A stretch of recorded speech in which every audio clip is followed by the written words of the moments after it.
evening. It's November 3rd, 2023, year of our Lord 2023. And somewhere off in the distance is a bougie Eric committing acts of debauchery. And we'll discuss that more because there's a reason this individual is not on the screen as of yet. And I have questions. And there are some YouTube related folk that I think are involved in this, and we'll deal with it when we deal with it, but one thing at a time. So first, let me start off. Brad, good evening. How are you? Great. How are you tonight? I'm doing well. I'm doing well. Mr. the Burrell in the Garage of Knowledge, man with the Needum hat. Good evening. How are you? The logo rocks. I like it. That's right. That's right. I read a couple of comments. Designed it, and I like that creative control. And he designed it, and I went, I like it. I like it. Doesn't happen often, but you know. There you go. I'll read a couple of comments here, and then we'll chat about Needum here, since it's appropriate, given that this is technically the last normal Friday show before Expo, like Shark Week, but lamer. And then we will have another live. I will say I actually discussed it with the gentleman and Eric. And what we're going to do is the Monday recording that we're going to do for the podcast. We're actually going to do a live podcast episode on Monday. So it'll be on Monday evening, and we'll have that in lieu of the normal recording. Gotcha. So we'll do that, and then if I'm able to get another live stream done later on during the Expo thing, I'll do it. But that way, I've at least made sure that we've got a live, and we'll also be able to make sure we have the podcast episode. So we'll have both. And you'll sum up the Expo. That's right. That'll be part of the plan.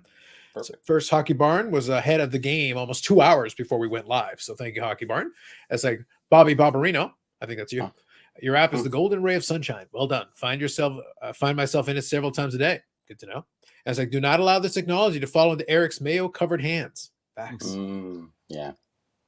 Justin here. Good evening. That's why I wore the white shirt in lieu of his mayo. Yeah. That's right. Paul here says Eric better be broadcasting from the crapper. Close. He's associated with some unsavory individuals. But again, I'm going to have to deal with it when we deal with it. We'll come back to it. Ziggy's here. Piccolina's here. Pittsburgh. Good evening.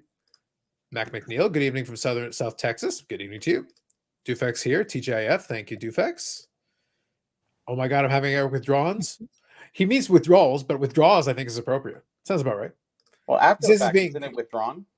Mm-hmm. Oh, well, there's a lot of withdrawals when it comes to Eric. Don't worry. The like button is still being sponsored by Eric, even while he's committing acts of debauchery in a bar somewhere in Massachusetts. He claims he's being kidnapped. Sounds like it. Yeah, be kidnapped. Terrible. And then as he keeps pouring another drink. Yeah, pour another one, barkeep. Alan Barry, good evening from California. Good evening to you. Eric is watching the new Beatles Now and Then video. He wishes he was doing something so appropriate. Mike Canadian Cards here. Good evening, Mike. He's on a secret mayo run. He's always on a secret mayo run. How much is the ransom, Eric? 1 chocolate stick, and Eric refuses to pay. But thank you all for the comments. And just be aware, when Eric's not on the screen, the like button is 4 times the normal rate. 4. If he had been here on time, then it'd be the normal rate. But unfortunately, he's not here. So you know what, Brad? Tardiness is to be punished. I agree with that 100%. Mm-hmm.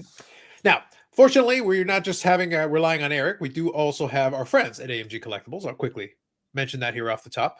AMGcollectibles.ca and AMGcardbreaks.com for card breaks. I want to thank AMG for supporting the channel. And also, we will be talking about some more things.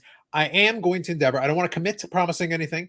I've got a couple of plans in the works of potentially trying to do a live with AMG while the Expo is going on, and we're going to try to arrange it. I've got a couple of things that I can actually do. I think I mentioned it. I picked up this microphone that I'm going to have with me for the Expo and everything. One of the connectors allows us to connect to different iPads and iPhones. So there's a real possibility that we can figure out a way of maybe doing some. It won't be like a super fancy thing, but if we can connect to it and go live, we're going to try to. I'd like to do that at least, and maybe I'll pop over by the PSA Canada booth at least for a quick visit, and maybe we can go live there for a couple of minutes. At least give you a little bit of that from the Expo show floor. Be fun. Maybe we'll even do something from the Needum booth. But Bobby might be mobbed by that point. We'll have to see the mobs as he fights them off like zombie hordes. It's going to be very exciting. So in that loot. So with that segue there, Bobby, Needum is ready. Coincidentally, Eric's not here. So how convenient that Eric is not present when the moment is nigh. Yes. You want to tell us a little bit about the Needum plans for Expo? Needum plans for Expo. Yeah, I'll be close to the snack bar. Actually, I'm a little bit past the snack bar now, because the meat guy is going to be right beside there, because you kind of lose the one side. So it kind of gave us, and I never wanted to be beside the meat guy. That was the worst place. I said, if I ever got beside, but I'll take what I can get. Thou doth protest too much, Bobby. The meat guy is a legend. Well, a true actually, legend. yes, he'll draw a lot of business, because I think he makes more money than anybody else at that show. I'd agree with that. And so at least we have a draw that way. So if it looks busy, it's probably the meat guy. But any which way, yeah, we're all set up, ready to go. Look forward to it. It's going to be kind of exciting. First time out there and talking to people and having some fun. I think it's going to be really good. The app is working really well now. We did have a little bit of a downfall on the first day and a half with iPhone because of their particularities. So we did fix that, and that's all fixed and running, and everything else is working well. The Android never had a problem. Day one, boom, right in. And the website, of course, is no problem whatsoever. So I kind of prefer the website at times, and then when I'm out there, the iPhone is so easy to look up. Like, by the time I look for my book, I've already found what I wanted to look up. And I think that's the best part of it, And I'm sure a lot of people will be using it at the show because for the unusual things that are in there and the usual, at least you'll have a base price of what things go for. And those who don't have it, well, I guess they need it because it's Needum. Oh, look at you! Gotta do shameless, utterly shameless. So that's my future hope, is that everybody's looking down as they're looking at people's display base. So I do want to showcase here. We do have the exhibitor list now. So Needum here is showing it's 1408. So you've got it right there. Yep. So we've got that one there, and I'll actually highlight a couple here. We'll go into the floor plan and everything here in a couple of minutes. But I will, since I've got it directly in front of me, I couldn't find PSA on that list though. I don't know why. They got their own thing going on. Oh, that's they got their own thing. You can see it from space. I think it's like comps you can see from space. It is. I do have a couple of things there that we can touch on. So a friend of mine, Quincy. So you can find him over at Quincy's Cards, and you just have to look. And I think it's like 2 booths now. Let me see if I can find it here. Under paid promotion by Quincy's. I probably should. I think it's the least I could do after some of the prices that he's got going on in those stickers. We're gonna have some fun though, because I did see on his Instagram that he actually had a nice card there. It would be an upgrade for me, but I probably work something out with him. It was kind of funny though. Eric did notice it as well. The Medano. There is a Medano from the cup that they had there, and that was the one that I was looking at. Just do a Control F and then put Quincy in. Then you go. What's funny is that I actually thought it was. Okay, here it is. So under PWCC here, 404 and 405. So we got cards there. That's the one they've got it under. And then we've got AMG, of course, as well. And they're under what's called PE1. So when I go to the little map there, it's actually 2 booths beside each other. It's like the end cap. If you look at the way that they set up the way the Expo, it's kind of an end cap kind of deal. It's kind of weird the way they set it up, but that's the way it works. Yeah, so we'll come back to it later, but that's the list. Yeah, what used to be the front of the Expo going in is now not. Now it's reversed kind of the roles now, because you kind of come in the other way, so you can branch off either which way. But yeah, you can go 2 ways, right? Yeah. Now I will say this is not so much. It's not meant to be like a harsh criticism, but it's something I would love to see improved as we go forward. We did have the map, but then the exhibitor list didn't really come into effect until this week. So it's always like right as you get towards later on in the week. I think it might have been yesterday, the day before. I know the app had it updated because I got the little notification that it was updated in the app. So I feel like it came right around that same time. Yeah. So they do have that. So if you do have the app, I think you had it maybe a day or so earlier, and you would have been able to see it there and search for any of them directly in there. I do recommend it. It's useful if you just want to search and quickly find somebody's booth number. So Paul here says, can you go live from where Eric is being kidnapped? I wish. And then show up with the ransom and walk away with said ransom. I think they want some crumble cookies, and I'm like, no dice. Keep them. Orlando here. Good Trader Vic somewhere. That's Burrell's setup. That's right. We need those base prices. True. CC here. Good evening, gents. Bobby, what is the name of your app? Needum. And is it available on Android? It is. There, we can see it right here. It's Neeum. Needum. Nicely done. DUUM. Nicely done. Thank you for the question, CC. You must feel, Bobby. By the way, congratulations. Thank you. I know you know that I watched this thing and I've watched the effort you put in. I don't know how many people are going to realize the time and the effort and the years and everything that you put to get this going. So you definitely have my full support, and I'm sure it's going to be successful. And congratulations. Thank you, Brad. Appreciate it. Yep. Yeah, we put a lot of work into it. But I wrote an article for Hobby News Daily, and I actually put down written for collectors by collectors, and I kind of referenced by my 2003 book. That's the first thing I put down on there. It was in the bottom part of the puck. I said written by collectors for collectors, and I had to kind of jockey back a little bit on that one because it's really about the collectors first. So I actually reversed it, and I said written by for collectors by collectors. So I just reversed the that. So interesting because whether we're successful or not, the accomplishment is half the deal. It's information for the hobby. It's us going forward and learning more. The more we learn, the better off we all are as collectors. And I think it'll really help a lot of people in a lot of different ways. Now, I guess it's like anything, it's a catch-22. Once you learn the information, you might not get as many deals because more people will know about it. But the best part is that you will know about it. And I'm sure it'll pay for itself in the first time you find something and can't look it up. And because most of the information you really, base information, sure, you can find it pretty much anywhere, but you can't find the price of a wax pack or a display box that's old or rare. You just can't find it. And at least I did put those in at least to 1969. Before that, the boxes go into the, $5,000, $8,000, $10,000 kind of areas. So it's really hard at that point. So there's a lot of key information there. And the detailed write-ups, they're very long, at least 2 to 5 to 7 to 9 paragraphs, going over every aspect of every kind of set. There's a lot of food issue that needed explaining, and the merchandise too is another nice addition because I added a lot. And actually, there's still probably at least another 50 different issues I need to add, and that's going to happen over the next 6 to 8 months. So look forward to keep updating. And we're going to add other stuff. I'm going to add all the Parker's non-sports as time goes on. OPG baseball.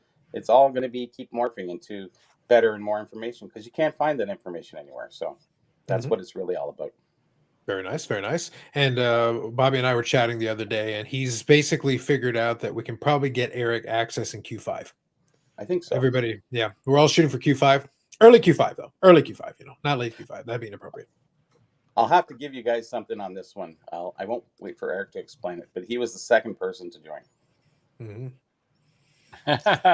I love that he wasn't first. Well, actually, the funny part is Andy was first, I was second.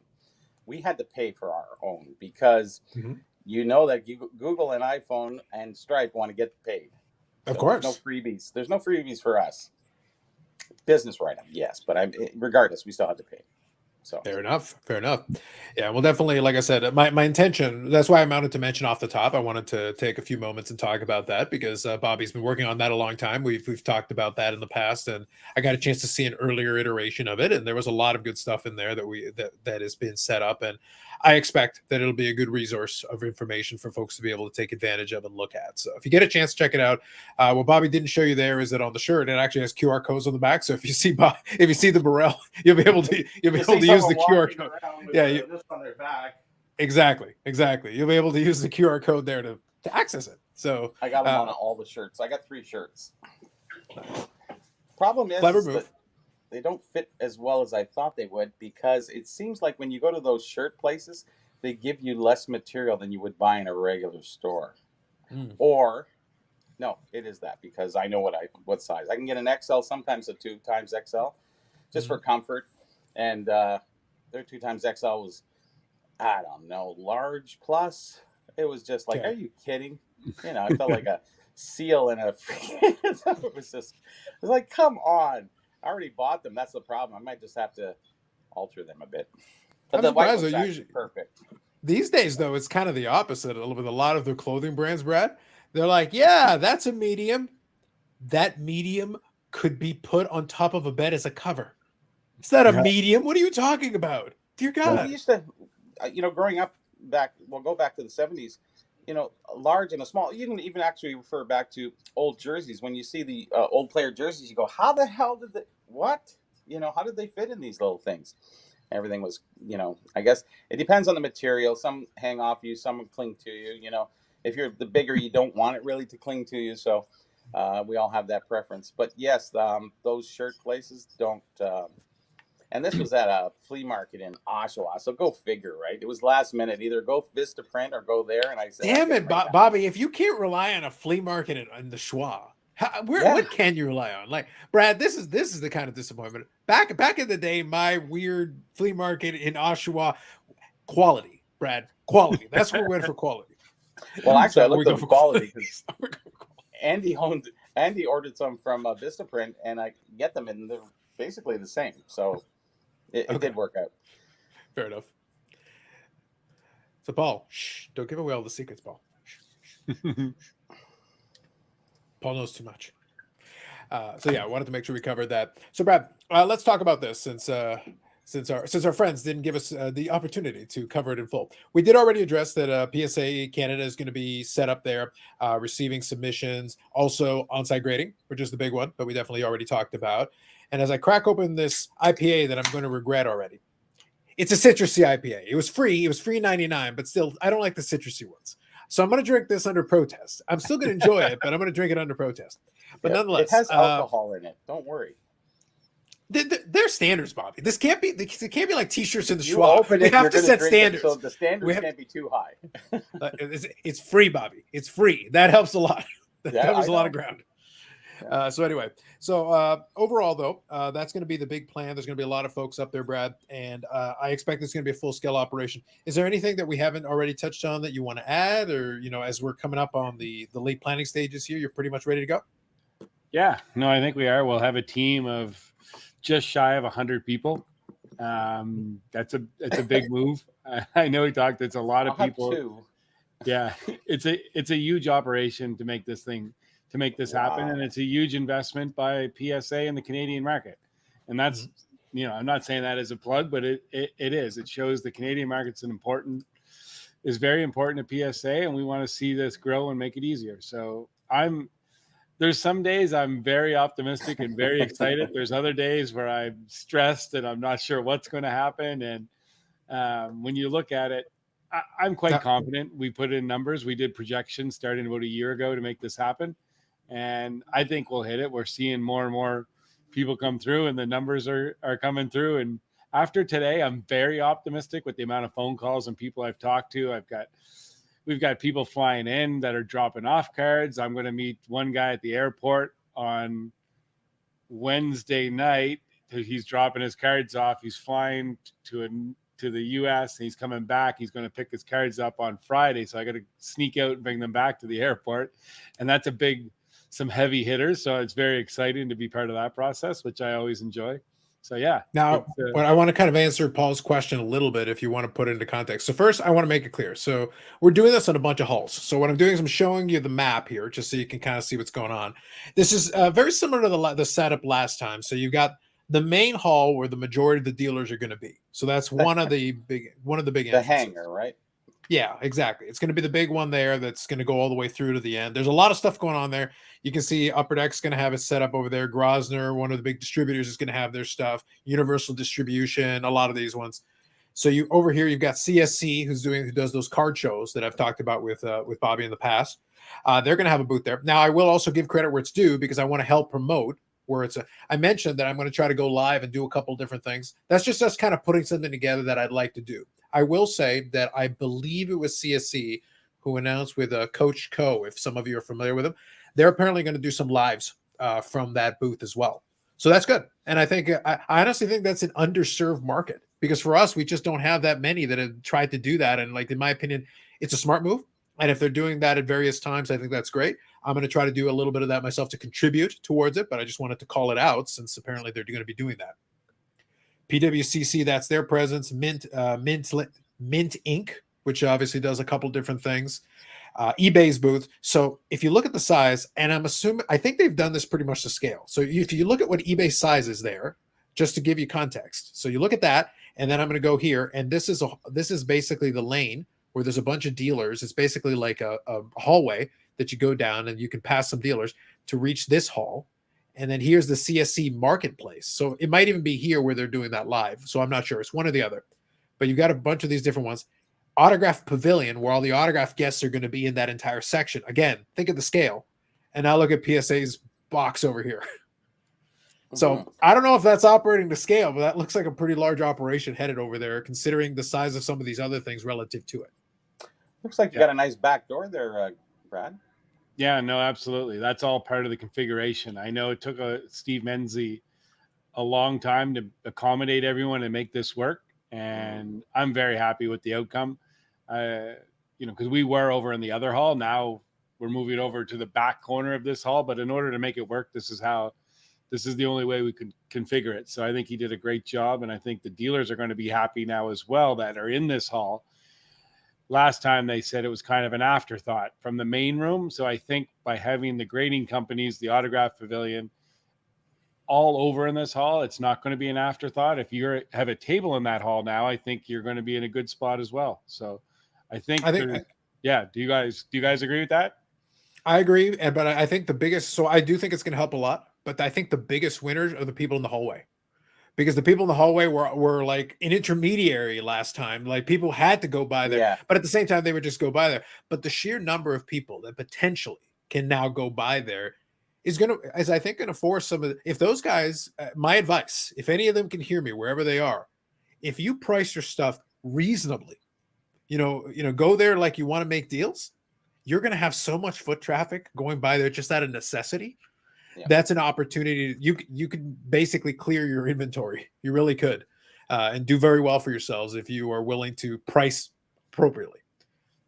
Yeah, so that's it. And it's a little deceiving too for us. We have PSA DNA will be set up as well. So we have PSA DNA, we have take home orders, we have an on-site section, we have the PSA Vault that will be there taking submissions as well. We have a merch store with PSA merchandise for sale. Like there's a lot. They actually at the National in Chicago, they sold out of merchandise. Now I kind of want to make Brad give me some free swag. Come on, Brad, let's hook me up with some swag there. My credit card will take a beating, that's for sure. So let's see. I love it. Yeah, so that's it. But anyways, just shy of 100 people to put on this operation, and the team has been working on it for.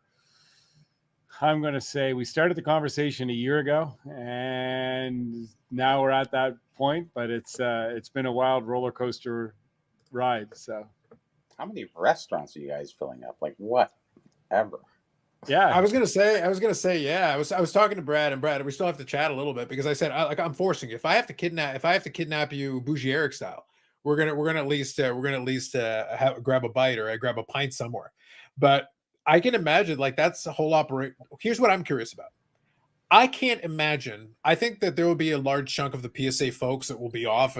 I think the restaurants are going to be very well compensated. Like it's going to be madness. Just think again. Forget everything else. 100 people for just one operation inside of the greater whole, and there's so many dealers, so much stuff moving around, so many moving parts. Bobby, I guess it was really good that you got that reservation taken care of early. I guess so. Yeah, because it looks like there's going to be a lot of activity at some of the local establishments nearby. That would be all of Chop. I would, 100%. Totally would. Yeah. Well, it's a hotel. Like I don't know how many rooms in some of these hotels. Oh yeah, man. There's 100 rooms. Yep, makes sense. Just it says I'll take 5 t-shirts. Well, come by, bring the credit card. Here's Yannick. Good evening for Yannick. I'm looking forward to seeing you all next week. Flying in on Wednesday. Perfect. Sounds good, Yannick. See you there. So I think it's going to be a lot of fun. Now, Paul did ask, how many tables is it? I have lost count on this. I was trying to do like a quick kind of head count thing based on a lot of these images and the lists. It's a ton of dealers, and obviously a lot of the dealers have multiple tables and everything. Could you even hazard a guess, Bobby? What do you think? Well, I guess we used to have 400 tables, and then before the pandemic, we had 400 dealers. So that meant, I think the tables were pretty close to that. So I would say about 600. at this point. Yeah, it's got to be. Honestly, I would almost even go higher, only because of this. Because when we're saying tables, we're not saying dealers. And just taking Mint Yeah, Inc. for yeah. example, Mint Inc. is taking. So I'm just looking at the numbers here Oh, on the there's not list. 600 dealers, no, but there's No way. certainly, But yeah, but even just Mint 600 Inc. tables. by themselves, they're doing 1020 to 1023. So that's 4 tables. 1120 to 1123, another 4 tables. And so basically they're taking 10 tables by themselves. They've got 10 tables just for Mint Inc. alone. Yeah. Well, because the PE1 is 6 tables.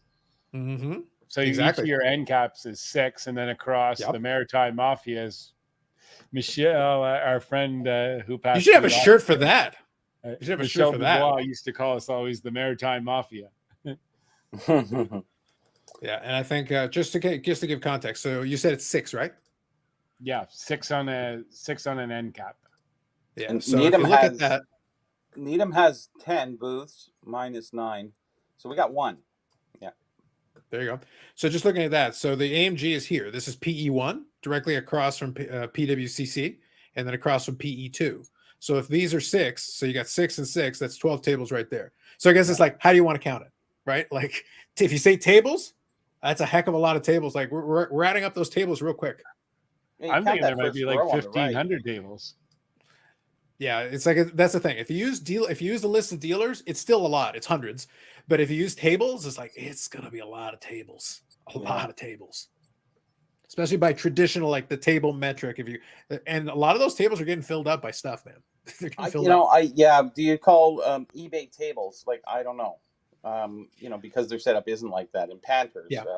and all the other, upper deck, do we call them tables? No. Yeah, sure. But I'm counting kinda something do, like that but end cap. Something like that end cap, I would consider that to be just because they do have to set up tables around. So like that's a dealer and they've got real tables. I think the corporate ones are almost separated. I would consider that a separate thing. I would treat it as its own deal. What's the average daily attendance for Expo? What was the number you guys bet on last time? What was the number you guys bet on last time and it exceeded it? 20,000. 10,000? No, 20. It was more. Okay. It was like 20. Yeah. So it'd be like 4,000 or 5,000 daily on average if you kind of average it out. I feel like this year it's going to be. My prediction. Here we go again. 25,000. 25,000 people. 25,000. Well, see, that would be 25% of the sort of national, I guess, but being 100K, right? Yeah. Based on last year's, yeah. So it'll be interesting. Yeah, that's 25%. It's about 25% of the size now. I guess it commensurates with that, right? Mm-hmm. All right, let me answer a couple of these questions here. We'll touch on these. Sean, will PSA authenticate and slab autos at the show? So PSA DNA is doing slabbing as well? No, so they're not doing slabbing. They'll do authentication sticker cert, but anything that to be slabbed will be sent to New Jersey, slabbed, and then shipped out. Okay, so the ones they're doing on site is going to be just regular grading. Yes, regular grading and a lot of different sizes. Yeah, I got a list of all the sizes there that's going to be posted on psacard.com that we're doing. I made sure that I wanted to make sure I was clear with that. So, okay. So basically for Sean's question, it's going to be on-site grading, yes, for grading cards. Authentication will be taken back for that. If you just want a sticker of authentication, they can handle that on site.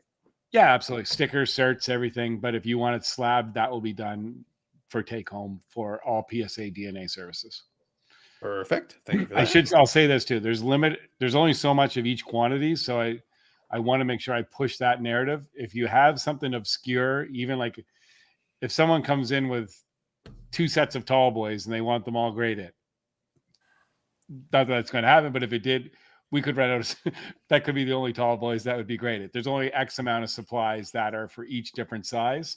So if that doesn't, we'll know and we'll know on site, but we'll be sure to accommodate you after. But if you want your stuff done, get there early, get it in early. Even if you use an authorized dealer, the dealer network that are friends with mine, Bobby, Carlos, we've got a lot of friends that are authorized dealers.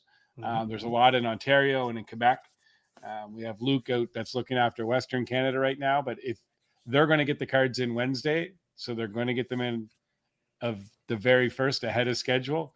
Mhm. So if you want your cards done for sure, that's a great avenue to go to, because we don't know. Again, this is all new. I don't know on Thursday or Friday if we're going to hit capacity, or I'll be running around the show looking for people on Saturday to grade more cards. It's No, interesting. you'll be done by Friday. You think? We'll I have to don't see. know. Yeah. I think it's going to help because from what I've seen, I know Kevin is posting that that they've already got a certain amount of cards they've taken in, and they're hoping to take more. So we're still going to have to see what happens, but we'll go from there. So Jeff here says, "I missed the beginning. Where's Eric? Committing acts of debauchery." He claims he was forced against his will to go to a pub and share pints with people. Like, the problem with Eric is that Eric doesn't understand. He's only been to a couple. He's only been to like the one expo, so he hasn't really. Well, is it two, Bobby? Maybe two. So either way, he's far from an expo veteran. Yeah. The point is that for him it's like Carnival, and the problem is he started way early. Like, he doesn't realize it's next weekend. Next weekend is when the expos actually happen. So he's already started drinking now. And by next weekend, he'll be completely out of gas. There's nothing left. And then he'll give you that old story. Do you know I used to counsel people for alcohol? Yeah. And the whole time, is the person patting him on the side, patting him on the shoulder is going to be like Marcella. He goes, I even pity him at this point. Yeah. Okay. Whatever you say. Sure. I truly believe he's sitting in a dark closet looking up the Needum Act all the way through. Just keep searching and searching. I think it makes sense. I took all the Well, here, burn good day stuff there, out, so legends. don't worry. Yep. Global says, good day there, legends. Wait, no, Eric, I'm out. I understand. It's okay. You're still paying for the like button. So if you want to hit the like button on your way out, have a great day. Billy Sater here. Is Eric biking to Toronto? He wishes he could make it there. Eric's still alive, everyone. Allegedly. Huh. The problem, there's more than one. Facts. Mr. Siller, you got your own issues to deal with. We'll discuss your issues when the time is right. We'll discuss those. By the way, I was teasing Billy and I was having a little bit of fun. I was like, so when do I get my influencer box? I'm like the only person. Brad, help me out here. I'm the only person who talks up the AEW cards. Yep. I'm like the only one. It's like, and he goes, it's like, well, you have to say, he was joking about, like, well, you can't say mean things about it. It's like, well, the problem is when you do a thing that I have to look, are you all going to just get over SP Signature Legends? It was overrated. I'm sorry. Deal with it. I'm not apologizing. It needed to be said. Billy, get over got to get paid, Besides, don't you all know how this works? The bribe comes first, and then I say the nice things. Brad, why do these people not understand the order of things? I know. You want me to say nice things? So we'll see. We'll have a little bit of fun with that, but I think it'll be fun. I will say that the fact that we got Series 1 in time and the fact that we got SP Authentic in time is good, because then that means the pack and the pack redemption is going to be in full effect. So I think that's going to be really good for folks that do enjoy that. And they've got a whole list of products that they're going to list off. It's not really my job to do that. It's not like we have anybody from Upper Deck here who can do that. They can do that on their own time. But there is a whole list of products that are covered there that they can do for the pack redemption. Or if you're a big baller, like, bougie Eric, they're throwing money around like it's going out of style, you can go open up a case. And then you get a couple of those packs and a guaranteed autograph. And some of those Expo autographs go for a pretty penny after the fact. Historically, they have. Yep. I'm excited to see the Connor Bedard SP1s. How many of those we get? Oh yeah. Probably quite a few. I can only imagine anybody pulling that is going there and getting it done first. I would think Want so. to be ahead of the curve, right? Yeah, sure. and they're super condition sensitive. The ones Really? that I've seen, I'm going to say I've seen 10 that I looked Edges? at, and they all, the backs, because it's got colored border, which The backs will make it exciting for high grade ones to come through. That's for sure. So, yeah, especially through the back, because when the slitter goes through, it cuts through, the back will be affected. yeah. I'm just curious to see even if any have hit the market. I don't think they have yet, but any PSA graded Bedards or Gotcha. Well, being first out of the gate, maybe somebody did an express send in kind of high tier. It would have to be something like that, yeah. I think there is value to that. I think there is value to that. It's funny though, because I talked about it when Lloyd and I were doing that box break. I said there's definitely going to be value to that card, and there will be value down the road for it. But obviously, the first couple that people are doing, you're paying too much. But there will still be, if the player is still good. At the end of the day, Bedard becomes like the player people are hoping for. That card will still hold value down the road, no doubt. It's just don't overpay. Don't overpay on the first couple. Wait a little bit, and then you'll be able to get one at a good price, I think. Billy says AEW is on the list, which is true. That is definitely one of the products on there. I joked with the team. Brad, I teased Brad as well. I just said, it's like, now I just got to figure out, what product, what brand of beer I'm going to be. I'm just going to slide beer to the end of the table and barter for my AEW medal. We're just going to do a little barter deal. We switched over to the barter system now. Paul asked the question about match used weapon relics. Yes, the table for 2. That's right. Ultra Power Color 1. Okay.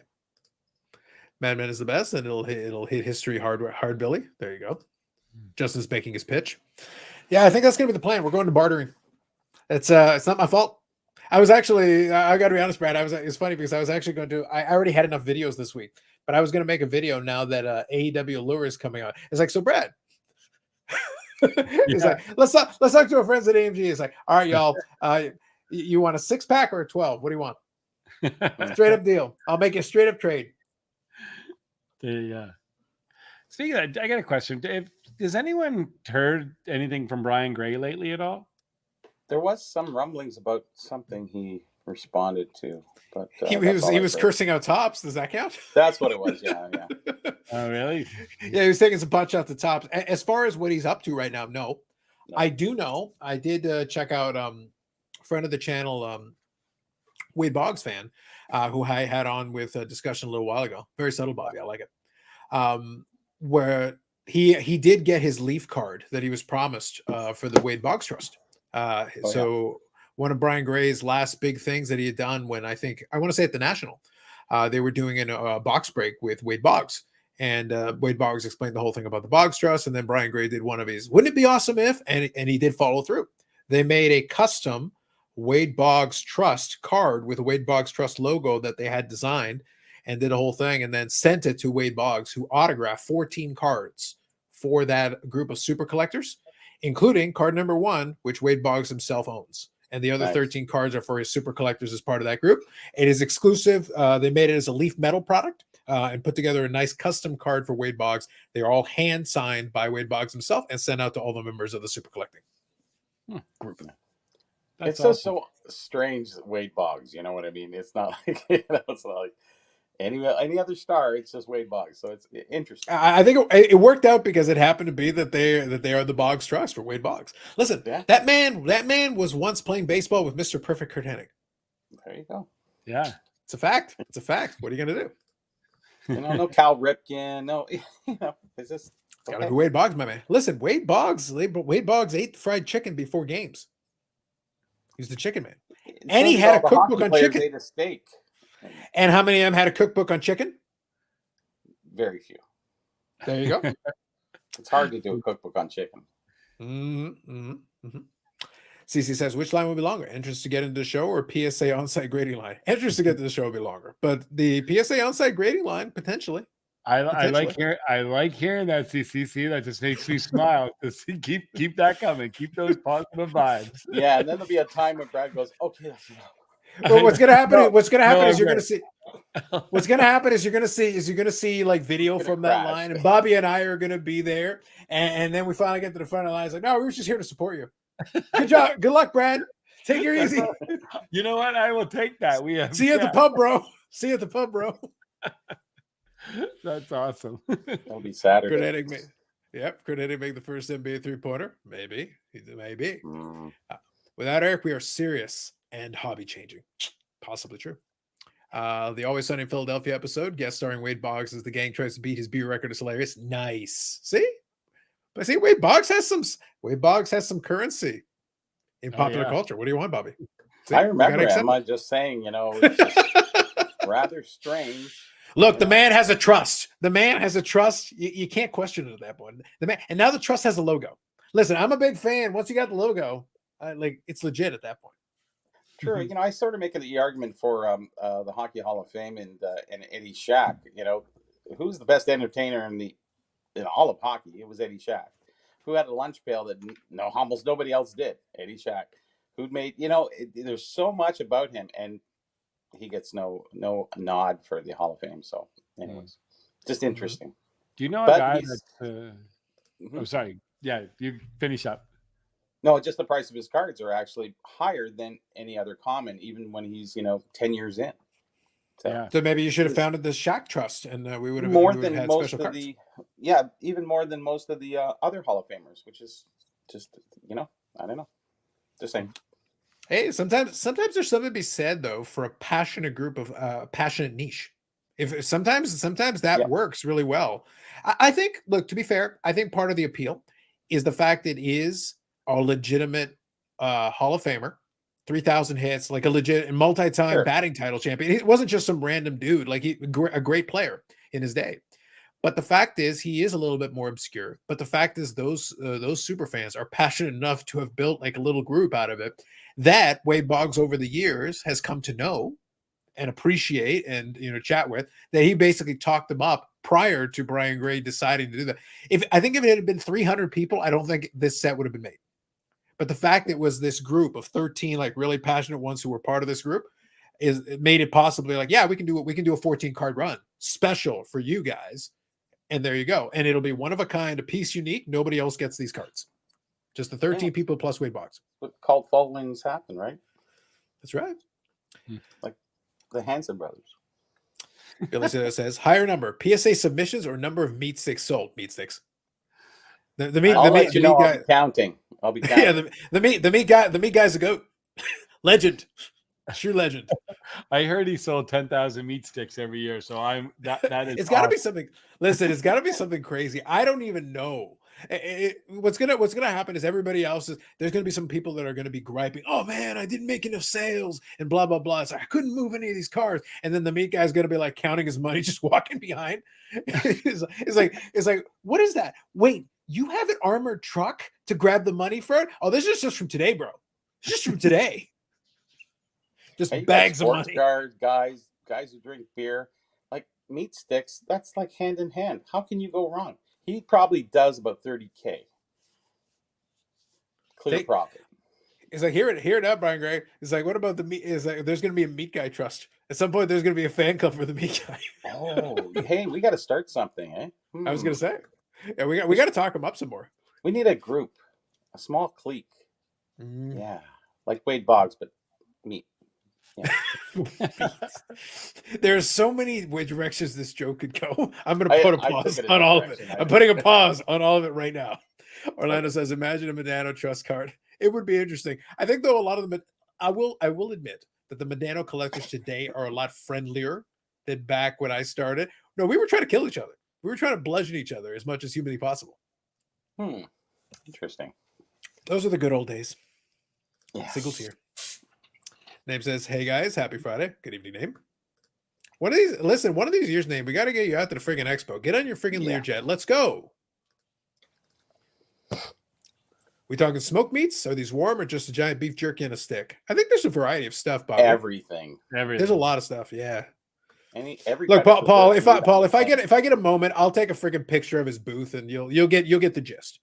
I might even get in that picture. Who knows, right? I was gonna say, you might as well. Listen, it's gonna be the foundation picture of the trust. Oh, there's Bobby in the back. There's his. Yeah. It's gonna be the foundation picture we're gonna use for the trust website. So we might listen, Brad. There may be a lot of things coming out of this expo. A lot of things are happening right now. Things are in motion. The wheels are in motion as we speak. All right, We can't leave the hot dog guy and the sausage guy out because he actually gets a lot of business running through there. Oh, the guy running the outside the card outside. Yeah, 100%. Yeah. I will say though, obviously in the fall one we talked about already. The fall one is the better of the two shows, having more people and everything. Weather is always a factor though. We always got to play that in. But he'll do well anyway. Either way, he'll be out there doing his thing. He'll do well. He's going to be good. The weather looks pretty good for the week. Guys. Okay, yeah, that's good. That's encouraging. See, here's the thing. I don't mind if it cools down. I just hate when it gets like, a little bit of rain, a little bit of snow. Like that's trash. Yeah, that's absolute garbage. That's the worst. And it can happen. There have been years where it's flat out like that. 100%. We've had those. Most of them have been pretty good lately. I think you want to say something, Brad. You're enjoying yourself, envisioning it right there. No, because I've answered in the last week, I've answered 20 or 30 questions about the weather in Toronto from some of my team members that are coming from beautiful California that have never been to Canada. Oh, the polar bear syndrome. Yeah. No, honestly, it's a continuous thing. And then and I don't know a person out there that can do conversion. Like I don't know the formula from Fahrenheit to Celsius. Like there's not really a formula. It just Brad, I got it. you got it. for you. Yeah, Okay. we're just like Detroit. Yeah, I know. And then they say, "Well, Yeah. what's Detroit like?" Okay, Well, then we're Brad, just Brad like though, Buffalo, the thing but though is, less Brad, is snow. there is a formula. It's rough. I think it's you take whatever the number is. Basically, you take 32, and then Yeah. you take the rest of it, and then beyond Double that, it. you I think you cut it in half. No, you double it, right? For 32 Celsius. is 0, we all know. That's Yeah. Yeah. that's a given. Yeah, but So then as you go, double higher. it, So right? let's say you go 2 degrees Celsius, so above 0, 2 degrees Celsius. It's not 32 anymore. It's either I think it's like 33. 34, whatever. Yeah. No, Well, no, yeah, it so has to be multiple by 3 or I think you No, the double 30, it. the So if 32 is it's- part of that equation. All right, I will find the equation. I know I've seen an equation for this. Okay. All right. Good evening, Dom. Absolutely. Happy Friday to you as well. And Well, you so know All what right, I it's in will the find the 70s. formula. If it's in the Okay. 70s or 80s, right? So we say, okay, that would be how many Celsius is that to us? 20. 20. I think So 20 and 20 is 40 plus what's the plus? Is it plus 6 or plus 9 or something like that? Plus 6. So 49, All right, here we 50 go. degrees. All right, here we go. Temperature in Celsius equals degrees in Fahrenheit minus 32 times 5/9. So it's not even half, it's 5/9.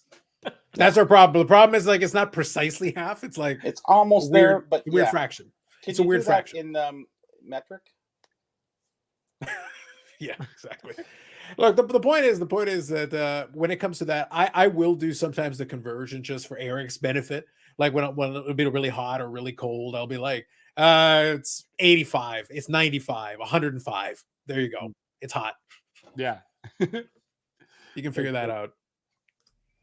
I was Not asking expecting too rain or about, snow Friday, Saturday, Sunday. I had a meeting today with the Trailer Park Boys. We did a bunch of Funkos. Mhm. They have their Oh, own yeah. Funko line, so we sent them to PSA to encapsulate and get them sent back. Oh, Yeah, we did 72 of each, Ricky, Julian, and Bubbles. So then we were talking about trading cards. nice. So they're very interested in making their own trading cards with like game use stuff and autos and different things and all this info.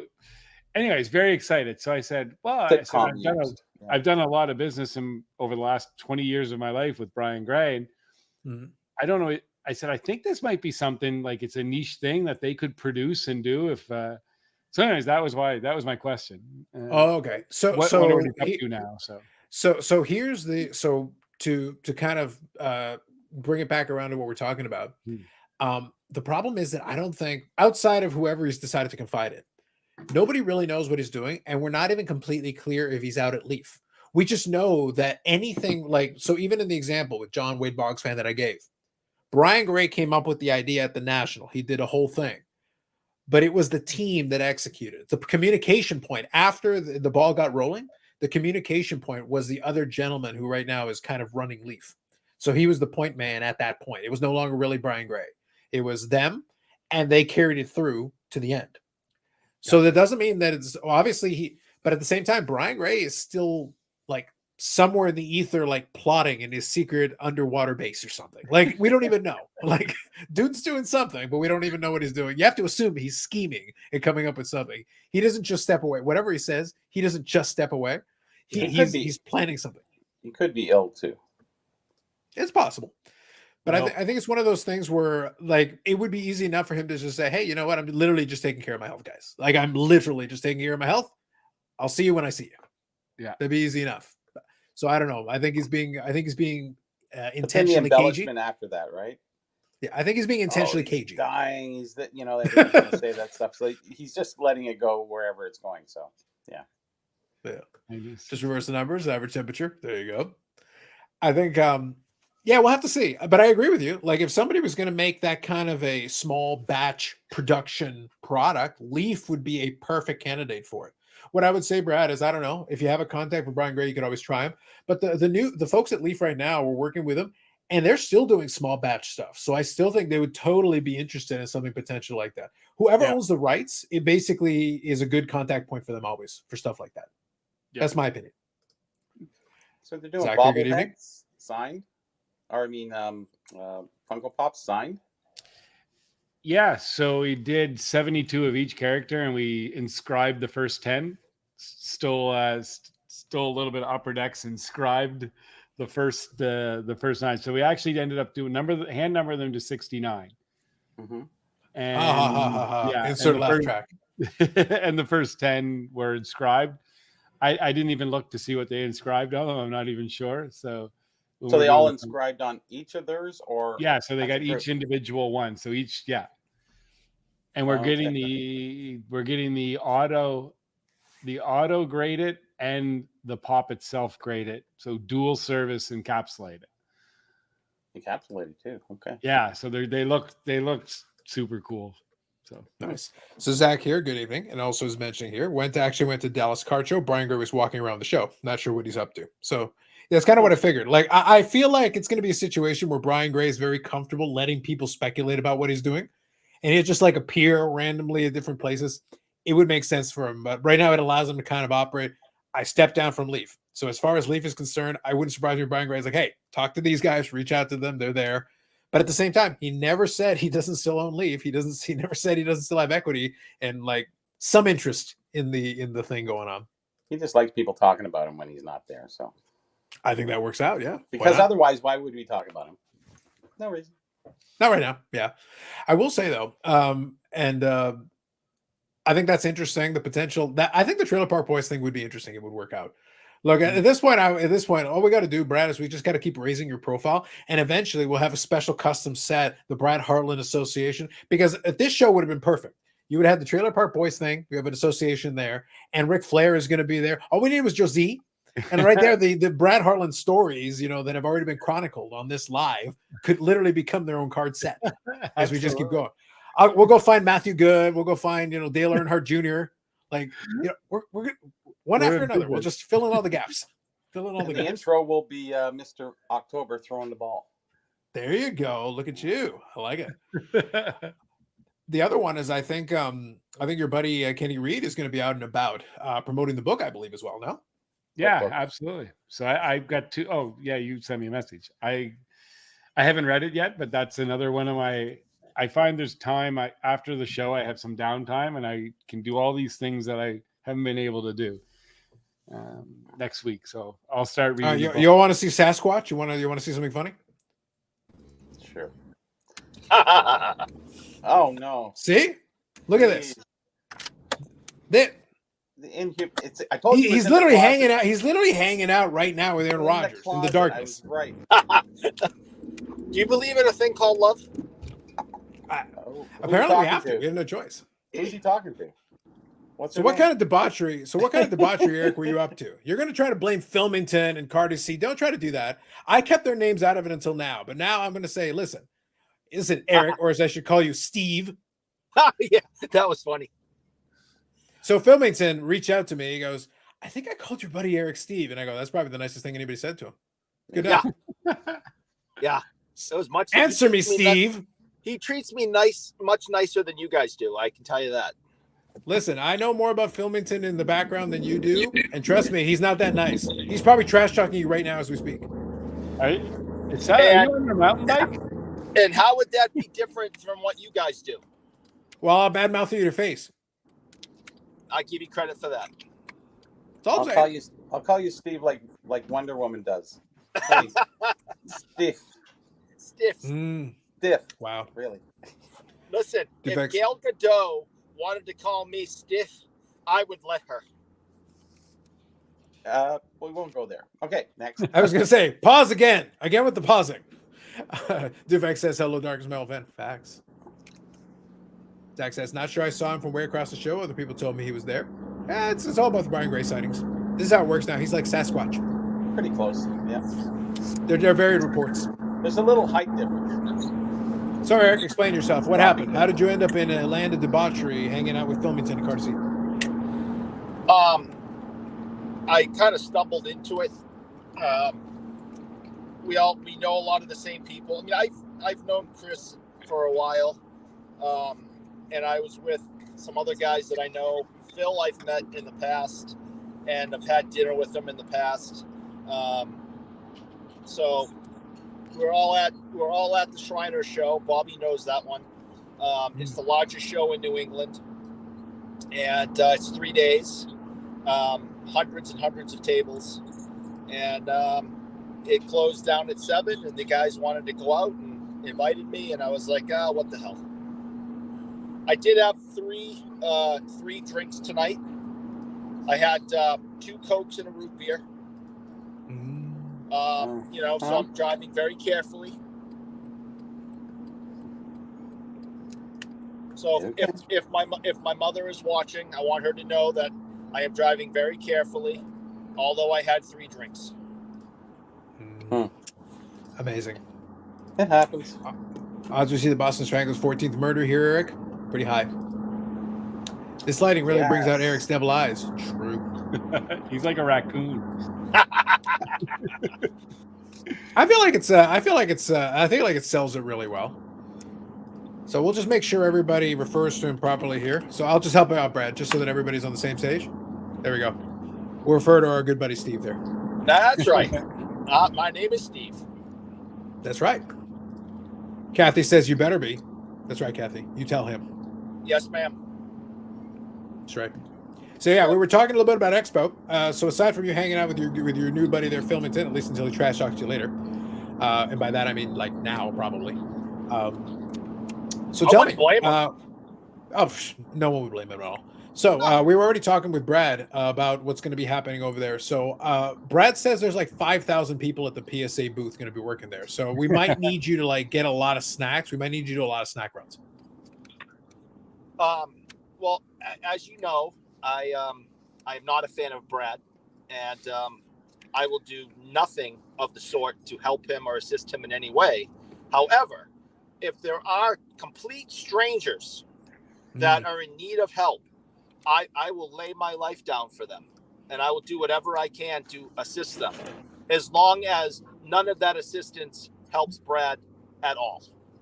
I think it works out about the same way, really, if we're being honest. And from what I understand, from what Brad's telling me, I think part of the assistance they're going to need is the conversion from Celsius to Fahrenheit. Apparently, that's a major challenge that we encountered earlier tonight. It might be your job to just use your phone and occasionally translate, the weather into American. I love how he just went silent, because I guarantee there's no way, Eric, you are figuring out the conversion. Not even a little. No. You've got a phone. Your phone is set to Fahrenheit, isn't it? Why do I care what numbers it says? I come outside, I know if I'm cold or if I am hot. Why do I care what number it is? Because the PSA folk are all from California, and they clearly care what it is. They're not going to. If you have to ask me, you're not wearing enough layers. That's my Brad. That's my answer. If you have to ask me, you're not wearing enough layers for November in Toronto. You don't want your chocolate milk to get tempted. It's 48 right now. My car says it's 48. I'm in shorts and a t-shirt. I'm a New Englander. I'll be okay. And he had 3 drinks. Right. No, actually, I figured it out. I remember what it was now. Is you take the Celsius, double it, and add 32. That's what it is. So if it's 20, I knew there was a thing with the 32 and double. Then it's 70. Yeah, 72. Brad, that gives you a rough. That gives you a rough though, because remember we did the 5/9 thing. That is a rule of thumb to get you pretty close. Look, at the end of the day, let's be clear about this. If we're using Fahrenheit, Brad, do you think anyone cares 80 versus 82? Are we really that concerned? Is that throwing us off that far? As long as you're within a couple of points, you're probably okay. You got the general. So if it's 30 degrees and hot as shit out, it's 30 and 30 is 60 plus 32 is 92. So it's basically hot as shit anyway. Yeah. So that's what it was. It was double and add 32. Okay. Yeah. Roughly, 1 or plus 2. Listen, I don't math, boys. All right. I have a strict policy against it. I refuse to do it. You barely English. Don't math. You don't math, you don't English, you barely educate. Again, I cannot argue with any of these points that are being made. And who are those people who call it maths and pluralize it? I don't know. They call it.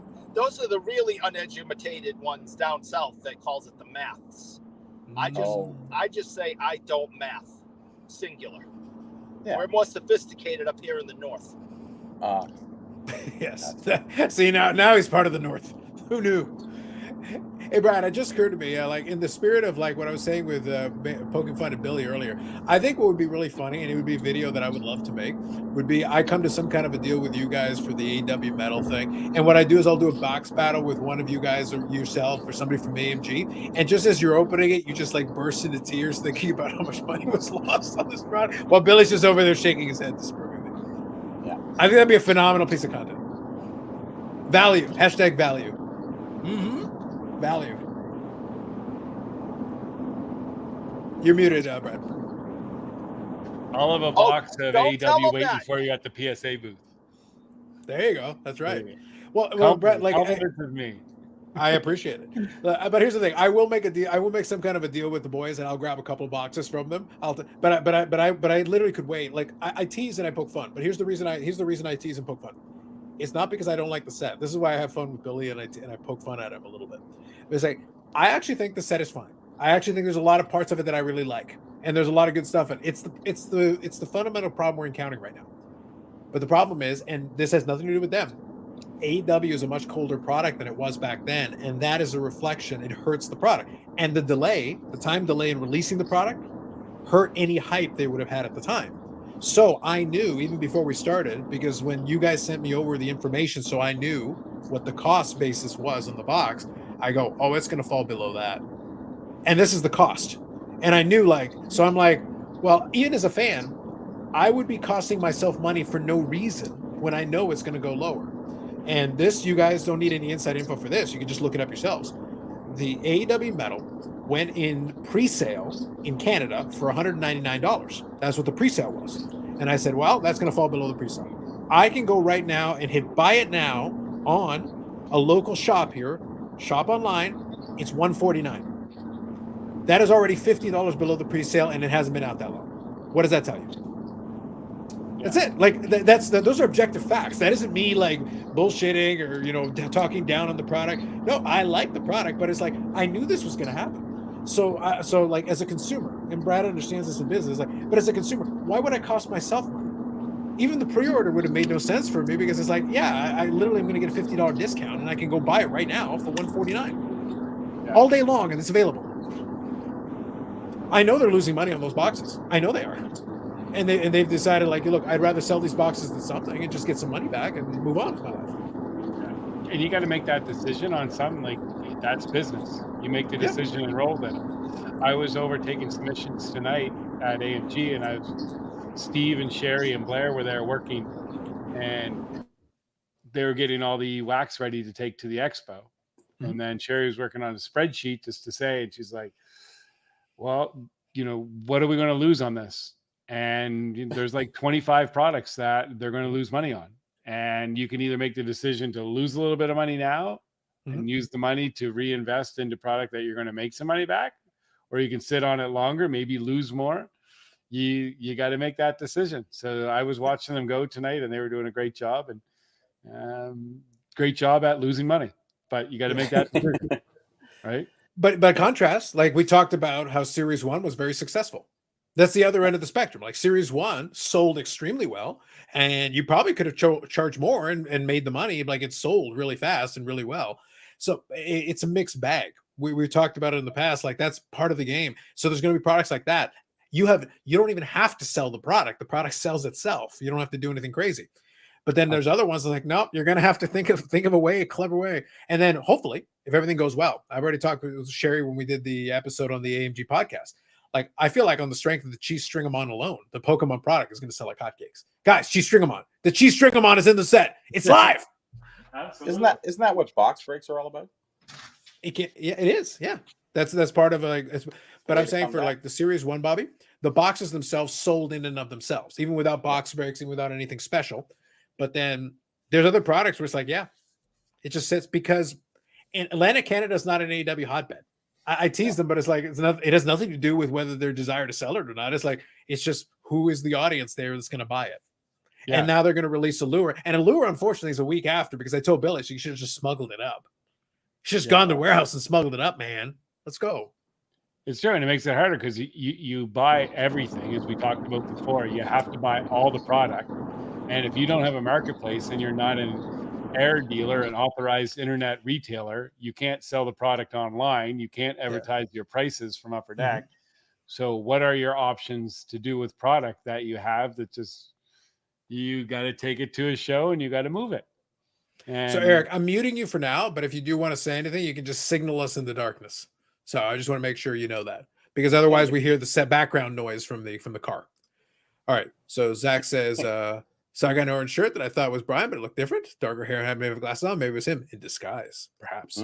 But yeah, no, the reason, like I said, I poke fun at it, but we're also very realistic about it, because what's funny is it's business on both sides of it. This is a conversation that I've had with folks. As a collector, you're doing business too. I'm interested in the product because I enjoy opening boxes, Bobby. It's fun for me, but I'm not interested in like losing money either. I expect box breaking is a negative ROI proposition. So for me, it's like, what's the best way to minimize it? Well, then I'm just going to pay less.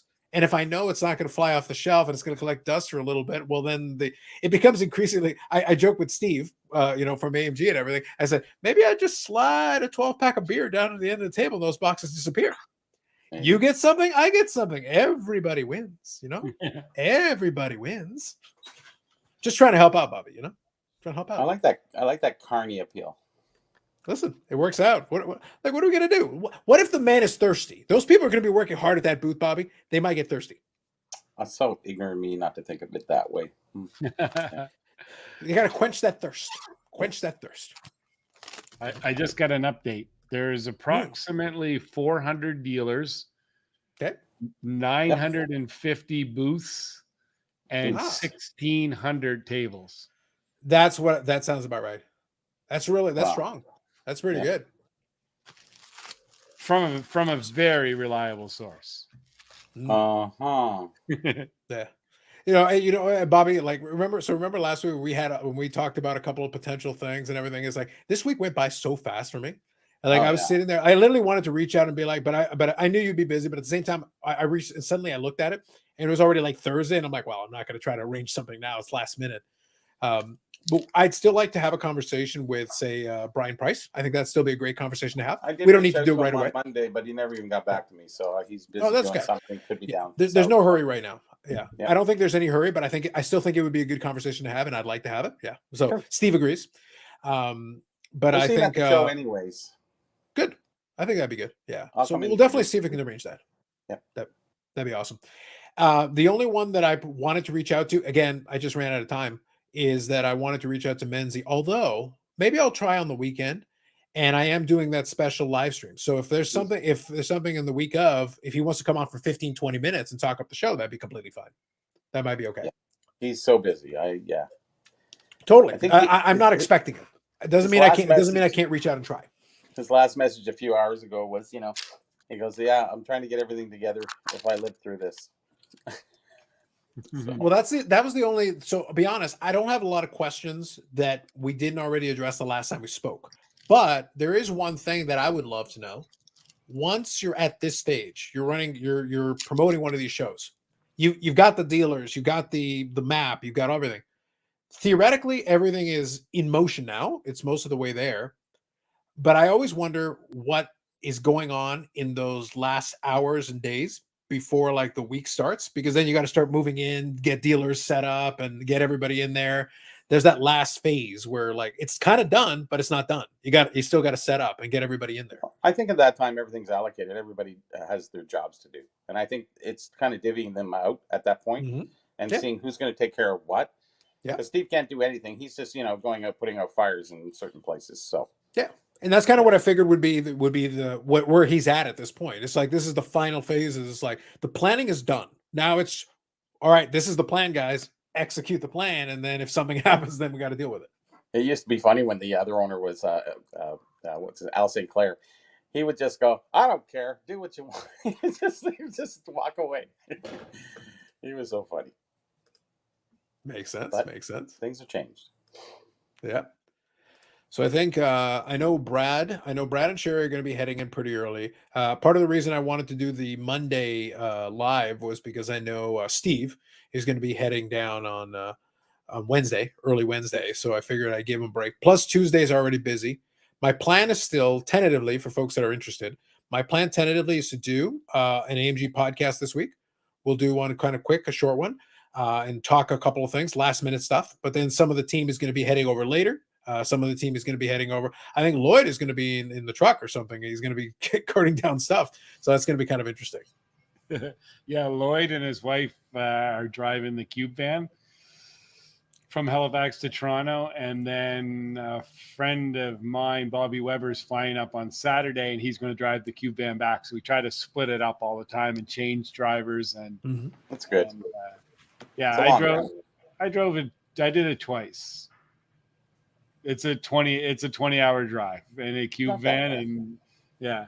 It's all right. You get to Edmonton in 7 hours from Halifax, and it's 13 hours. And it's a long haul, though, with your seats not back. Like, you're in a Cube van. It's not comfortable. not comfortable. There's nothing about it. The wind, when you hit Quebec and like northern New Brunswick, when you're going up through Edmonton and the wind's howling, like you're hanging on. It's firing you all over the road. Yeah, it's not fun. Well, you could lie to people. Listen, we do have a little bit of an American audience. You could lie to them, Brad, and tell them. The problem is when you get to Quebec and you're literally driving through puddles of poutine. Literally just like, oh my God, what are we doing? Yeah. What's going on? I don't know if you noticed, but I opened a box of, which I'm going to look through, of Upper Deck Series 1. So, Oh, this is Upper Deck Series 1. All right. yeah, I just cracked the pack, so that's why I was on mute. I'm just going to, as we talk, I'm going to gracefully go through a box. We got to see what your outbursts are, because like I said, Let's the see. outbursts I thought did well. Yeah. So as you There's a find lot your of cards there, profit, feel yeah. free to show them, and we'll show them. I'm going to read one comment here. So CC says, Brad, I've never attended the National. How does a PSA team size compare to what will be at the Expo? Approximately how much bigger would the National setup be? So we know this is going to be the biggest PSA setup ever at the Expo Ever. side of things. I How do you think it compares to what the last National one you saw was? I'm going to say I'm going to probably more than half, like 2/3 maybe would be the size. Yeah. 100, to when scale you it- said 100, I think that's pretty close. Yeah. Yeah. I'm going to say it's probably 2/3 the size. So you Yeah. double it in that 32. Got it. Double it. Yes. Yeah, exactly. Double it at 32. Eric's just going to stay in there posing until we acknowledge him, and I don't think I want to. I think Shorsey was the first NBA three-pointer. Whoops, we lost him. Whoops, we got him back. Whoops, we lost him again. Terrible. Is Eric a Shorzy fan? I am assuming he is. I guess so. Yeah, he's got that. He's got this one. So I came home, as you guys know, because you were with me, and I walk in the house, and these two T-shirts are sitting here. My wife bought them for me. So I There you go. just walked in the house, and they were sitting here laying on the chairs. So Can't dress them up or take them anywhere. Yeah. I must be doing something right because she loves me. Wow. There's always one. At least, Eric. at least There's someone always does. At least someone does. Yeah. I was able to trick one of you human beings. Yeah. We were those of us here are not fooled. No. No. And we Yeah, won't be good. fooled again. So if you're home, Eric, if you want to switch over to your other setup, we'll catch you in a couple minutes. If you want to pop back on. Yeah, I'll jump on in a minute or two. Yeah, no worries. Take it easy. All We'll right. catch you in a minute. You got it. Or two. Yeah, we'll give him a minute here to get caught up. Yeah, so we talked about that. So yeah, when you said 100, I was like, yeah, the National, of course, is a huge operation, but at the same time, I can't imagine it being hundreds of people to do the. Yeah. That's not necessary. 100 is a lot of people. Like that's a lot of people to do a lot Well, of. they things. must have it down pat there. You know, they've done so many, so they don't need hardly as many people. I wouldn't imagine. No, Canada's new ball of wax, and I'm sure they're all going to enjoy seeing Toronto probably for the first time. Yeah, no, absolutely. I'm hoping that a lot of them will be able to get to experience, to get to go downtown. I drafted a memo. I haven't sent it out with all the different things that you can do. Just as a friend of mine helped me do it. Yeah, just to go down. Because if you go to Toronto and you go from Pearson to the International Center and we're staying at a hotel just on the strip, and that's your impression of Toronto, and you don't venture downtown, it's not going to be doubly scary because it's technically not Toronto. It's like, hey guys, you didn't even make it to Toronto. You're not even there. Mississauga. Yeah, it's like it's Mississauga, y'all. Exactly. So I think that's fair. I think it'd be In a funny. place It'd be I funny if can't you send them to a bunch of tourist traps. It's like, what do you do? It's like you can go to CN Tower. I don't know, man. I don't know what to tell you. But Is let me there kind any of pose good a question sports here. card stores in Toronto? Not anymore. No. Not really. No. I think that's kind of Since done. Legend was gone, that was it. Yeah, Now you gotta- Legends was fun. Legends was fun. Oh was yeah. great. It was the best at one point, and Yeah. then it just went downhill. And then they split half of it, and Tim Hortons took half, and they took the other half. And after that, it was finished. And there's really nobody who's ever came back. There's potential, but nobody's ever really stepped up. Well, I think you know, look I at think the Brad's cost to place try to down run in it. Nova Scotia, you know, and we're Toronto, and we got a team, and it's like, really, you know. Well, but the Toronto's thing kinda is, if you big. tried to do, with due respect, even if you tried to just replicate what AMG has done Yep. in Toronto with the Toronto real estate prices, it'd big. be like $1 billion. It'd be stupid. Like Yeah. it would just cost you so much, and your overhead costs would be so off the charts high that you would need to charge like 10x everything just to break even. It'd be The Yeah. stupid. Series 1 would be $6,000 a case. Yeah, $6,000, probably like $600 a pack. Box. It'd be obscene. It'd be obscene. You'd be like, why? It's like, do you understand what the real estate costs here? Just to get a decent amount of space? But Toronto's so big that it's really hard to travel to get to a certain potential location. You know, it's Yeah. in Toronto. I would put it North Toronto. I wouldn't even put it in the downtown area. It's not worth it. Or actually, Well, I think- if it was in the Hockey Hall of Fame in that little mall, I think someone could do something there. That would probably be basically what you have to do. It was funny because I was looking up the Mint Inc. folks have they have a store, and then they also have like a I guess what they call like a gallery store. It's supposed to be like a kiosk store, and I saw they did like a social media post where they said, "Hey, we're buying vintage at the kiosk store," and I went to go look it up. The thing Thinking of is, those and Bobby Kodak will booths, have little huts. no, it's a little bit more than that, but like not by much. Like, let's be fair, not by that Really? much. I will give you. I'll actually show you, and for context, you'll know better this location. You'll be able to give some context to the location. Let me see if I can pull it up here. It'll take me a minute. So you've got a Toronto store and what's called the Vaughan store. The Toronto store, though, is over in Davenport Road, and I can Okay. actually show a picture just to give you a little context. The thing is, in order to do something in Toronto, this is what you basically have to do. So here it is, and it's kind of in this space here. It's like on the side of it's like a house, and then they built like a commercial space into it, and that's basically what you have to do. Well, it's That's the way kind you of have to- commercial along Davenport, anyways. It's kind of spotted. Exactly. So it's kind of Davenport weird. where? What's the number, Davenport? So this is 198 Davenport Road. Oh, so it's so it's so close to Yonge. That's actually just past Bay, yeah. yeah. So here's it's where in they've that got it. little- Rosedale Rosedale, TTC nice stop is area, here. yes. Yeah. Yeah. So basically, so to put this into context for folks outside of you go to Toronto, anything that is near a TTC stop is at least accessible. You got to do a little bit of work, but you can get there. So the fact that you got the Rosedale there, you can go, boom, you stop there, and there you go. You're a couple blocks away, and you can walk over. But I wouldn't call it convenient. You still got to do a little bit of work to get there. Yeah, well, Yonge and Bloor, and then straight up, it's not so bad. Yonge and Bay, and Yeah, Bay Street's I straight think up. if you're driving down for sure, I think that's the case. But then driving in No, Toronto there's is no also parking kind of there. something. That's the problem. That's what I mean. Davenport, no parking. No. So that's what I mean. Like there's a cost. If you drive, you can go kind of in a direct line, but there's no parking. Or you can take, the TTC, which is accessible, but then and TTC is not bad. Like they run enough trains that you can get there pretty regularly, and there's another train every couple of minutes, so it's not like you can't get there. Yeah. It's a little out of the way though. However you want to slice it, it's a little bit out of the way. You got to do a little bit of work. It's kind of a trendy little area there. Some very I think that's what high-end they're shooting for. stores. Yeah, very high-end stores. Eric, Hi, what's happening? now you can get back to your Pepsi.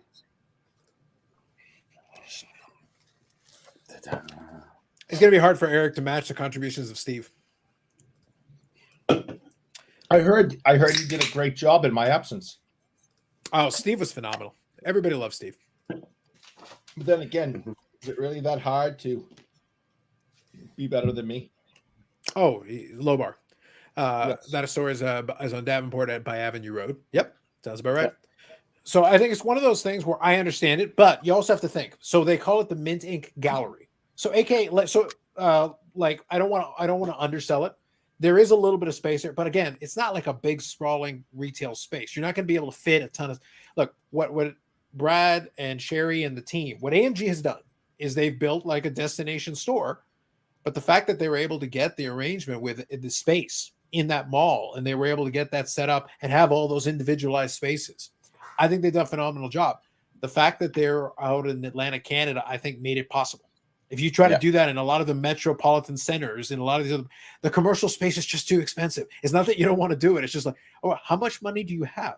How much money are you willing to dump into this in order to get that equivalent amount of room just to make it work? So we got about 20, 25 major malls across in Toronto and surrounding areas. So, how many major malls do you got down there? 2 in Halifax. We have 2 major malls. So if you look at the square, so that's our perfect. rental rates would be the same square in Halifax Shopping Center. We would pay the same as what's the big mall in Toronto? Eaton Center. The Eaton Center. They'd be similar rents for Halifax Shopping Center. Fair enough, because yours is more concentrated. That's it. And but so for example, if Halifax Shopping Center in Halifax is going to run you about $80 to $100 a square foot to rent there, Bedford Place, where we're at, 10 minutes from Halifax Shopping Center, is the deal that was signed was $7 a square foot. Big difference, right? Like, but just the point is though, big difference, Massive, right? That allows you a lot more flexibility to be able to do things, and So make it work. I'll take the whole mall. Like, so for $35,000 a year, where it would be 5,000 times 80. Oh, we're about to do the Fahrenheit calculation again. Yeah, 400,000. 32. Yeah, exactly. It would cost us $400,000 a year to have it in the mall 10 minutes away. Now, in fairness, Bobby, there's a mall here that has become. By the way, y'all, if you have any questions or anything that you want to discuss, let us know. No, Bobby, better. I can do better. So I've got 2 that are near me where I am. So there's Sheridan and then there's South Common. Now, the thing with both is they're not really what I would consider. And again, Chad, if there's something else you want to chat about, let us know. Otherwise, we're going to talk about malls. So there's the 2 of these. I wouldn't consider them dead malls, but they sort of are. And here's what I mean. So both of them will have. So one of them has a Walmart, which obviously holds court over everything else. No problem there. It's got a no frills, and the whole area in between is full of like these like miscellaneous kind of shady-ish stores that became increasingly shady over time. It's just like. And they've got a transit hub right there. They've literally got the bus stop right there, which in theory should be a phenomenal. You've got a Walmart. You've got a no frills beside it. You've got the banks beside it and everything. It's like this should be a fantastic location. Questionable. The whole middle section of that mall, questionable at the best of times. Now, get closer to me still. We are in bougie Eric territory. We're in the bouginess over here, super gentrified. And for some reason, this mall, I think what happened is that an insurance company bought a lot of space in this mall and then actually ended up buying the mall and slowly bled it dry until any good tenant left, until all that's left basically is a shopping center, a grocery store, one of the big ones, Metro, one of the big grocery store chains, the government of Ontario building where they'll do licenses and stuff, like a really crabby one. And then they've got this big spot that was originally the Target. So when they were building it up, it was the Target. Well, the problem is that's the one that's like the cursed Target, because when they were constructing it, part of the beams fell and killed a guy. So I think it's been now an Indian burial ground, and I think it's cursed. Anything that tries to go in there is dead. And this insurance company, I don't know what they're doing. If it's the leases they're charging, there's like nothing in there. So I think at this point, if they weren't idiots, I think I could probably get 35,000 square feet for $150 because there's nothing there. There's literally nothing in there. Maybe they're waiting for the lease to be up and then they'll sell it for buildings, condos, whatever. The problem is they can't. The mall is what it is. It's zoned to be a mall. Like you would have to rezone it too. And I don't know if they would be willing to pay. Well, everything's being rezoned anyways. It doesn't matter. The entire back section, though, they've literally built out the entire back section to be offices for this insurance company. So really? They're basically built into. They've literally built, and even the food court is trash because I guess they lease. Like they drove out the McDonald's is on the There's outside a of the Taco parking Bell lot. in there. There is on the outside. It's not in the mall. It's outside. It's in the parking lot. Well, thank God there's a Taco Bell. So But I was just sitting there going like, I don't understand how in this bougie area where there's like we're super gentrified, and for some reason you can't make the small work. It's hysterical. I die of laughter. And they've got, like I said, they've got this gigantic mega store size space and everything. I'm like, I was like, no, if you, I joke with this, like, you know, I if you guys weren't idiots, you could probably just make the lease reasonable and get some tenants in there for God's sake. yeah, I remember the Sheridan Mall used to have. They used to set up in the middle all the dealers back in the 90s, 80s. Yeah, that was kind of cool. There was time, this is before they took it over, that mall actually would run small mall shows. You could because you had enough room, you could run them down the middle, set up the tables and everything, and run those mall shows. I remember them in the 90s, but it's been so long. Like now, there's like nothing in there. Nothing happens. They don't run anything in there. And like I said, they've got almost no tenants other than tenants that have enough money that they don't care. There's a Bell store in there. You know, there's a couple of bank branches in there, of course. Because at the end of the day, it's conveniently located. There's a Shoppers Drug Mart because why not? It's a pharmacy, sure. That's fine. Brad, there's a franchise waiting to happen. There you go. AMG Collectibles East. Oh, sorry, West. Yeah. That'd be West for you guys. Central. Yeah, Central. There you go. West is That makes to sense come. for Fanatics to carve out some space and hobby stuff and real sports in Scotia Arena and J Shop at the Dome. True. It would make sense. Yeah. I always said the Hockey Hall of Fame should have been in Maple Leaf Gardens when they closed it. Like, why not? It was perfect. That would make total sense. Yes, that would make a lot of sense. 2 for 1. It was, but business and whatever. I don't know. Well, They now tore they down built the a hockey. arena, so. They built a hockey arena for like the school there, and then they've got the Loblaws. I want to say Loblaws. Yeah, something like that. Bobby, the Maple Leaf Gardens is still open and still being used, correct? That's what I meant. That's what I was talking about. There's a grocery store in the I guess it's east part of it, and then the University of Toronto, Waterloo. I don't know which. They play hockey still there. I was gonna say if they put the Waterloo one, I'd be impressed. I think it's like Ryerson or something. Ryerson, I think it's that's one of what it those. was. Yeah, it's one of those. Yeah. And they play there. So really, it's not utilized to any degree except for the store being open. The store's pretty large, but it only takes up a small portion. I have some great pictures. They did some nice thing. They did this maple leaf with all these chairs, some beautiful artwork on the escalators up, and they left a lot of the buildings there, so you could see the bricklayers and the blue painting, and it looks really kind of cool what they did. And that's going upstairs, and that takes you away from the store. And then I think there's an LCBO there. There's and a couple other small little stores, boutiques, whatever, are upstairs. But the whole base of it is a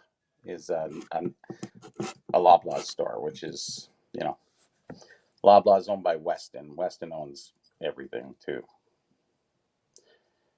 They even owned a lot of the cards because Weston was back in the 10s doing chocolate bars, and they bought up every chocolate bar company. I got a question for you, Bobby. Will there be any packs from 1959, 60 and back at the Expo, do you think? No, most of that is reserved for online and auction. It's gotten past that point. I don't even think not in E50. Oh, or prior. There has been packs in the past, but not many and not for long. And that's going back 10, 15 years, maybe 20 years. I'm not sure. So if you see anything at the show from any packs from the 50s, I've got a friend of mine that is looking to buy. Okay. Keep that in the back of your mind. And he's also looking for, the second year game jerseys, the Patrick Waugh and Wayne Gretzky autographed ones. Yeah, so it's to be 98, 99. Yeah, and Gretzky's out of 99 and Waugh's out of 33. Actually, might be 97, 98. Yeah, 97, One or the 98. other. Yeah, 97, 98. So if you see it, if anyone sees any of those in their travels, he's preferably looking for number 99 of 99 and number 33 of 33. It's a big ask, but Nothing, no big deal. Here's the last. Hold I'll on, give you I got that right here. I got both. Hold on. I got both of them right here. I'll ship them right off to you. No problem. somebody has it. what? You got to go look for it. Here's the last big pack sale. It was a PSA. I think it was a 9. It was a 1965-66 pack, and it sold for Okay. $25K. Mhm. Nice. There's nothing in there that's worth even close to that. Oh no, The absolutely packs not have even close. outgrown. The rarity has grown, and not the opening value. Even if you got Right. PSA 10s on all 4 cards in there, Yeah. what are you going to get, right? Is that Yeah, all there when- was? when- Was 4 cards in 65, 66? Sorry.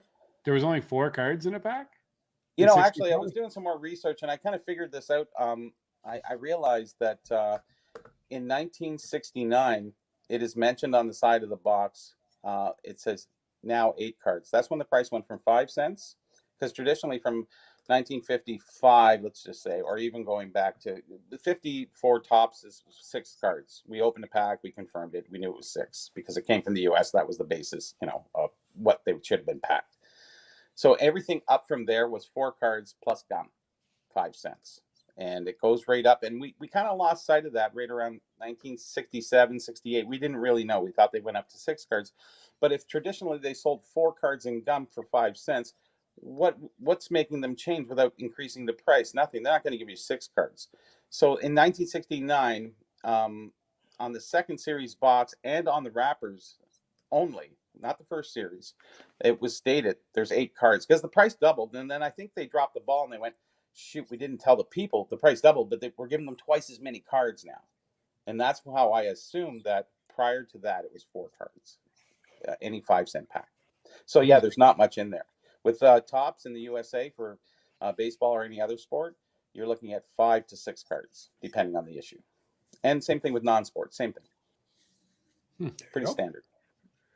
So Double D Vintage Sports. You can find that on card. the app on Needum, and that is in the write-up for 69.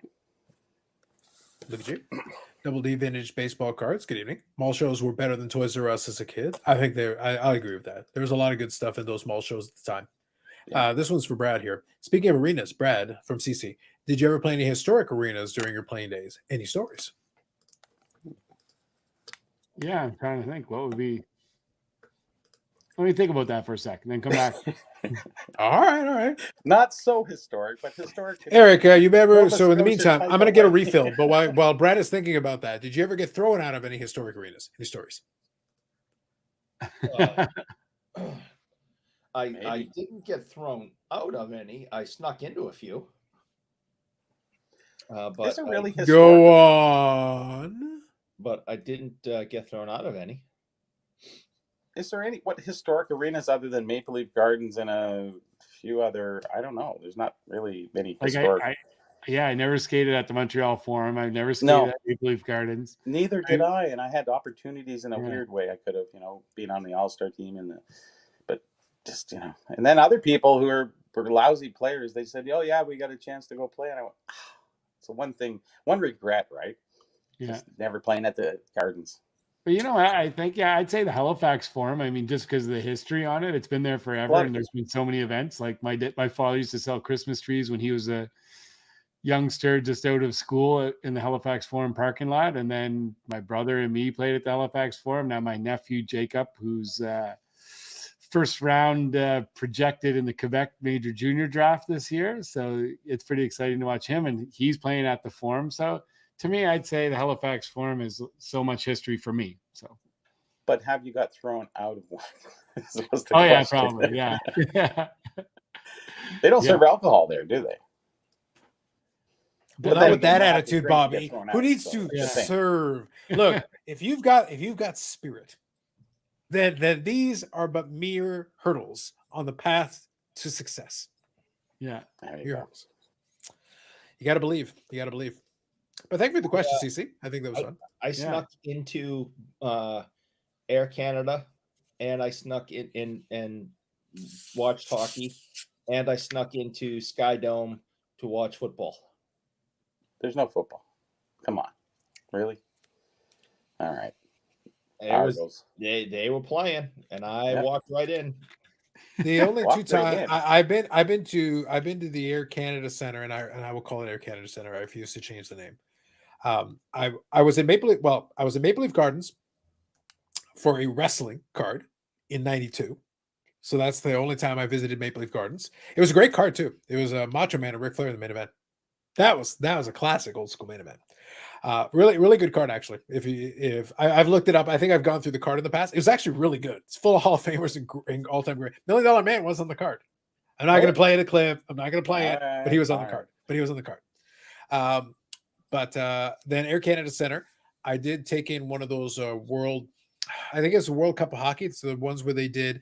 It was whatever they called the version where you had a Team North America, one of the newer iterations. But I attended because you could buy, if you didn't pick like Team Canada or Team USA, you could actually go and watch some games with some great players in it. And I was able to get seats lower bowl, like all the way down for like $30. It was fantastic. And I went in there and watched like Team North America against Team Slovakia, Marian Hossa, and Team North America had some good young players on it. It was like you can watch some really good high-end hockey. If you stayed away from Team Canada and Team USA, you could actually have see a lot of good players.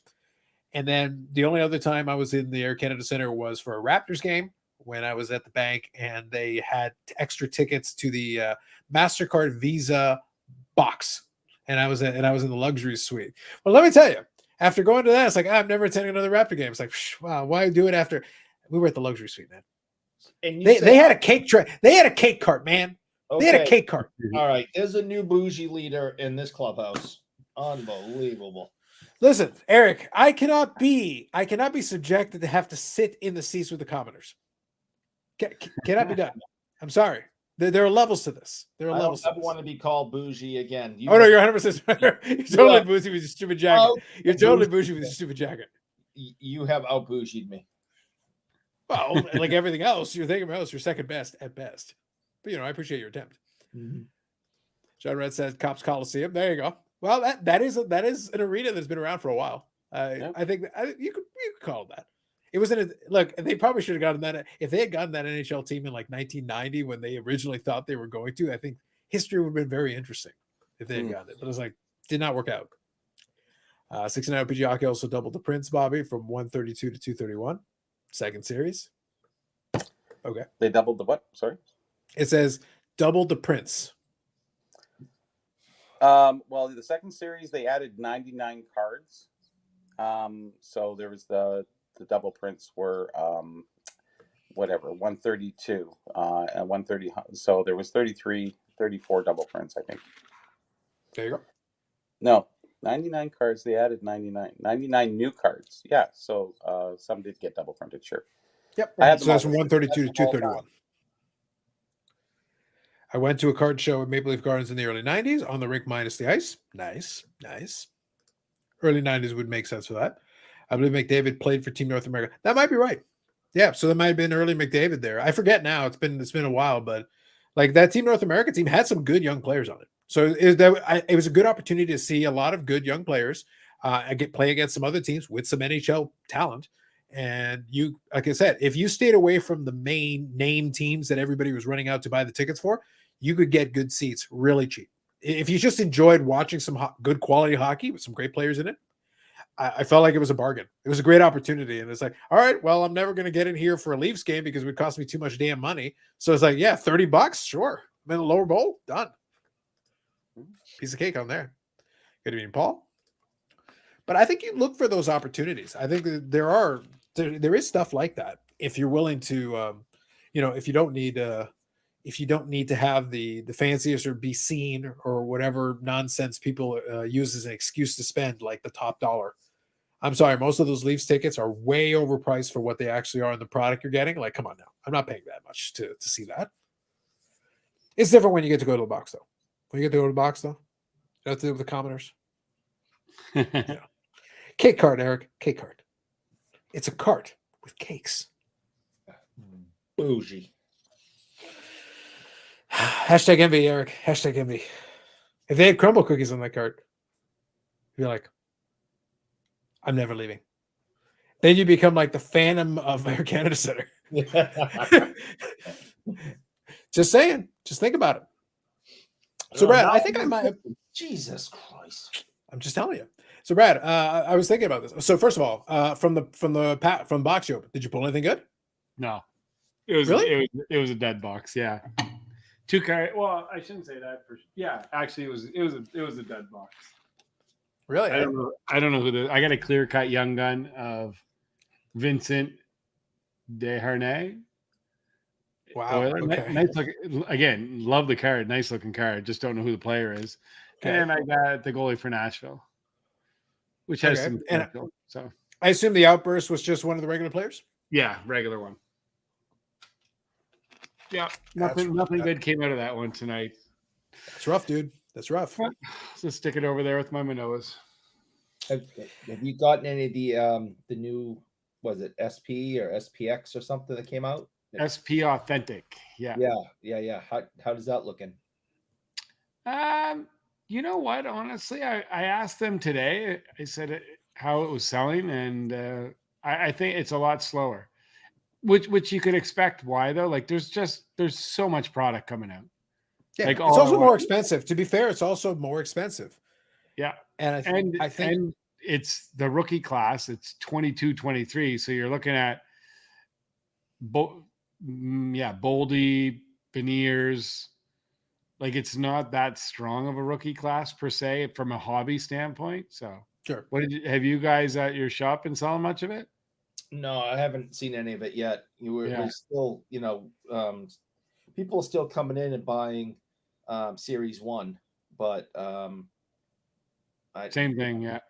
Yeah, I have not too many people are coming in looking to crack that yet. I will throw one other potential factor that I think is critical here. And again, it isn't meant to just pick on our friends at Upper Deck. I'm not intending to do that. But one of the things they did was they did some of the retro future watches, because you've got a couple of years of retro future watch designs in there, which are included. So I think you're guaranteed 2 autographs per box. So that's part of the deal. But which 2 autographs could vary. So you could totally have a box that you open and you don't get a traditional this year's young gun. This year's future watch auto. So you could have a retro future watch auto and like a Sign of the Times or a Cheerography or one of the Marks of Distinction or something else. So you could still get an autograph. That's cool. But you're getting 2 autographs. But if you're not getting one of the future watch autos that you're kind of expecting, look, I will recommend, I mentioned the channel before, check out Ziri. Check out the first box break Ziri did for SP Authentic, and Ziri loves SP Authentic. By his standard, he went on a cursing spree. Like he was so mad that they had these retro future watches, and he went on a whole rant while he was opening 2 boxes of it and didn't get one of the regular future watches in 2 boxes. Which, if that's what you're looking for and that's what you're collecting as part of the base set, the normal base set, I can see why you'd be mad. But take the normal price that right now is going on, depending on where you're getting your boxes. That could be $500. $500, and you don't get one of the regular future watches. That you're getting some autographs, yes, but you're not getting the future watch autos you're looking for. I'd be mad too. That's a lot of money for a lot of people. All right, so Hockey is getting excited. He sees Brad, he gets excited. Peter Forsberg is like, "Have you been to Europe?" There are plenty of Peter Forsberg collectors in Europe. Seriously, a bunch of them, and they like their high end. I mean, he has his own stamp. I mean, he's a national hero. You know, I like Peter Forsberg, but I don't know any Peter Forsberg collectors though. You guys? Here's the thing. I don't know them, but I'm on like 90s collecting groups on Facebook and stuff. Yeah. And all the Peter Forsberg collectors and say Jaromir Jagr, the most hardcore of insert European player here, are in Europe. They're based out of Europe. So they're the ones who are buying up. So do I know any personally? No. But do I know they sell? Yeah. I've sold them to Europe. I've sold them to Europe. I got this. This is pretty cool. Remember this? Valerie Pab. Oh, yeah. I've seen that one. So it came with that block set. Anyways, I sent it in. The card was a little off. I got it, the auto grade a 10 and just authentic on the card I wanted. So super cool. Anyways, yep. And I had another awesome one. I don't know how I did it. Yeah. How many people collect cards in Europe? Just ask Chris Sewell. Ask him how many hockey cards he tried to sell. Literally, Czech players like Forsberg, Swedish players. I am selling them to Europe. I don't care what Chris Sewell sold. I care what I sold. And they sold for strong prices in Europe. Absolutely. Yeah, there's no This- doubt. I got this guy back too. This Kobe. Oh, he's got a Kobe. Yeah, it was a Beckett 9 with the 10 auto, and it came back a PSA 9 with the 9 auto. So I get that one, and then I was super pumped. You will like, All right. I think both you guys will like this. Anyways, the Oh, Montana. the real goat. Not and the faux goat, not the other guy. Yeah, 10-10 on it.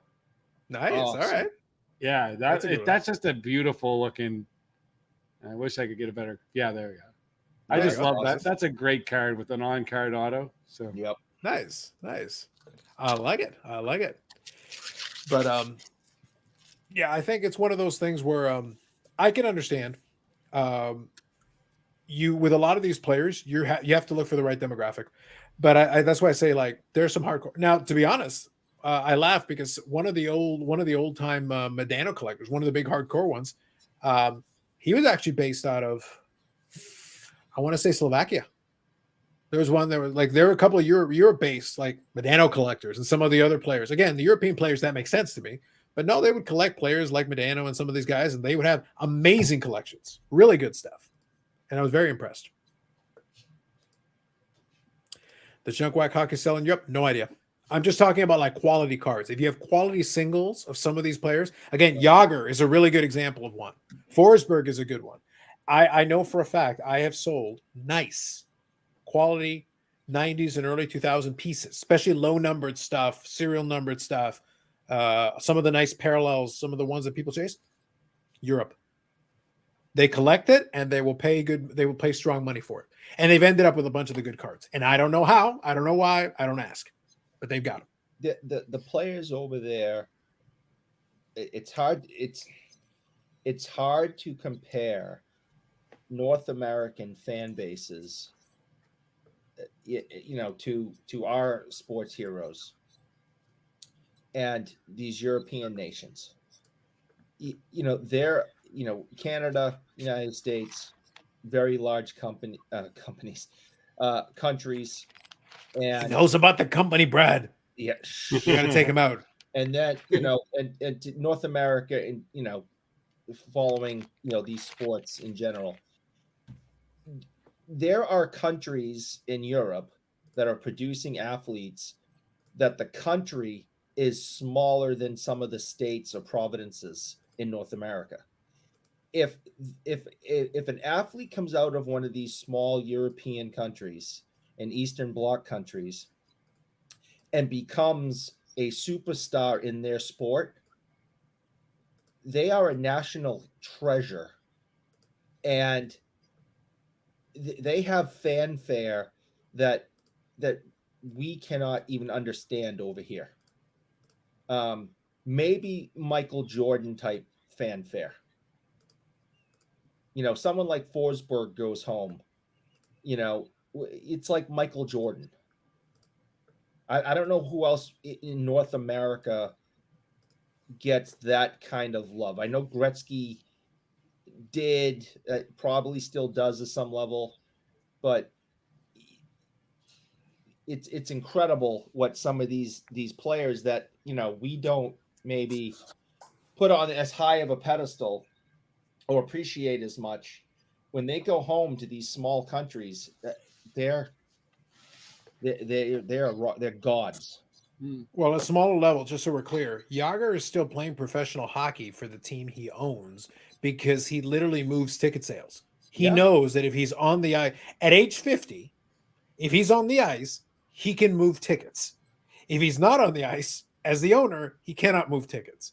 So he's literally put himself on the ice playing when he's like, he might still enjoy playing to a degree, but he doesn't want to play professionally game by game. But it's one of those things where he's like, but I know if I do this, then I'll be able to move tickets and I own the team and this is how I'm going to make my money. And it's like, oh, but he can still move the needle.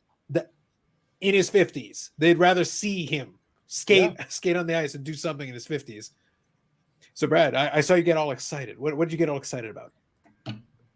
No, I got all excited because I just had a feeling that I could find the Medano card that I had for you that's missing. And I was sitting here, this and is going to be the great mystery. I'm enjoying this. I know. And I was like, I brought home a bunch of empty boxes for stuff. And I was like, usually I put the cards in the empty shoe boxes, and I went, I guarantee that's where those cards are. So I just went over to the 6 boxes, and it's not in there. This is gonna be the running gag. It's gonna be like in the last place we'll ever look. It's gonna be in the last place. I we'll ever know. look. Did I hear Eric say Providences? He tried to say Providences. Is the Providence? It's Provinces. That's in Rhode Island. That's oh yes. Okay, so I had some type of slip where I put a D in there. Yeah, that's okay. Yeah, well, I think Carlos is right. I think my brain is used to saying Providences Reds. Yeah. With Rhode D. Island. Yeah, I think that's probably where it came from. Makes Yeah, sense. Makes Makes sense. I did look up that 69. Yeah, there was 33 double prints in that set. Actually, Tony Esposito rookie is double printed. So what they did for the second series, they had 132 in the first series. That's like a full sheet. And then they added 99 cards, new cards, said right on the box. And that leaves 33 double prints, which Tony Esposito and Mr. Hockey, I think, was double printed as well. Then why do I have to pay so much for those 2 cards then? You know, it's really funny because they're stars, and that's the thing. You know, you have double prints of certain things, and if they're commons, they just get no respect. Here's a little stat for you. I was talking to my uncle today. We were talking about 65 Tops hockey, and he collected 60, the tall boys, he remembers, and then 65, 66 were his years in his youth. Yep. And he said, I remember, like, distinctly, he said, my friend that's dad that owned the pharmacy in Borden, Prince Edward Island, his dad owned the pharmacy, and this guy would always steal packs, and he'd bring his packs over from his dad, and they'd open them up in school. And he goes, I remember when the Gordie Howe that, has got the 600 goals on it. Right. He goes, that card wasn't inserted until late in the year in the 65 packs, because I remember the day, it was sometime before Christmas or either early after Christmas. I remember it was snowing. I remember he pulled that card. He goes, what's that card? Because you always looked at it. It was like, and they inserted it late. So there's a little stat for you, because he remembers precisely that. No, and that's really good, because that was a single print, whereas all the other ones are double print from that year. We always wanted to determine if it was issued in 2 series, because one has 5 cents, the other one doesn't have 5 cents on it. Right. So I believe that the 5 cent, without the 5 cent, is the first series, and the second series was the one. But traditionally, Tops, aka Peachy, would release their cards in January 1st. And usually the second series would follow 4 weeks with the size of the set later, where when you got to 70s, it was 6 weeks. So that's a good sign. I'll let him know that. I remember. So they did release it probably in 2 series. Like, that's a great step. And there's a couple other little nuggets of information I have, but yeah, definitely that's why they have the 5 cent. See, Tall Boy's the same, 5 cent, no 5 cent. 66 was they had the 67 notation on it, and one's without. So, but it's one sheet. So how do they divide that, in the 66? So that's what it gets murky there. So we really don't know what was going on. Could have been a regional thing. Not too sure. But 67 notation on it, just the 6-7 with a hyphen. It seems like, well, it's released as a second series or something. I don't know. I don't know what they would add to it, or you can't divvy up the cards because all the cards are different numbered throughout the sheet. So to split it up between 1 to 80 or whatever just wouldn't work. So I don't know what they did. Interesting. Gotcha. All right, I'll get caught up here in the comments real quick. And by the way, for Eric, I mentioned already a lot of his confusion and everything, but you know what he's not confused about? The like button. No, I'm not confused about it. He's very clear cut No. on the like button. No. You know how convinced I am? No. I'm convinced because we charge Eric for every like. Likes help ease or make worse as pain, depending on your preference. No. And we thank you again for your consideration. No. I believe your answer to all those things was yes. Mm-hmm. Moving on. So Hockey Hockey said, Eric, with Jeff Wilson having his own Tops card, how long before Jay Lee has his own Upper Deck card? Ooh, they should make a Coaster Maker card. Moving on. Sports 540 Cards Radio. Did you hear them talk about him? It was funny. I did actually, yeah. I did actually I do want to touch on the softball question. Card Shop Live. Oh yeah. Well that too. Look, I already make fun of Floating Head all the time anyway. It's not like I need an excuse, but that's an easy one. But Car Shop Life. We'll talk about Car Shop Life for a second. 540 Flip says almost like the party Boston puts on when Eric leaves to go to the Expo. I hate Mardi this Gras. guy.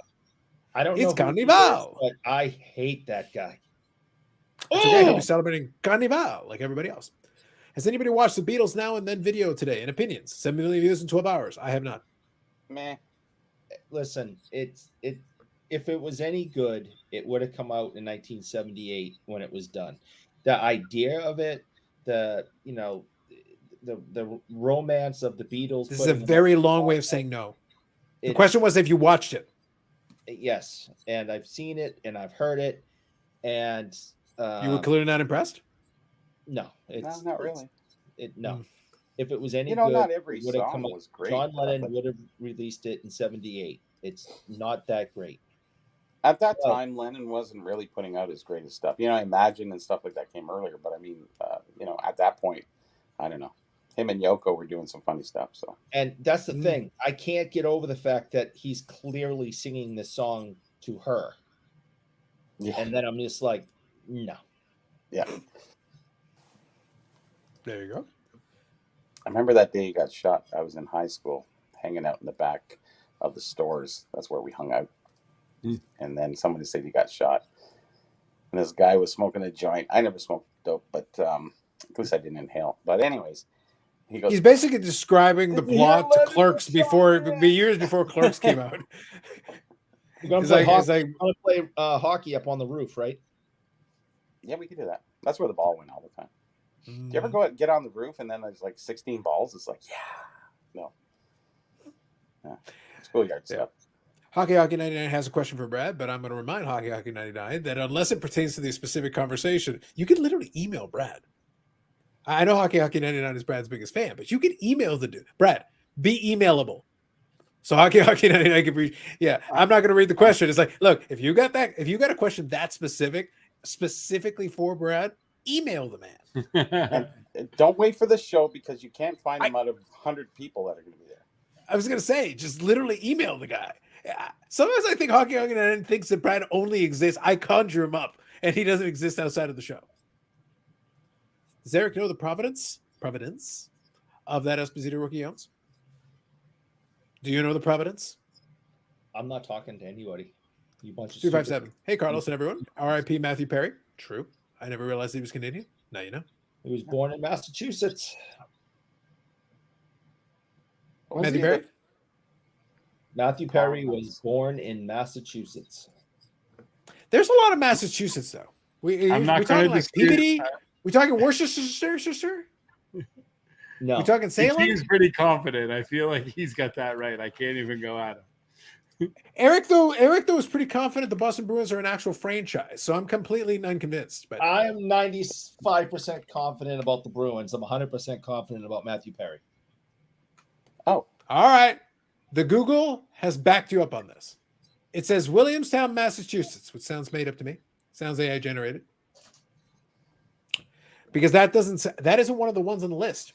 I didn't see Worcestershire, Salem, or Peabody. Right. So those are the only three cities that we acknowledge. So this must be like a region. This must be like Nunavut, or the Yukon. Yeah, exactly. Or the Northwest Territories of Massachusetts. Yep. Just saying. Like Boston. Good evening, gentlemen, and Steve's doppelganger. True. Steve. Shut up, Josh. Let's see here. Carlos, why do people make videos about new grading deals? Views. What is PSA's incentive to pay for sponsored content when people do free advertising for them? Those suckers don't get paid? Really? Moving on. Okay. Exactly. The free advertisement you get, Brad, is unbelievable. I was talking. So jokes aside. Obviously, because part of the reason I can have fun with that is because of PSA Canada. We did the thing with PSA Canada. However, the specific videos about the specials and stuff were not sponsored. However, they get more views. Why do they make it? Because they get views. So if you are a monetized channel, then you actually are incentivized to. Sure. So number one, you get more views on it. Number two, it draws more people to the channel. Number three, some of those people subscribe and maybe watch your other stuff, which in turn, monetized channel actually works in your favor. So the answer to your question is views.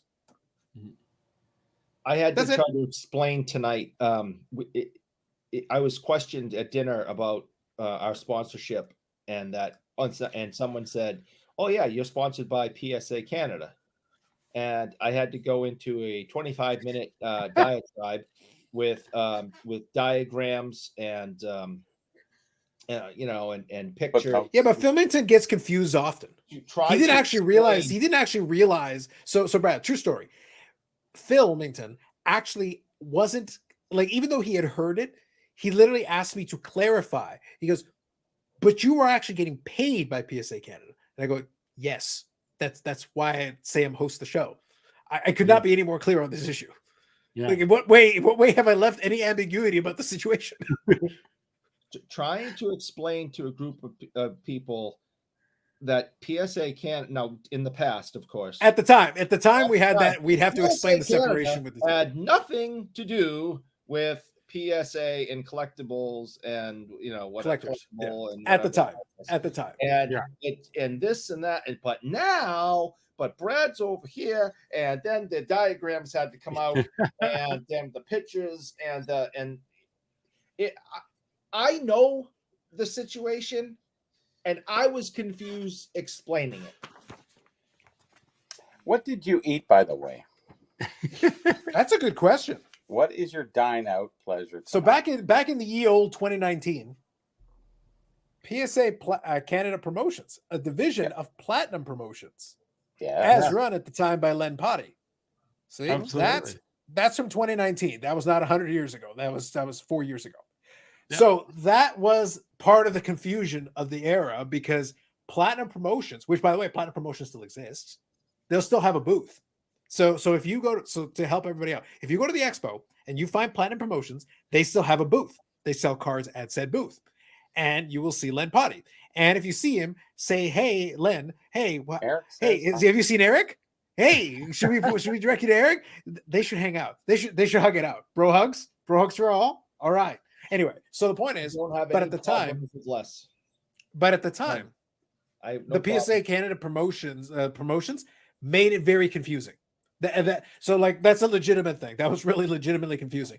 And then Brad took over, and then the PSA Canada branding became even more prevalent, which actually added to the confusion. It made it even more confusing for a long time. The first episode we did, by the way, the PSA Canada YouTube channel is still there. We're not doing any more episodes for it, and we explain why. If you want to know why, check out the last episode. We explain it completely, because Brad is now officially under Collectors. Collector owns that. Lock, stock, and barrel, it's theirs. But very first episode, we explained that distinction. and you almost have to do diagrams. So that's actually kind of true. It was very confusing at the time. I confuse myself sometimes with it. Yeah. So at the very end, I looked around the table, and I said, "All right, so does that make sense?" And I just had these blank looks of these other guys, just like, like they did not want me to start again. Well, to be fair, and I've had this conversation with Brad, straight up, we've had this conversation. I always said that if for whatever reason we ever did renew or start that up again, it would be different. We'd have to do it differently. And the biggest reason is because when it was PSA Canada as a separate entity, Brad's running it. Brad and I had a handshake deal. There's no contract. The whole time we were doing that, there was no contract. There was no paperwork anywhere as a contract. We had an arrangement we had agreed to. We were comfortable with it, and that's fine. But if it's under collectors, then it's like, no, I need you guys to lay out exactly what is it you want. What are the terms? Everything has to be in black and white, because you're a corporation. So as a corporation, I need you to explain to me exactly what it is you want, lay it out for me in black and white, so I have a copy, you have a copy. That's a different arrangement entirely. But that's the difference between the way we have to do it. There's a big dumb jerk in the chat, and I want him blocked. I don't think you have that kind of power. But here, Eric, this is an opportunity for you. So I just want to make clear that distinction, because for a long time it was very confusing. And I said, when it's a specific one-to-one arrangement, handshake deal, that's great. When you're dealing with a company or corporation, there's a contract. You have to have a contract, no matter what it is. I would advise anybody to have one because now you're dealing with a different set of things. You're not dealing with one person anymore. You're dealing with an entity. And when you're dealing with an entity, you need to have that clarified. So that's why I'm not involved in it anymore, what they're doing. If I ever became involved in it down the road, it would be under a contract of that kind, and I would disclose it at that time. But it is super confusing. Super confusing. I am And Eric, speaking you of didn't tell us contracts. what you ate. What did you eat, Eric? Come on. I need had to know. a hamburger. Really? That's Yeah. Should go with the chicken sandwich, and then we could have had a further explanation. No, All right, Eric, here's your moment of vindication. Maybe Eric will find a did clapper at the expo. maybe. Why, Vindication, Eric. This is your moment. why would I want to find a dit clapper at the When he's expo? got it. Yay. Aubrey. Nice. Yeah, see, those are nice. They came in 4 different colors. So you need the other 3 colors there. Yeah. Oh, yeah. So, Brad, Eric sent me the picture, and as soon as I saw hockey's coming, I was like, "Wait, Eric, this is your moment. This is your moment of vindication." I had to sell a tooth. I had to rip my own tooth out of my head and sell it for the filling. To get this. I don't What's know the if I back can look go like? with. I don't know if I can go with the other colors. Well, the back says "Made in Taiwan," Bobby. And there will be no hiding from me, Mr. Cilio. I will find you.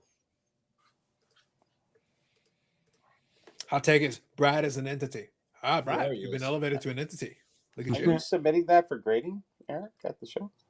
I have never submitted a card for grading, but What is Where more is the worthy than patronage? Dick Clapper? I Where guess is I the could be talked into it. Providence patronage. I'd like to know. And to get it done at the show is going to cost me $5 million. No, $129. Yeah, well, Yeah. that's not. It's not that bad. There you go. Well, it Do you know- depends on the grade, right? Yeah, Carlos, did you watch Neo's video today? I'm going to say I heard a bunch of talk about it, but what specifically about it? Just in grading in general, it was Yeah. very well done.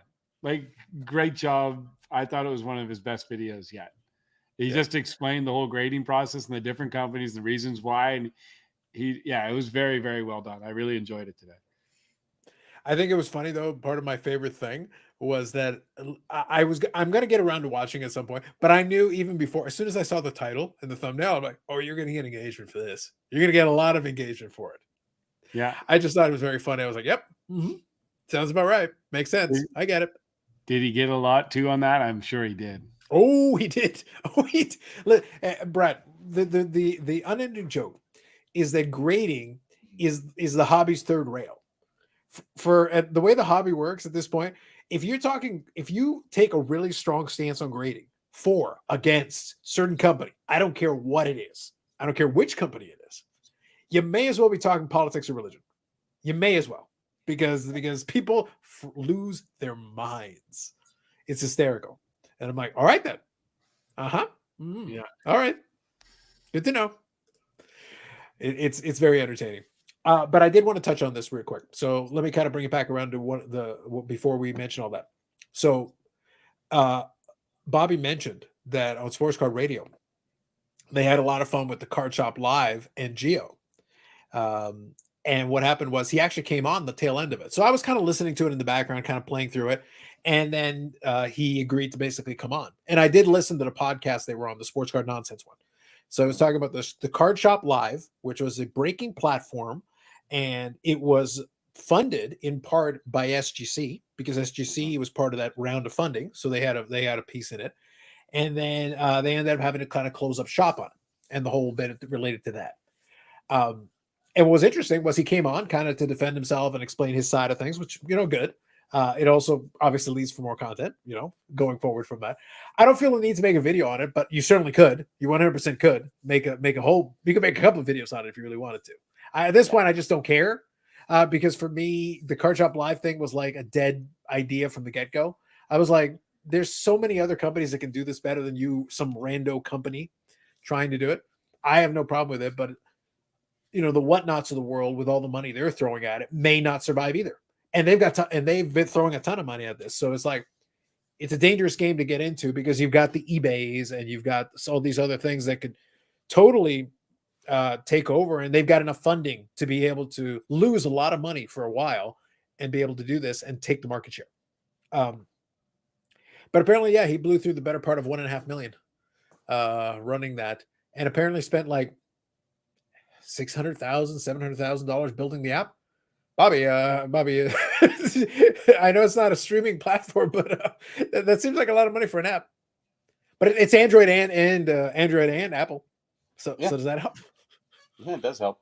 You know, the time that goes into it, it depends how complicated it is. You know, the things that we did were extremely detailed and complicated.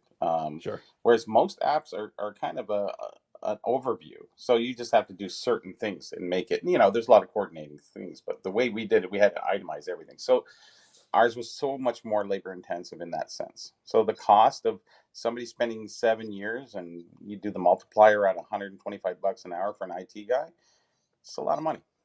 Yeah, for sure. I just think though, and I will agree with the Sports Guard Radio guys in that if the main function of your app is as a streaming platform, you do have templates you can build off of that already have the base functionality, and you don't need to spend hundreds of thousands of dollars. You attach onto it the payment side of it. You got to make sure you got that, and then you kind of build off of it. So I do think there were solutions that you could have built, something that could have gone to market cheaper than what they ended up doing, which would have saved them a lot of money and maybe gave them more runway to keep going if they wanted to try. I just don't know if the business model would have made any sense. Let's put it this way. While I at least tried Whatnot, I have at least tried the app and looked at it. It's not for me, but I get why some people would like it or use it. I never even tried that one. Never even gave it a try. Not for 1 second. There's only so many places, right, that you can use. And, you know, when you find the easiest ones, you really don't want to venture past that, right? Honestly. What does one do better than the other? Nothing really. Honestly. That's, you know, you buy, you sell, really the first simple stuff. And so many other places have tried it. So many other places have competed with eBay. You know, you had Etsy and Cutesy and what was the other? A couple other ones that just never do anything. Poopy Pony. Yeah, that was another one. Soon to be an app. But anyways, yeah, that's it's very hard to compete in the marketplace. And eBay's actually been down 25%, I think, lately. Been very slow, I guess, with all the stuff going on in the world. eBay's also done a lot of things that have hurt them, as far as making it harder for sellers and making it more miserable, making stuff harder to find for folks that are actually trying to find stuff, which hurts the sellers, which in turn hurts the sales. Like, it all comes together. So the point is, I thought it was interesting. I thought the discussion was cool. But at the same time, it was like, it wasn't a surprise though it didn't go anywhere, because at the same time, it was like, I remember hearing a lot about it, never really knew anybody that was using it or even really trying it. And I was like, okay, well, if you're not really getting much buzz beyond just the fact that you exist. Well, the question was, what did they have that other places didn't have? Were they more, they want to be boutique? I couldn't think of anything that would draw me to use them or even look at them as a buyer either. Like, if I'm not interested as a buyer, then how are you going to get eyeballs on the product, right? But when there's so many other bigger, huge platforms out there, what business would you steal? Really? Unless you're dealing in something very specific. Sorry. I was just going to say, Eric, what's his thoughts on it? Well, he had diagrams and everything, didn't he? I heard a little bit about this, but this is the most I've heard about it. So I'm still processing it all. I'm very friendly with Mike. He's a great guy. Second time I had COVID. That sounds vaguely Heartland-esque. Yeah. Vaguely Heartland-esque. The second time I had COVID, he called me to make sure I was okay. Back when after giving you COVID, go on. People were. Why would he do that? Probably because he gave him COVID. He goes, "Sorry about that. My bad, bro. My bad.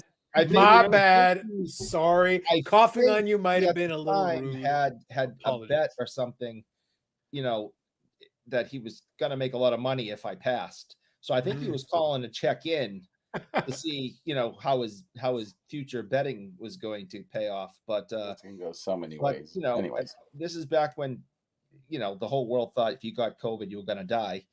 I was very sick. I think you guys may remember that because I was on the show with 103-degree temperature when I had it. But he called And, and checked and on me. alas, the side effects of the long COVID with the psychosis still continues to this day. I It's know, really tragic. because I think the Bruins are a real franchise. I know. See, I didn't even have to say it. I didn't have to say it. So He knows.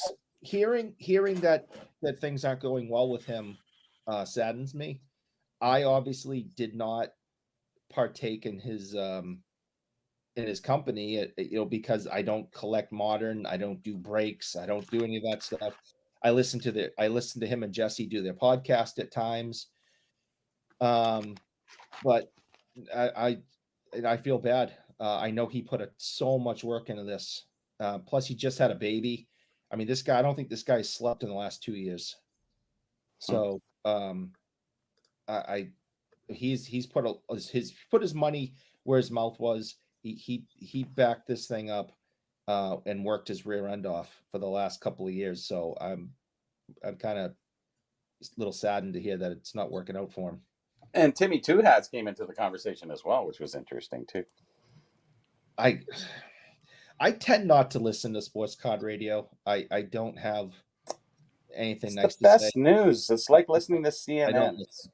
So just amazing. what did the brothers from Sports Card Radio have to say about Timmy Two Hats? That he was tied in with well, I guess it was a little insinuation that he was tied in as an investor with the sports card. I don't think it was an investor. I think really what it came. No, they insinuated that at the beginning, and then they cleared it up as it went along. Yeah. No, the connection business. was that he's going to continue to do breaking through SCN breaks. And the premise is that since Tim has at least industry connections and has had Topps card and everything, at this point, it's the insinuation is that you befriend anybody who has any potential hookup or connection that can get you allocation, or at least be able to help you initiate a conversation. Which, funny enough, like jokes aside, Tim talks to so many people at this point, and he's made so many connections that actually you could do worse if you're just trying to get an in to have a conversation with somebody. That you could probably do worse. Listen, Tim's like one of those family members that you trash, but if anyone else dares say anything negative about him, get ready to fight. He is extremely good at making those connections and building those business relationships and getting his foot into a door that it's like, how in the world did you, of all people, get through this door? How in the world do you have that phone number in your phone? Can I interrupt for a sec? I wish I didn't like Tim so much. Thank you. Thank you. That's how I feel. It can be game time, Eric. Let's go. There we go. God, I hate the fact that I like him. See, I don't have this problem that you guys have.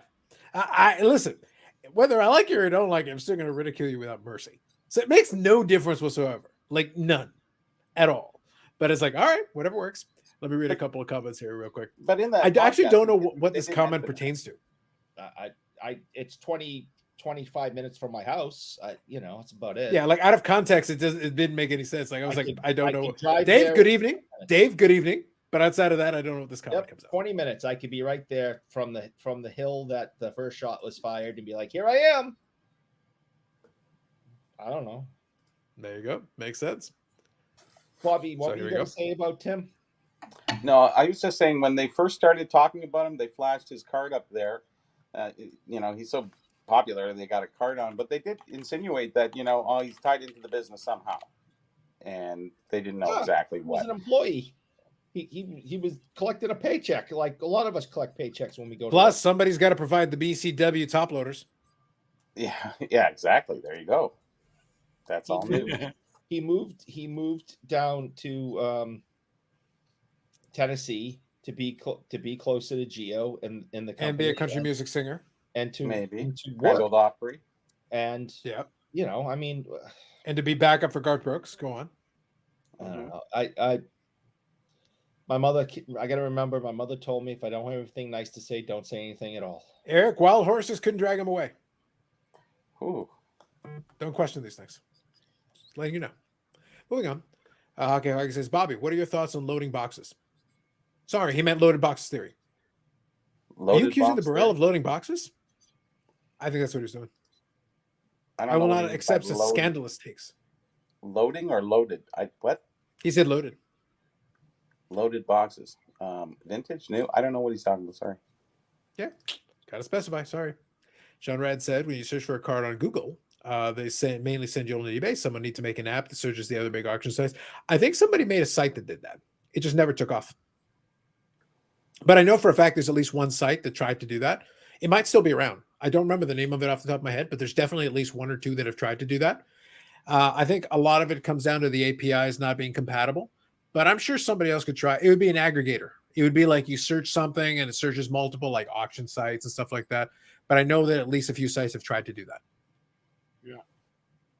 Obviously, none of them have taken off if we can't name one off the top of our head. But I know for a fact that some of them have tried to do it. It just, I guess, hasn't hit enough traction for us to remember them off right now off the top of our heads here. Yeah, Well, it's that sort of would like be- what that Justin would be does. He takes all successful. the news from everybody and puts Yeah. it through his thing. So But think how awesome that would be if that existed.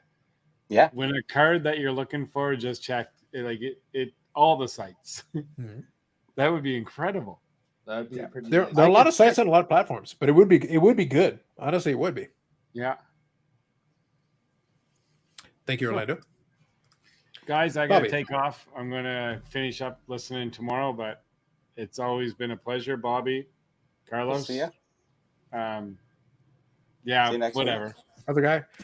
So Brad, thank you for joining in as always. Have a great Yeah. evening, and we'll chat later. And one other thing, so you and I can connect later on, and we'll start working on our, I'll basically grab a couple of Vladdy Jr. cards as he may be on the outs soon. So we may just have to do a swap of our problems. Vladdy Jr. One of the several cards is like, I think I might have to be the mega deal. I We'll know. just have to make it I might have to do that. This is This might be your one out. This might be your one out. It's like, well, he's still playing. thank God my Jack Hughes collection may come close to making up for my Manoa mistake. I was gonna say, listen, I got a couple of Vladdy Juniors. I might just slide a couple. It's like, all right, let's just make the Manoa Vladdy Junior thing happen. And it's like, and we can both have a hearty laugh. Oh, We'll figure it out. unbelievable. Okay, All Brad. Sounds good. Quick question. Yeah, If you got them, you still need them. absolutely. I love it. Subtle like a sledgehammer to the face, Bobby. We like it. Well done. Well done. Awesome. Take it easy, Brad. We'll chat later. Thanks, Brad. guys. Thank you to Brad for joining in, as always. So this one here was for you, Bobby. If Oh, you yeah. were to sell your Hamilton Morenz, would you grade it? Hamilton chewing gum, of course, it's a beautiful card. Comes in 4 colors again. That's that really weird set that we haven't figured out. There was so many skipped numbers. Like it was a 40 card set or something like that, and they only did 21 of them or something. I don't know, whatever it was. Very interesting. But yes, it's a very nice card. I would definitely grade it for sure. There you go. Thank you, Bobby. Perfect. Good stuff. But yeah, we'll see. I think it's interesting. Now, maybe you're experiencing the same thing, Eric. I'm finding it's funny because I kept looking at the calendar and going like, yeah, next week is show week. And I'm like, And I've already got most of my planning. My planning is mostly done. I kind of know what I need to do. I've got the general. It's just going to be a matter of putting together like the bag and everything and all the stuff that I need to make sure I have. We got to make sure we pack our beloved Reggie. Yeah, don't you even think about forgetting that because you can walk It'll be on the bottom of get the it. bag. No, I can. Listen, I can send it to you by Pony Express. Worst case scenario. Like we I think they still got a pony. It might still be alive. Just Really want not maybe. touching it. You don't need to touch it. Just Well, if I don't touch it, I can just leave it on the desk and stay here. put it in the bag and don't touch it anymore. Oh, the bag's all the way over there. I can't get up and go there all the way over there. You haven't packed your bag yet, though, have you? No. Eric doesn't want me to touch it though. He said leave it. He said, all right, Okay. it's on the desk now. All right, we're not Forever. touching it. The man said it's on the desk. It's right there. Far away. Yep. What a shame. Well, maybe I can send it to you by telekinesis. We can send it with our minds. I wish you could see inside my mind right now. Oh, I assure you, I've seen visions of Cobwebs, worse. my God. Visions of worse. Much worse. Run out Beautiful thing. screaming. Yep. Probably visions of screaming chocolate sticks. Yeah. Mhm. They're all dancing around, having fun in there. Mm-hmm. You know, they're probably doing the "Let's Go Out to the Kitchen" song, Bobby. You ever seen Oh. like the from the drive-through? It's like literally just dancing chocolate sticks over. Let's go out to the kitchen, like the whole thing. Fantastic. I would like Those some were good. chocolate I sticks. did like I'm those. hungry. Pretty good. Pretty good. U.S. Sports Cards here. Good evening. Our tag slab strong in Canada. They're pretty weak everywhere. They're pretty good coasters though. Is that a double entendre? It 'Cause it's is. slab Yes. strong. He did that on Yes. purpose, for sure. I think so. Yeah. I'm very confused. Here, hold on. So right now, this is in Canada. hmm He's saying Oh. still intact. So at least Slab strong. modestly strong. This Not modestly slab strong. strong either. Oh my gosh. You gotta Carol. get a slab strong on that, man. Yeah. David G. Good evening. Just signed up for Needum. Nice, David G. And good evening. I don't understand. What's Needum? What is Something you don't get in Worcestershire. I don't get it. What? Yeah. If you don't got it, you don't need them. Facts. I'm very confused. Dave here says you have to be able to stay in the market for 5 to 7 years. Hip stamp or hip postcards has been successful, but it took him 7 or 8 years to get a large market. And eBay's still number 1, but hit stamp is a solid number 2 now. What is hit stamp? I think that was that. Wasn't that stamp company that kind of went away from eBay and they had their own following, and then they became number 1. Like everybody just gravitated to that site. If that's correct, let me know. But I think that's what it was. Sure. Like there's certain niche that can go away from eBay and get people off of there and do their own, because sometimes people list things incorrectly. But if you're listing on a stamp site specific, at least you can't script too much. Yeah. Well, look, part of it was funny is we already went niching down different categories that eBay doesn't necessarily cover. Because if you think about it, like let's say you've got, like we've talked about this before, let's say you've got, a box of like $5 to $10 cards. eBay is not necessarily the best venue for that. That may not make, like you could, but with shipping and the extra complication of it, that could be where ComC comes into play. I'm not telling you necessarily that could be, but I'm saying there is a scenario there where maybe that makes more sense. That might be the venue. If you're in the US, you've got the name escapes me of the site. I want to say Sports Lots. So that could be another way. So in the US, I think Sports Lots is a bigger thing for like smaller priced items. That could be a venue that makes more sense. So the point is that is a niche that those sites can cover that eBay isn't necessarily the best at. Other side of the spectrum, super high end. If it's a super high end item, I'm not selling it on eBay. I'm going to a niche auction site. So already eBay kind of fits in that middle ground where it covers from a certain spectrum to a certain spectrum because of the eyeballs it provides. Yeah. But for the lower end, it's not the best. And for the higher end, it's not the best already. It kind of holds that middle ground. I think that's what a lot of people are talking about is that, you like to go to the small boutique and stay small and what have you, but you're not getting the audience. So that's the downfall. So you want to pick the big one. The problem is sometimes on eBay, things get lost. You don't get to, it's lost in the 10 billion listings that they have. So, at what point do you find the right auction house or a way to sell your cards? And maybe some of these other places where the platforms are more specifically oriented to maybe newer cards, that those can work. Mm-hmm. But, everybody's still looking at eBay on top of that, regardless. Yep, exactly.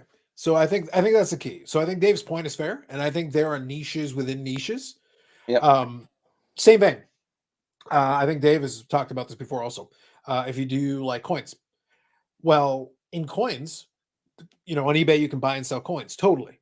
But if you've got certain specialized items in that, you're probably better off dealing with a dealer who is a specialist in these categories, either buying or selling, because they're more likely to have what you want. They're more likely to know the right contacts and be able to set up connections and be able to make deals happen for you. Whereas if you just list it on eBay and hope for the best, the right audience may not see what you're looking, because it's very specific. So the right audience may not even see the item that you want them to see and understand what they're even looking at. In other words, giving you the price you're looking for. Well, it's funny. Today I watched this show and I don't know how it came up in the algorithm, whatever. It was about resellers, these guys who buy things off of Craigslist or what have you, and then they sell it back on eBay. And it's really interesting how they were talking. I got caught up listening to them for an hour. I was doing some stuff, but I was listening. I was going, oh my God, it's a totally different world out there, the way these guys operate. So one guy was sort of he fixed electronics. And then he said, I was buying here, fixing it up, and then flipping it back on eBay. And then he's saying, their sales were down lately and been pretty bad and what have you. But he says, if you know more than somebody else, he goes, you do so much better. And those people who get specific, but if you're just buying and flipping, he says, you can make a great business. And I can't believe how many people are watching and following these guys. I'm going, wow, it's amazing. And they were talking about, what was that? The other site, it was, I can't remember. Posh? I don't know. Poshmark? Poshmark? Yeah. Okay. So they're talking about that. I haven't really heard of it. And I was going, wow, what's this? And they all kept on talking about it. It was just like, wow, it's this other world is so parallel to whatever we do. And it's so far and away from what you think goes on. And it's kind of funny how guys buy stuff and keep flipping stuff. And these guys are flipping a lot, $25,000, $30,000 a month. I'm sitting there going, what? Yeah. Now that's not profits of sales. It's probably just sales. So they're selling $200-$300 items. It doesn't take long to get to 30K after, you got a lot of sales on generic items or whatever they are. So yeah. I think the key though is that there are other platforms that people can do well on. It's just a matter of finding, like I said, we talked about Whatnot and everything. But like a lot of times when people talk about Whatnot, they think about like cars. This is true. Whatnot sells everything. There are resellers who will sell whatever on Whatnot. And if they are able to find the right things and they've built, yeah. But the thing is, if they build a good platform and they have enough people watching those shows and buying their items and they sell through enough items, that can be made profitable for them. But if you're just, nobody knows who you are and you've got nobody watching, you're not going to get any bids. So you're not going to make any money really. So your platform is important. You have to build a platform to make it worth your while. You're going to draw enough eyeballs to be able to make it work for you. And then, a lot of people complaining about, I wanted to buy something on eBay from a person and it was these small little things. Like, honestly, they could have shipped them out for $3. And it was buy it now for $20 plus $15 shipping. And I'm sitting there going, I sent them a message. I said, is there any way you can reduce the shipping? Like, it's just $3 in an envelope. Just charge me $5 US. How about that? Because they had 14 something US. And I'm sitting there going, and it's Canada. So I'm sitting there going, no, we've been ripped off too many times. I'm going, it's $15. What do you want? $15 shipping and 15, it makes no sense. And people have been burned so much. And I think that's the downfall getting into that of the other sites is that how trusted are the sellers? How trusted are the buyers in this scenario?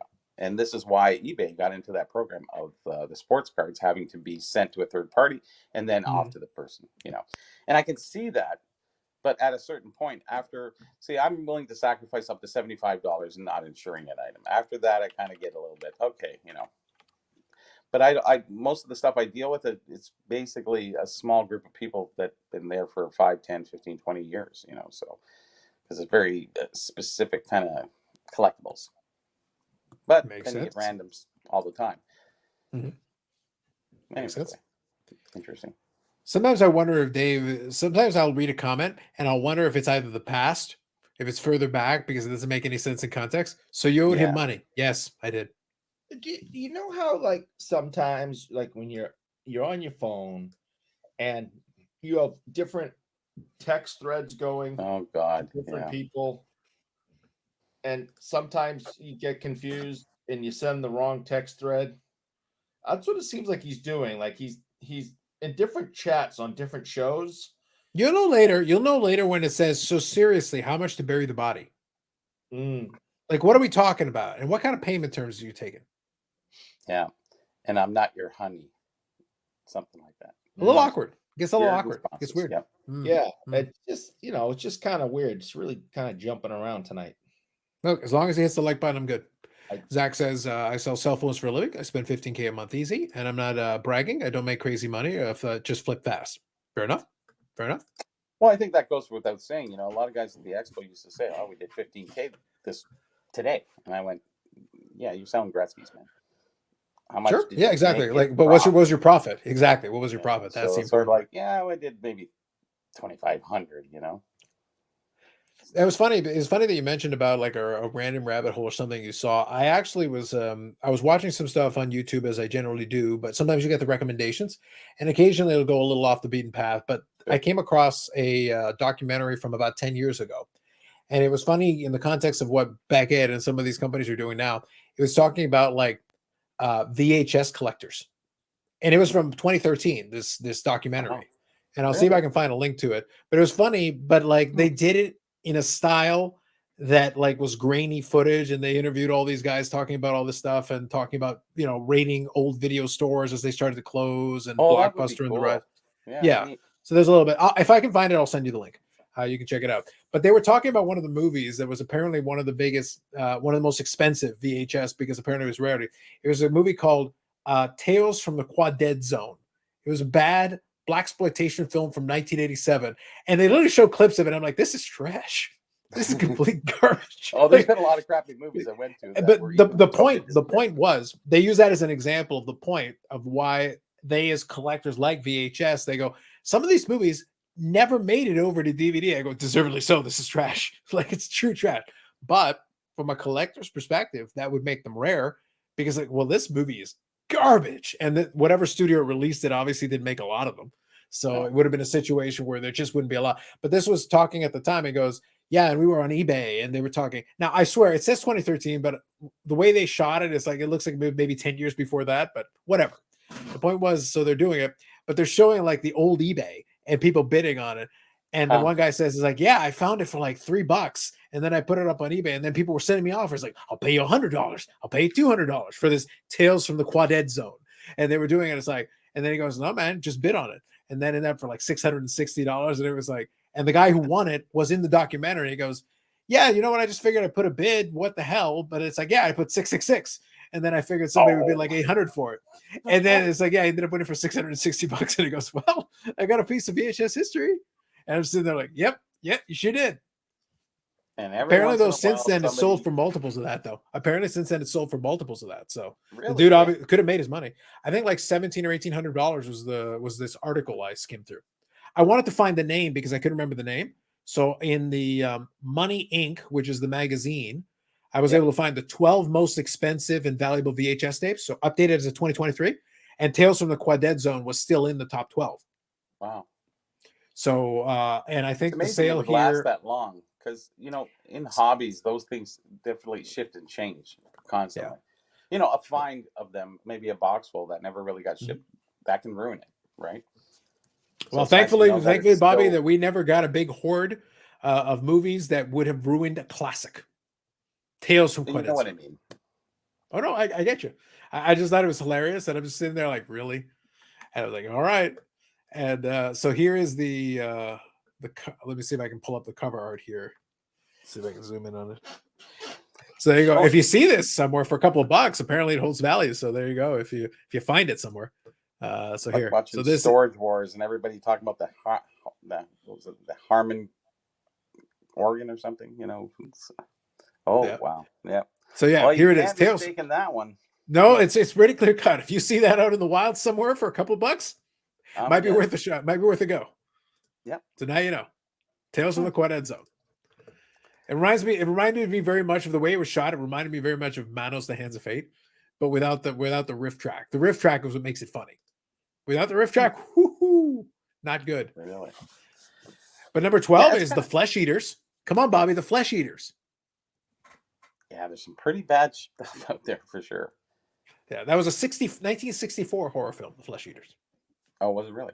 Mhm. I don't seem to remember. I never really got into those movies very much. I'd probably watched like stuff from the 20s all the way up, but those stupid horror movies, The Blob. Yeah, I did see most of it at one time. I did see other things, but getting back to what we were saying, about the rarities and stuff like that, if you found a pack of 66, Bobby, or a rookie card, give this one to Eric for a second. Like, what do you charge for that pack? What if the pack was inside of a Tales from the Dead Zone or the Quad-Dead Zone? Twice as much. That's what I'm saying. Like you sit there and you find like, oh my God, it's Tales from the Quad-Dead Zone. You find it, you open it up, just make sure the tape's inside, and you're like, booby or screw you. Pack. Tales from the Quad-Dead Zone. So if you have do you mean, one Stu? pack, that pack's probably worth, because there isn't any as far as we know. I'll just say there isn't any. Anyways, way. So that one pack probably is 15 grand, 20 grand. Now, if you Probably, found yeah. a box of those packs, you won't get 15 grand from everybody. It'll start going down to a certain point. Now, if you found a case of that, then you get down to, where it should be probably around 4 or 5 grand. It's amazing how that difference of, 30% of the value it'll go down to if you find a case of something that's rare. So just saying, if you found a case of that video, what would it really do to the marketplace? Remember, there's only so many people willing to pay $1,700. Like, I don't know Yeah. how many times you spent $1,700 this last year. Probably can't count on too many fingers, regardless. And that's your average collector is not even close to that.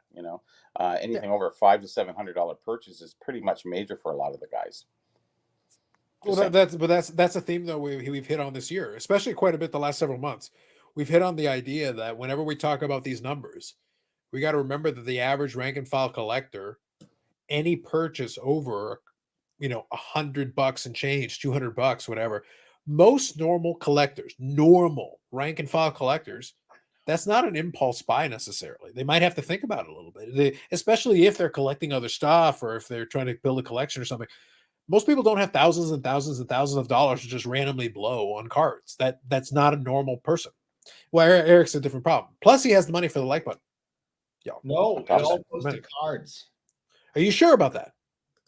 But here's something that has happened with eBay taking over the payments. Like, we used to have PayPal money, so if I sold some stuff, I did, end up with like $2,000 in my PayPal, and then I go, oh, Yep. rather than I'll just leave it there and it's amazing how much you will spend that money when you had it, but when it comes out of your account at home, that transfer, it's a different thought process where you don't kind of want to say, well, do I really want to, exchange, get through, and lose money on, it's really affected of people buying. Gotcha. Guys who buy, guys who sell, and guys who do both kind of don't have that money. Now I have to wait 3 days to get your money from eBay, which is just preposterous in this world of instant transactions. It's too, it's already went through. The guy's got his money, and you got to wait 3 days to get your money. It's just a little bit stupid, to be honest with you. And PayPal was instant, bang. You wanted to use it, buy something else, boom, got it in, boom, got it out. No exchange rate, none exchanging in, exchanging out. We get double burned here, where the U.S. doesn't get the exchange rate. But any which way, just saying. Well, I don't remember what the impetus was, but I think the reason for the separation was because PayPal spun off from eBay. When eBay had that ownership of it, it was very easy for them to just keep it in house. For them, it was like a great way of making extra. They were making money on the fees on one end, they were making money on the fees on the other end. So they're like, this is a great arrangement, fantastic. We're the payment option and the platform. Sounds awesome. Yeah. Civil War photography here, such as Ambrotype, Tintype, and daguerreotype auctions are quite popular. And if you're interested in the history of photography, whenever I would look at Civil War photography, I just go to Eric's baby pictures. I'm gonna close the window. How did you get my baby pictures? Remember, Kathy's here. Oh, yeah. We have resources. I forgot. That makes Dave sense. here has clarified it. Somehow my feed was 7 minutes behind. Just realized it. Odin money was a reference to the guy calling Eric Steve as well. So Gio was wondering, you probably owed him some cash. He needed it for Card Shop Live. If you had just given him the money on time, Eric, Card Shop Live would still be alive. Now it's all coming back to me. Yeah, it is. It's all my fault. This is tragic. This is great sadness. It's happening. Yeah, well, it's gonna be. I was gonna mention, so I gotta be honest, that Tales from the Quad Zone killed me. When I saw it and then they showed clips of that shit, I was like, oh my god, this is terrible. This is atrocious. And these guys were so giddy, so excited that they found, oh my god, I found this shitty movie. This shitty, expensive movie. Some people really get into that stuff, and hey, whatever floats your boat, but it's not for me. Hey, listen. I would be a total hypocrite to knock that when I unironically built a Josh Rosen super collection. Mhm. That is my Tales from the Quintet Zone. So you know what? Collect on. Yeah. Do it, guys. You have my support. You have my support. It would be complete hypocrisy of me to do otherwise. So you have my support. Makes sense. I think we talked about this a little bit. I know we talked about it with Bobby. I did mention, I think we might have talked about this last week, but did we say, Eric, was there anything in particular that you were chasing out? Now that Did Clapper's off the list, and now you obviously have no more needs in life. Is there anything left? That was the big one. This was in 19. It's Did Clapper. It can't be that big. And what's the grade? What, a 3? It's in pretty. Well, we could find out. We could find out if Cheapo Eric goes over and pays. No, it has a couple of wrinkles. I mean, it's from 1933. So it's not probably what you spent on dinner. Listen, he could get a KSA 8, 9, 10. That would be a bacon 12? cheeseburger. So 12. Yeah, I mean that was definitely on the list. I no longer have to do that. So that was kind of big. I saw some other cards today that are on my list. I don't think I can afford them. Even with a friendly Canadian exchange rate, the fact that there's more of them up there. What are we talking about, Ben? I write price guides, so I know. Phil Esposito rookie card. Yeah, that's a tough part. I mean, even in bad condition, that goes for a lot of money. Nobody loves Phil. So.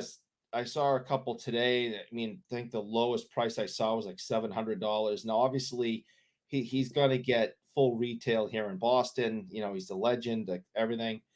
Maybe in Toronto, he's not seen. Same thing. It doesn't matter. It's Phil Esposito. It's Tony Esposito. It's like, all those rookie cards. There's no way. There's no way I can afford it. So remember, we said Tony Esposito was a double print, and it still gets like good money regardless. Yeah, and I was able to, find something that I could afford and still in good shape.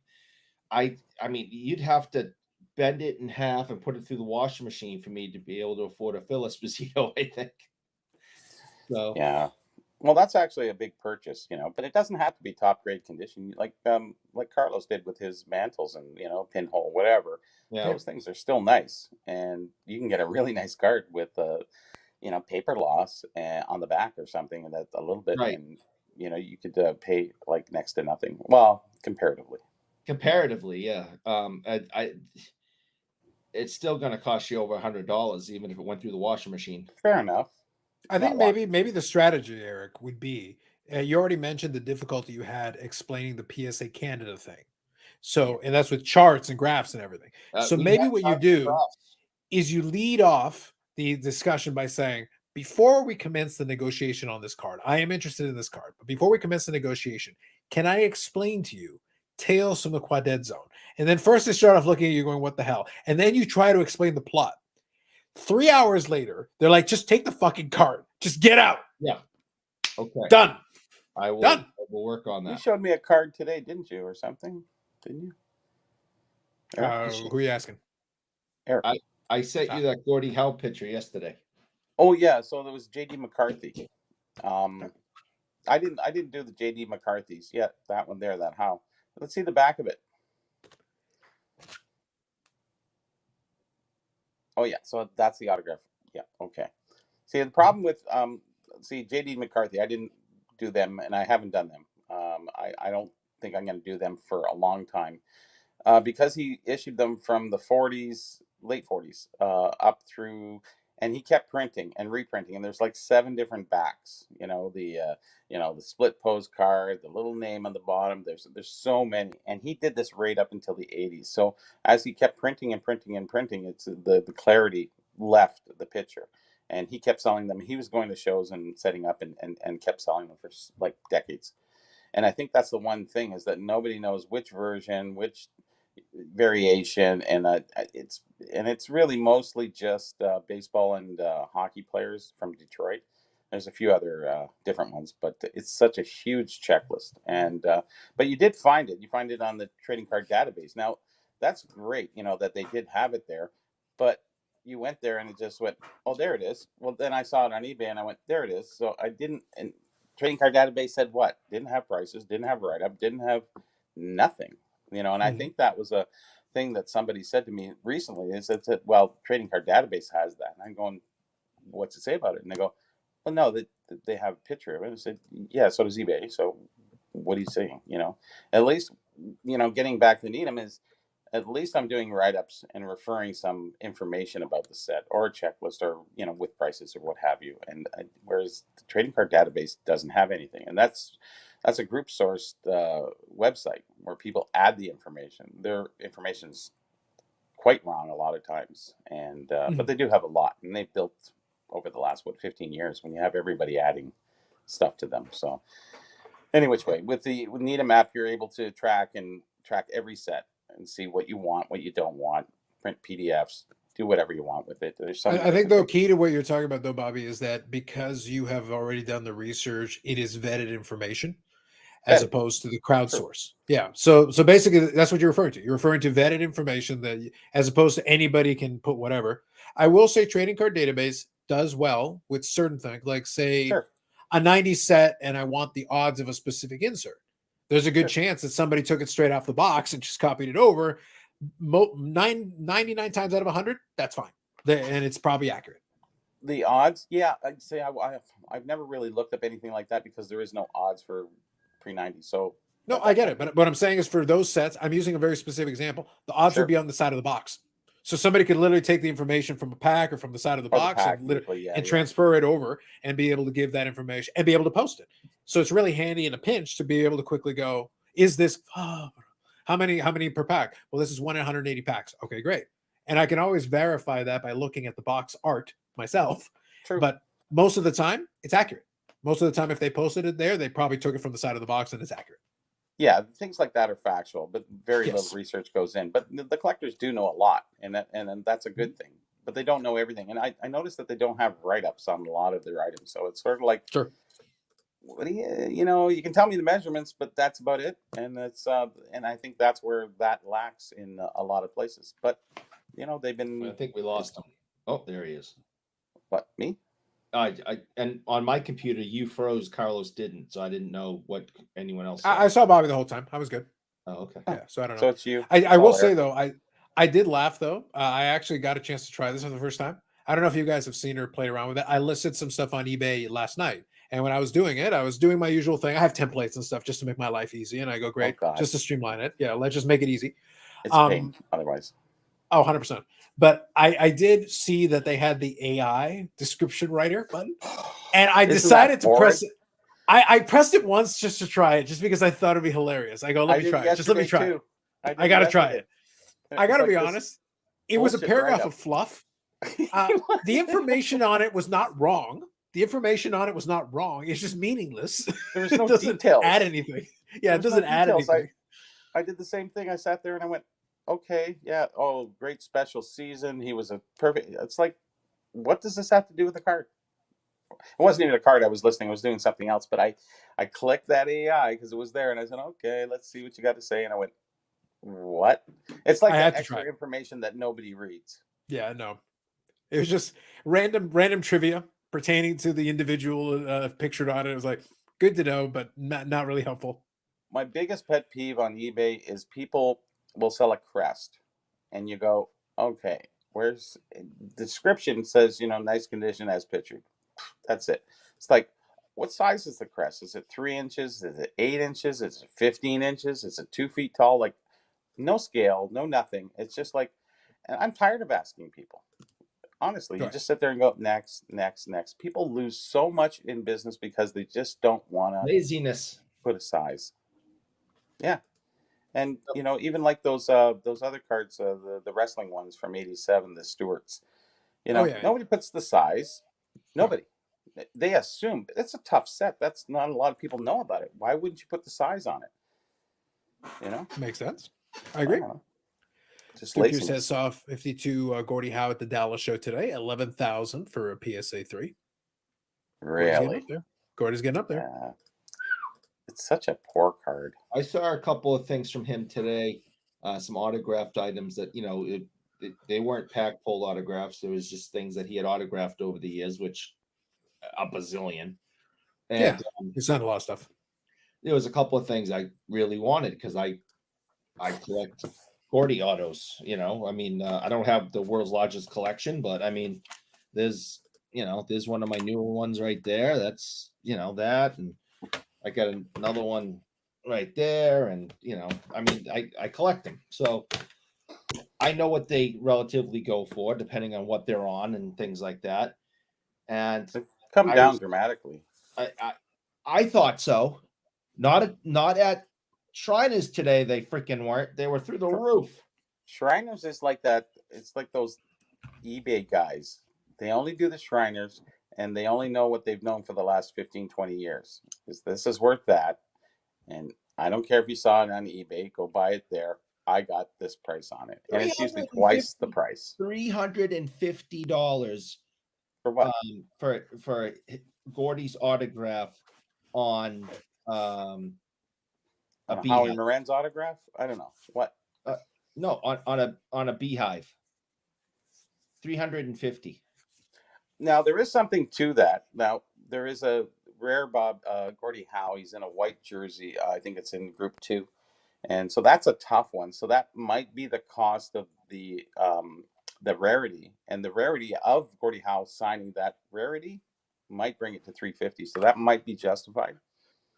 Just saying. I would bet, though, based on the way that Eric is describing it, though, it sounds a lot like what Bobbles was experiencing in Chantilly, where it's just some dealers just sit there and they're set in their ways. They've just decided that this is going to be. But kind of the counter to that is that if that is what you choose to do, then don't be surprised if you're a museum and nothing moves. That's the dark jersey. You want the light jersey, right? But that's the rare one, which obviously isn't rare because I have two of them. It isn't. No, So they're $20 for something that isn't rare. And now on a beehive, it's better because he didn't sign a lot of beehives. I'm assuming so, because a lot of guys, beehive collectors, are particular. I love collecting beehives with autos on them. Just Hall of Famers, autographs. It's a great way of going, for sure. I would have given him 100. I would have spent 100 to 130 on it. I wouldn't even spend that, because I think the Gordie Howe autograph is probably worth about 40. And I think the beehive is about 25. So you're at 65. Add the two together, do a little bit of a multiplier. You might be close to 100 if you're lucky. Yeah, and that would probably be where you want to be. Then again, condition comes in, right? And when he ever told me it was $350, I tried not to like burst out laughing because I don't like to be rude to dealers, but it's like, are you kidding me? Yeah. But there was some other ones with, he had signed some later cards, like the 71, 72 card. Some guy wanted $300 for that. Yeah, the signed cards are big really now. But baseball, it was 15 years ago. A lot of people were getting signed baseball cards and making sets and having, PSA do them and whatever. And they had the following. And we caught up in hockey maybe about 5 years ago. They started, and they've really come around to a lot of people wanting their stars or the full set signed. And a lot of guys are doing that. And some cards, it's a fight and battle, because if you got 5 guys chasing it and one comes up once every 6 months, like, you're going to get a battle and you're going to get high prices. So it's kind of sad. I have a lot of Gordie Howe autographs. I mean, a lot. He did a lot. I can't believe I got one. I can't got believe one. I can't believe I sold Eric one, and I have one right here that sits right here the whole time. Sitting just where I am sitting, I can see 1, 2, 3, 4, 5, 6, 7, 8, 9, 10, 11, 12, 13, 14, 15, 16. Those are just the ones I can see from sitting here. A million more, and you cornered the market. So it's like, don't tell me that this thing's, that his autograph is hundreds and hundreds of dollars. It is not. I'm sorry. It isn't. A friend called me, and he's talking about that. And he goes, I don't know what these idiots have on eBay. They put their prices up so high. And I said, you have to thank those people. I said, if you're a seller on eBay and guys have huge prices on things, thank them, because they're not going to make the sale that makes your sale that much easier. Yeah, I agree with that. Let me read a couple of these here, and I'll get caught up here in the comments just so we can go. So this one was one question for you, Bobby, that you saw. So did JD do the Gretzky postcard from his rookie year? So I'm not sure what that's referring to specifically. I don't know. but- JD McCarthy was that issue Okay, that gotcha. Eric has. Did he do the JD? That's not a. I don't think that's a. Is that a McCarthy or not? I thought it was somebody else. Because that's that rare postcard that goes for a lot of money. Okay. Gretzky. There's a certain Got Gretzky it. that does. Got So, it. Not sure. Okay. Fair enough. Thank you, CC. Bob Jackson said, I can remember the first time I saw a Gordy rookie. I was surprised how small it was. Yeah. Those are pretty small. And they're ugly. To I be saw- blunt, they're ugly. Oh, They are yeah. the ugliest yeah. cards. There's no question they are. And I saw a couple of them today, and they were out of my price range, and I'll never own one. But I now to get one of those autographed, you're gonna pay a pretty picture on that one, I'm sure. Yeah, but to be clear, there's a reason why when PSA did that hockey Mount Rushmore of cards, where they did the 4 cards, the Gordy representative was not his rookie. It was the 54 tops. It's just a better looking card. As far as an iconic look, but the Gordy rookie, is a big card, obviously. But the 54 top's just a better looking card. Oh yeah. Yep. It's an iconic card. So Eric has a Marcel picture signed by Gordy. He has an everything picture signed by Gordy. Those museum booths are the worst. Facts, Yeah. Bob Jackson. Did you reply in Zimbabwe dollars, Eric? You should have replied. I should have said something ridiculous like that. So Dave here has a good question for you. How busy was the Shriner show? Not very. A lot of people had noticed it was definitely a topic of conversation. It's a half a day show on a Friday. It went from noon to 7. So you figure most people get out of work 5 or 6. So everyone's saying, well, we'll see how it is on a Saturday or Sunday, because noon to 7 on a Friday night, that's kind of hard. So did you see anything cool, different? I mean, different. Yeah, unusual. I saw a lot of vintage baseball, basketball, football, a lot of vintage, which I really enjoyed, because even though I don't collect those things and I have no love for baseball, when you're looking at Jackie Robinson cards and Mickey Mantle cards and Babe Ruth cards, if you like collecting sports cards, even things that don't interest you have to get your attention and have to maintain your interest. So, $10,000 for this and 20,000. I mean, just real big end stuff on a few tables, and saw some things I had never seen before. I mean, I've seen Jackie Robinson cards, I've seen Babe Ruth cards, but there was a handful of things that I had never seen before in my travels, and I stopped and looked at them. Even though could never afford them unless I sold my house, and I don't collect that stuff. But I thought it was really cool to see some of the things that were there. I mean, it's the biggest show in New England. I had a long conversation with this guy named Derek from Heritage Auctions, and he says this is one of the best shows in the country. Yeah, I know Derek. The short, stocky guy, right? Yeah. Had a nice long talk with him. Seemed very talkative, nice guy. He'll talk to you all day if you let him. Very nice guy. I enjoyed the information he was giving me and the conversations we were having. But my friend Jeff and I sat and talked to him for a while. And he's the one that said this is one of the best shows in the country. I think they say that because they're there. This was definitely on the QT. This wasn't, we have some mutual friends and some mutual stories through those friends, and so this was kind of off grid conversations. And he was saying like he signs up for this like a year in advance. So yeah, he wasn't just talking for the sake of Besides, why be positive to me? You're not getting a dime. Heritage Auctions isn't getting a dime out of me. So Also, but really important factor, and I want to make sure I read some of these comments and get caught up, but I want to make the point that, and this is something that gets forgotten sometimes when we do show recaps and whatever, a lot of people only look at it from one perspective. We talk about the dealers that are trying to do museums. Obviously, they're not selling anything. So they'll tell you, oh, this show is miserable. But then, again, we even talked about the examples I've given. Like, we make the joke about it. My buddy Steve, he has very aggressive pricing on his stickers. But yet, when it comes time to actually do a deal, he'll come down quite a bit from the sticker prices in a lot of cards, because a lot of cards he knows what he has into it, what he can do. He'll will and deal. By the time the show's over, he'll start off with all these showcases with cards, 7 or 8 cards, 10 cards deep.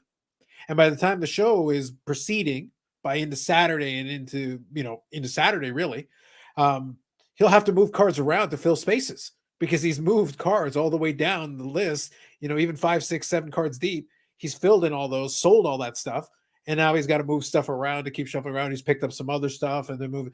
So despite starting off with seemingly high prices, he has good enough stuff, and he's willing to move on stuff that is reasonably priced to get to a price that a buyer would be interested in, that he still makes money and moves cards. And the fact that the cards move means it's a successful show. He was able to get stuff he wanted, sold off stuff he didn't need.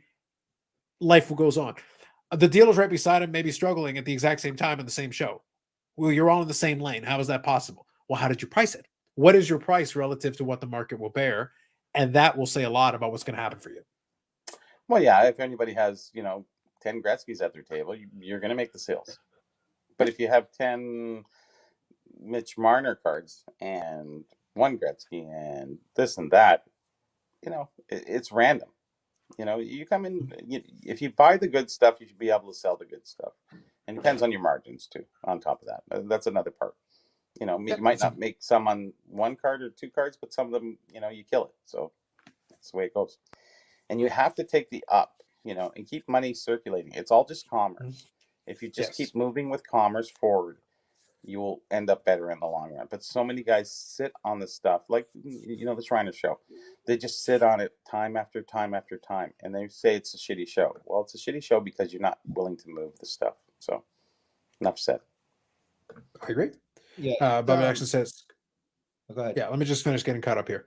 Bob Jackson says, Gordie Howe top 10 in quantity of signed autographs in hockey. We've joked about the Johnny Bowers or whatever, but Gordie signed a ton. He's up there. A ton. So top 10, I think, might be reasonable. I think top 10 is reasonable. For hockey, CC says, CC says, Eric, you're saying the Gordie Howes are rare. Definitely. Stu says Dallas was busy and got busier by the Rangers parade that had reported 500,000 spectators. Oh, I didn't mention off the top. Congratulations to the Texas Rangers World Series. Wes, who we had on for the podcast the other day, was a Texas Rangers fan, and obviously he had a great day. And that's the first championship for the Rangers. Yeah. And I actually did have this, so thank you for reminding me, Stu. Appreciate it. And I actually had this from Facebook. I thought this graphic was kind of fun. Now that the Rangers have won, these are teams to never win a World Series title. So this is the list here. And you scratch off the Texas Rangers, founded in 1961. So the remaining teams are the San Diego Padres, founded in 69, the Milwaukee Brewers, founded in 69, the Mariners, who were co-teams with the Blue Jays in 77, the Colorado Rockies in 1993, and the Tampa Bay Rays in 1998. Every other team in Major League Baseball has won a World Series title. Well, that's not bad considering. Yeah. No, not too bad at all. The amount of teams that, it's not like it's hockey. It's like baseball. There's a lot of teams. So, yep. Yeah. So it's all things considered. These are all the teams. Obviously, 1998 Tampa Bay Rays, not a big deal. Yeah.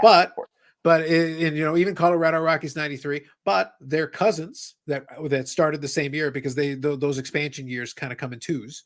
The Marlins have won a couple of World Series, and the other one in 98, I want to say, was Arizona, the Arizona Diamondbacks. So they won in 2001. So obviously they were in this World Series, so they had another chance potentially.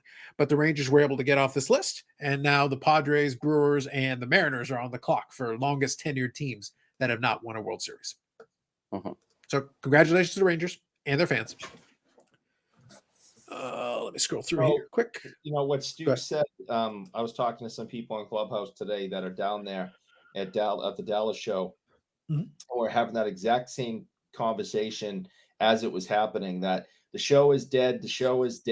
And it's like, well, that there's a parade not too far away from where the show is, right? I said, the joke was, after the show, the place was going to get flooded, or at least, tomorrow, because people are in town or, for it. So it was in the beginning of the show. Yeah, it was definitely, from the reports I was getting, it was pretty much dead. I'm glad to hear that, people came in afterwards, because that's what we were predicting. So I'm glad to hear that was the case. Good. Bob Jackson says, any Tim Raines or Harold Baines cards? Asking the right questions. Thank you, Bob Jackson. Too many are stickered too high and are still too high after negotiation. That's Paul's playing into what I'm talking about. Like, look, it goes. I feel tired repeating the same thing over and over again, but it's still true. You must be able to adapt to the conditions of the market. If you're going to lose some money on some cards, that sucks. Nobody likes losing money ever. Nobody. But what I said before, if you're a dealer and you're actually planning on being in it for the long haul, well, then maybe eat the loss on this one and then buy better next time. Because if the market has shifted, well, then your buy price also shifted. So maybe you need some cash to buy with what the new price is, and you buy some good stuff and you can make some margin on that stuff. And hey, you can still build your way back. You're not going to get it all back in one shot. Doesn't mean you can't work. Doesn't mean you can't work your way back to it with some shrewd deals and start working your way back up to even and then get ahead. That's what Brad said about those boxes, Hey, we'll take some losses, but at least we'll get some capital back and we can reinvest it and make our money back on that money. It's not about losing money on a deal. Like, see, some people don't want to lose a penny. I paid more for it than that. Well, you bought it too high at the market. I'm sorry, but it's worth this now. You can get this now, or you can wait for it to go down a little further, or whatever. And they just won't admit to it, and they don't want to sell it, and that's fine. I don't need the money anyways. Well, why are you doing the show? Mm-hmm. Yeah, well, that's the thing. At a certain point, there are folks who would rather ride the loss all the way to the bottom. Oh yeah, and at that point, it's like it doesn't make it. Yeah, what Brad was describing there is the reality of a card shop. They're forced to. The part of the nature of the beast with the distributor model that we have today is they're forced to buy a bunch of product. They're like, but we're not going to sell that. We know we can't sell it. But I say, but you got to buy it if you want this other stuff. Well, that stuff we know we can sell. So if we want to get that stuff that we know we can sell 100%, so you're telling us in order to get that access to that we know we can sell, we have to buy this other thing. Yeah, that's kind of all right. We'll eat it. I guess we'll eat it. And that's why I say, like, and that's when Brad was here, I was trying to make the point that I'm sympathetic, but also I also have to operate as an individual and a consumer here. And I go, I knew the price on those boxes was going to go down. I 100% knew. And I knew it was going to go down below the cost from the distributor side of it. And it already has. I can tell you that 100%. It already has. And it's unfortunate, but it's the reality of it. But as a consumer, if I'm being a smart consumer, why would I overpay? What sense would it make for me? I'm still, boxes still negative ROI. Well, I may as well mitigate my own risk and decrease the cost for myself and give myself a better chance of, of breaking even or doing all right and getting something potentially, like, if I pull an amazing hit, so be it. Awesome. But I'm not counting on that. I'm counting on the negative ROI being. So guess what? If I can get that box cheaper just by waiting out the market, nothing wrong with that on my end. I get to wait. I just get to be patient. Yeah. And most boxes, almost 95% of them or more, is negative ROI. Yeah. It's just the nature of the beast. It's gambling, and you're just hoping for that hit. Yeah. And if you're building a base set, you're not so bad off because you got to get it somewhere. So you might as well open it yourself. So that's fine. I treat it as an entertainment cost. So, but the key here is we're trying to get our entertainment as inexpensively as possible. If we can get our entertainment on the discount, that's better. So let's get it as inexpensive. And then, like I said, if we get lucky, fantastic. That's great. We're not counting on it. But if we can get our entertainment on the cheap here, if we can get a coupon that'll bring our entertainment costs down, let's use the coupon. That's like getting free popcorn in a movie, Hey, because it ain't cheap. Good old Jumbo Video. Jumbo Video. Free popcorn. The sweetest plum. See, since we brought up the VHS thing from earlier, Jumbo Video. Yep. All right. CC says, Eric, what do you estimate is the mix between vintage and modern at the show you went to today? Mostly vintage show. What's your ratio? What's your mix? So 60, 40. So I can't. I'm not going to give you a ratio, but I will say this.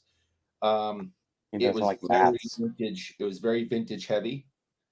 I literally am walking up the aisles quickly, going like this at the tables on each side, looking for vintage hockey. That was where, and then I'll stop and look. If I don't see it, I just keep going. So someone that I was hanging out with today, Phil, known as Filmington, actually said that this was a primarily vintage show. and that's what he sees the future being at this show is mostly vintage. Yeah. So that was a comment that was made by someone else that's knowledgeable in all this, and he feels that this was a very vintage oriented show and thinks that's how things are going to be moving forward. And I agree with that. Yeah, There you go. and In I a think different sense, that Carlos, we went to the CSC show. That was a modern show, vintage, very small, minute. And It's really a Pokemon show. It's really about the Pokies. Oh yeah, well, yeah. Well, there was lots of cards there. There was not. There were Anyway. no, like, it was still funny. Like the contingent though for the TCG and the Pokies are strong, very strong. So, but certain shows are kind of more vintage based than they are new based, or that was not. 90s. That was not. Yeah, that was not. This 20-something-year-old kid took a quarter of his father's hockey table because it was the dad had mostly hockey vintage, and he took a quarter of that table and was sitting there kind of on the corner, all like this, with all his little Pokemon cards.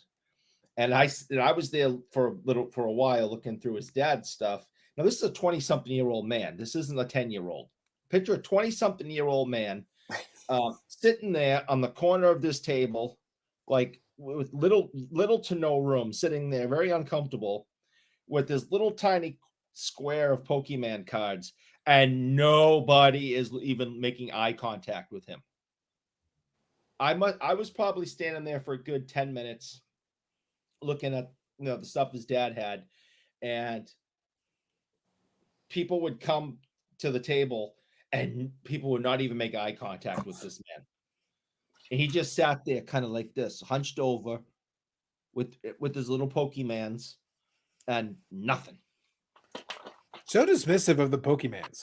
See, Oh, Bobby. What concerns me is that Eric still does not respect Big Pokey, because what's going to happen is Big Pokey's coming for us all, especially after the Chief Stringamon fully takes off. I tried to warn you, and I tried to get you all on this train early. See, Pepsi's for a new generation. Pokemans should not be sold at a sports card and sports memorabilia show. They belong at like a Comic-Con show, one of these pop culture shows. Okay, don't bring your Pokemans to a sports card and sports memorabilia show. You keep that crap at home. Don't you dare bring it. Wow, he's dissing the Pokies. You wait until Big Pokey steps on you. The backlash. Go to have Big a Pokey's coming. Magic show. Whatever. That's fine. I respect you. You deserve your space. You better give him some respect. Like I said, Big Pokey's going to step on you. Coming. Nobody wants your Pokemans at a sports. Lots of people want the Pokemans. All right.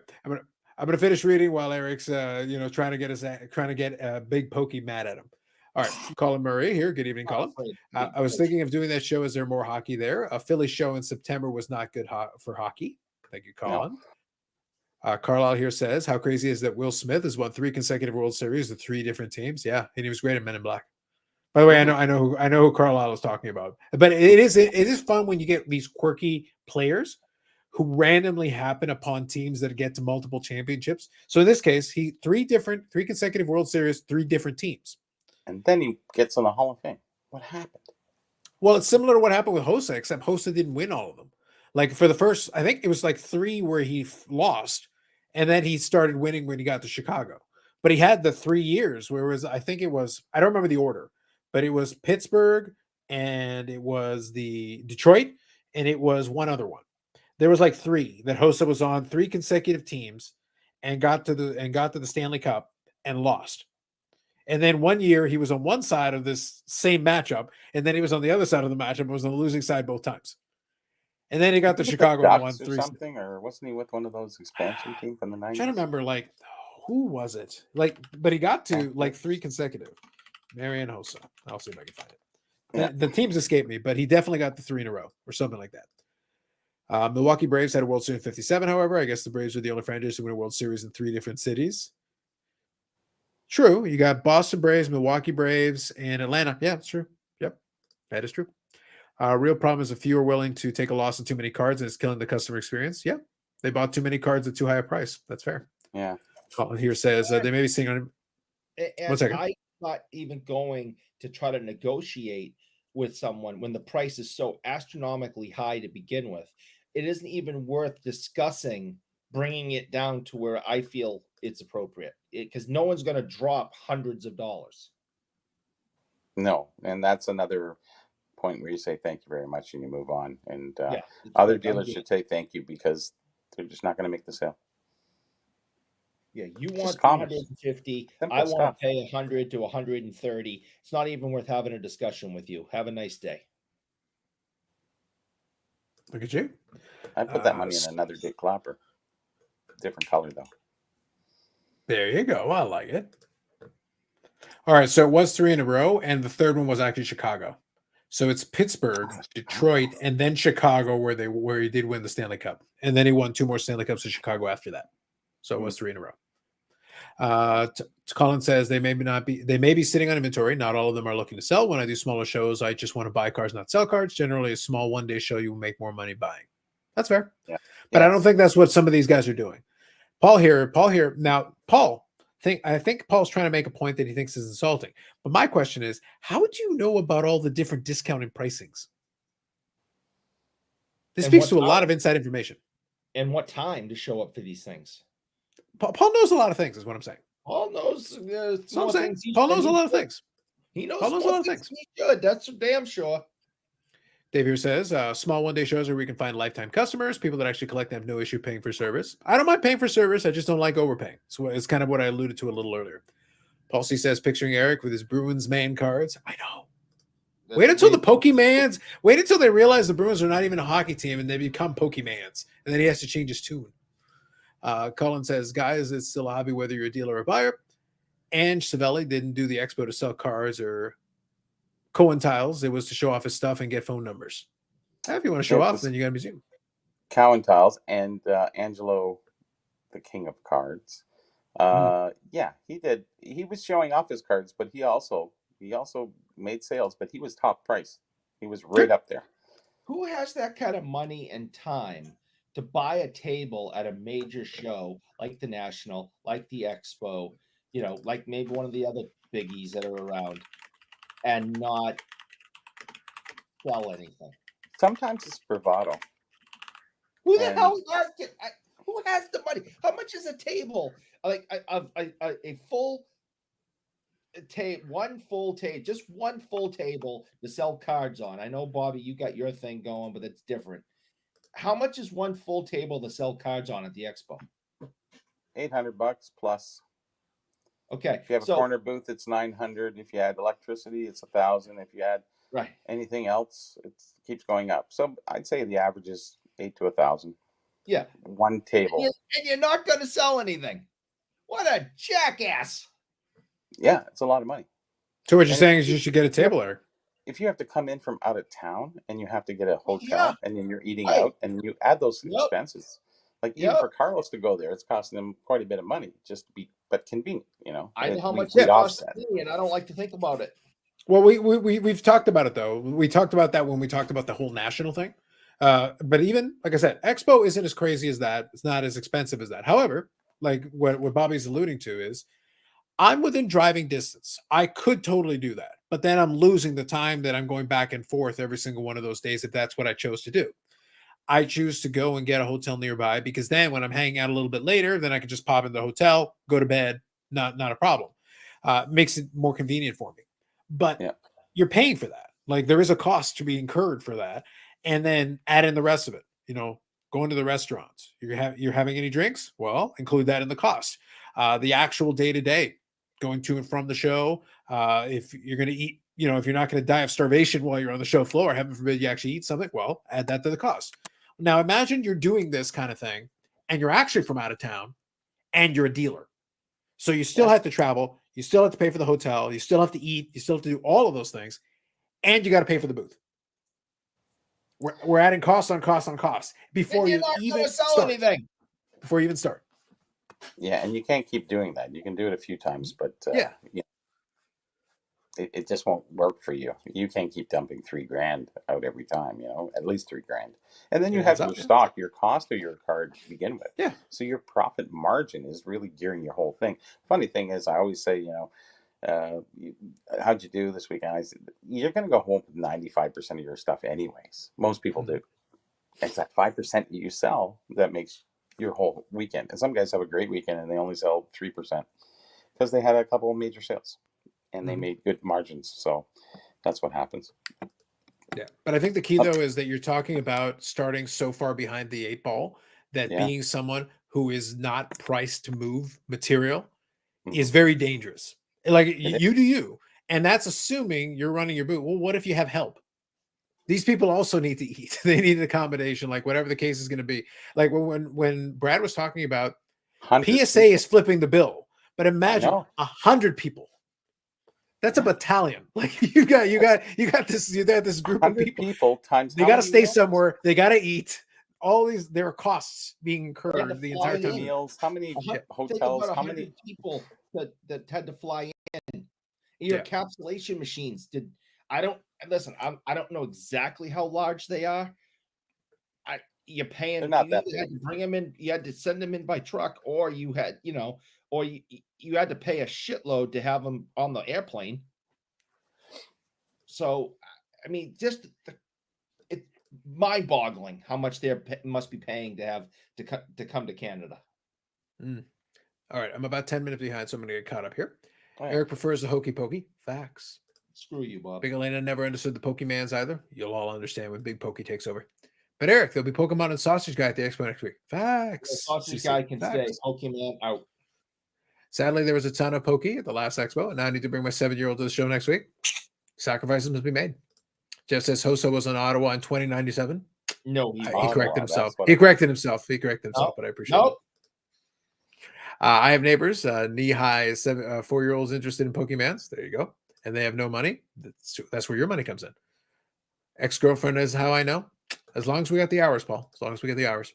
Scratch that. It was Hosa in Atlanta in 07. There you go. Eric is going to get a table, show off his Booby Oars, Rainbow Duborks, and Marcel's. Oh, and Lemon. Unfortunately, he won't have this other Lemon because unfortunately it's tethered to my desk and I am powerless to take it off. Mhm. Powerless. He would also allegedly have the wrench that he goes and wrenches with. Facts. Dave says, the wrench jokes make me laugh. They just do. All right. you're a very odd man. For some of these folks, it's all a hobby. Doing the show for them is like going hunting for a week for others. That's fine. Hey, listen, Yeah, if you sure. got the money to be just blowing $3 or $4 grand just for the hell of it, then you know what? You do you, my man. You do you. Well, a holiday would cost $3,000 to $5,000. Right? True, but honestly, I feel like I could do better for a holiday than sitting in front of a table staring out. Staring out and saying, and not being able to talk to anybody because your prices are too high. So what Yeah. social aspect are you getting? That, or how about that's not for sale? Like I could, Bobby, for $3 to $5 grand, I could put together at least a solid little trip to Vegas. Oh, you could. Just saying, like we could do all right. I feel like I could do better for my. If that's what I'm spending my vacation money on, then Yeah. I'm going to Vegas, man. I'm going to go to Vegas and have a good weekend. Yeah. Feels like a better use of my time. To each their own. I never And if you they guys- had a show there, it would sign. be even better. A sign in the case, a handwritten sign in the case. Items in this case are not for sale. Okay. I will never understand that. We did that a lot at our booth where we would, as collectors, bring in our display boxes and put a show out there, just to, because we were sort of a different kind of booth. We were 4 collectors got together, but we were also 4 collectors of wax and displays and other things like that. So, we would say things in this booth are not for sale, but that was just for display. And they go, why do you do that? Because people would ask, how much is that box? It says, read that. It says not for sale, but we just brought it in so you'd like to see it in person rather than maybe just never seeing it or maybe seeing a picture of it. At least it's there in front of you. And they understand it that way. But the first mentality is like, what are you guys doing? So there you go. Some people like to show off stuff. Amazing. Dave says 2 guys can share a booth and spend 4 to 5 days shooting the breeze, eating steaks for dinner. The money spent is just like spending on vacation. Damn That right. vacation sucks. I'm saying you can, but I'm saying that like that's a pretty lame vacation. You got to do better. hotel, and I'm not disagreeing with Dave, to be clear, but it's still kind of a lame vacation. I'm like, yeah, you can shoot the breeze without the table.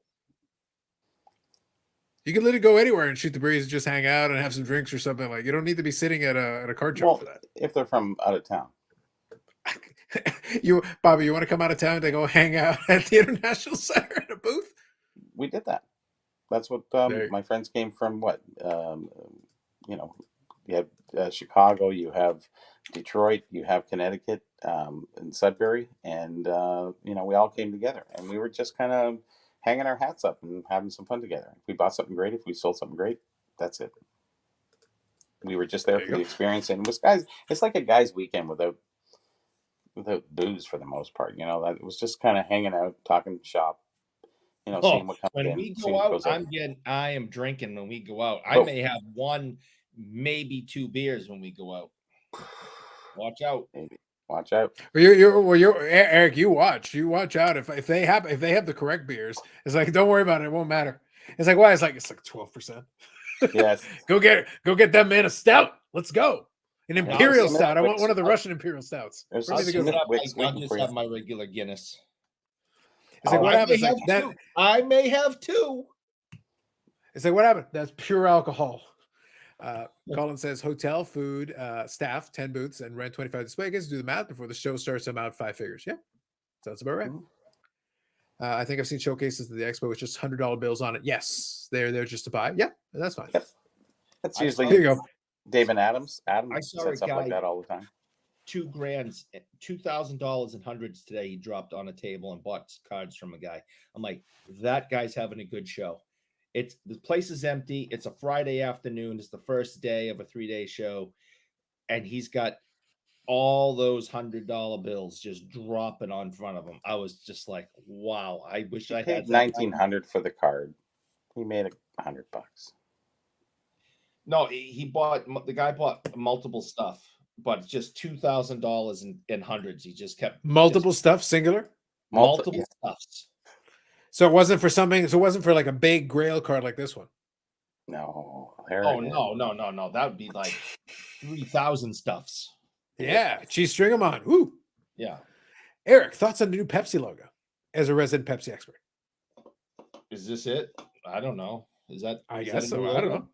That looks an awful lot like the old logo, but how can you change the Pepsi logo? It's a circle. It says Pepsi and has red, white, and blue in it. That's been their logo from day one. I don't. I haven't thought about it, Bob. I mean, honestly, I know I give you a hard time and all that, but I really don't. Now we need to compare if this is the new logo, we need to compare it to the old logo and find out. I don't. I think it's divine. I love it. It makes me thirsty, and happy and warm inside. That a resounding success. Dave here says stamp shows have exhibits where collectors show other collectors parts of their collections. Large show give up price for best exhibits. That is a different discussion.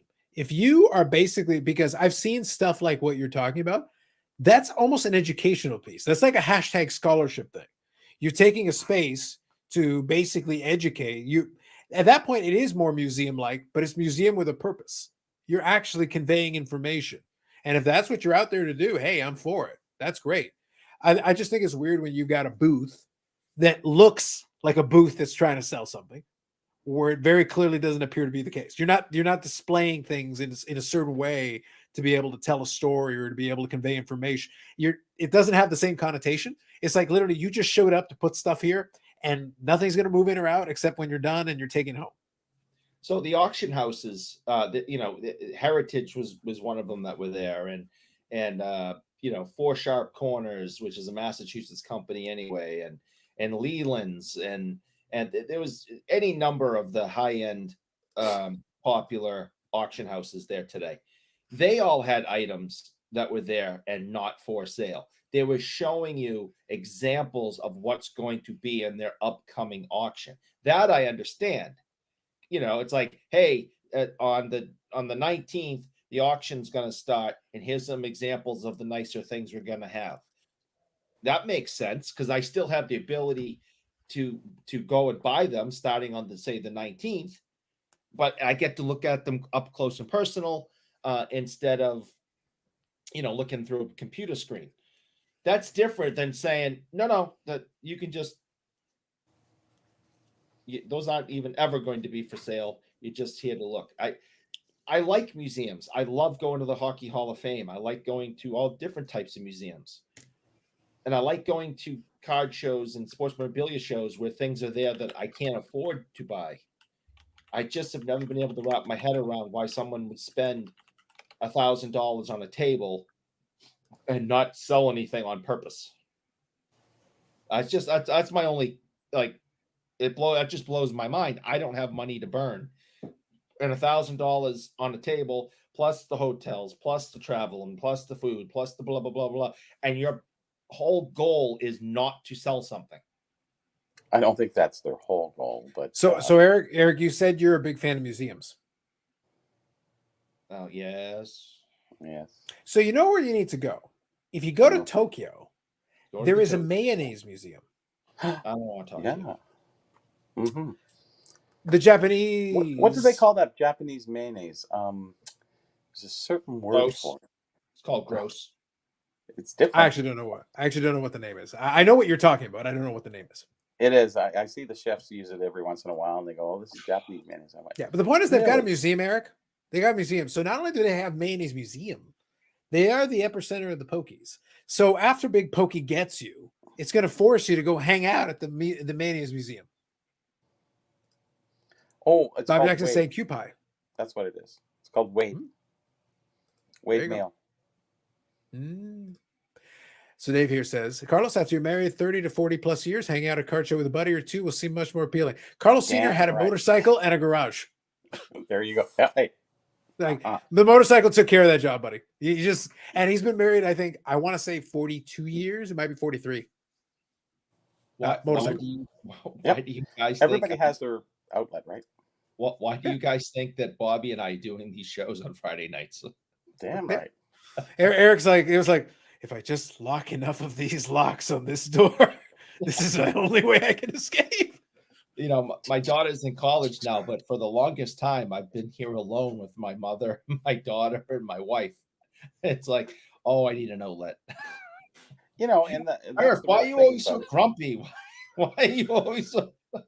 We were four friends who came together, and five actually, or six, you know, and we just kind of came together. It was just fun hanging out for the well, it used to be 3 days.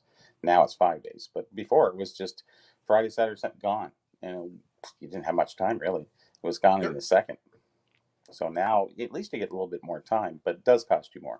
But it is a form of vacation. If you buy something great, if you don't, well, that's fine too.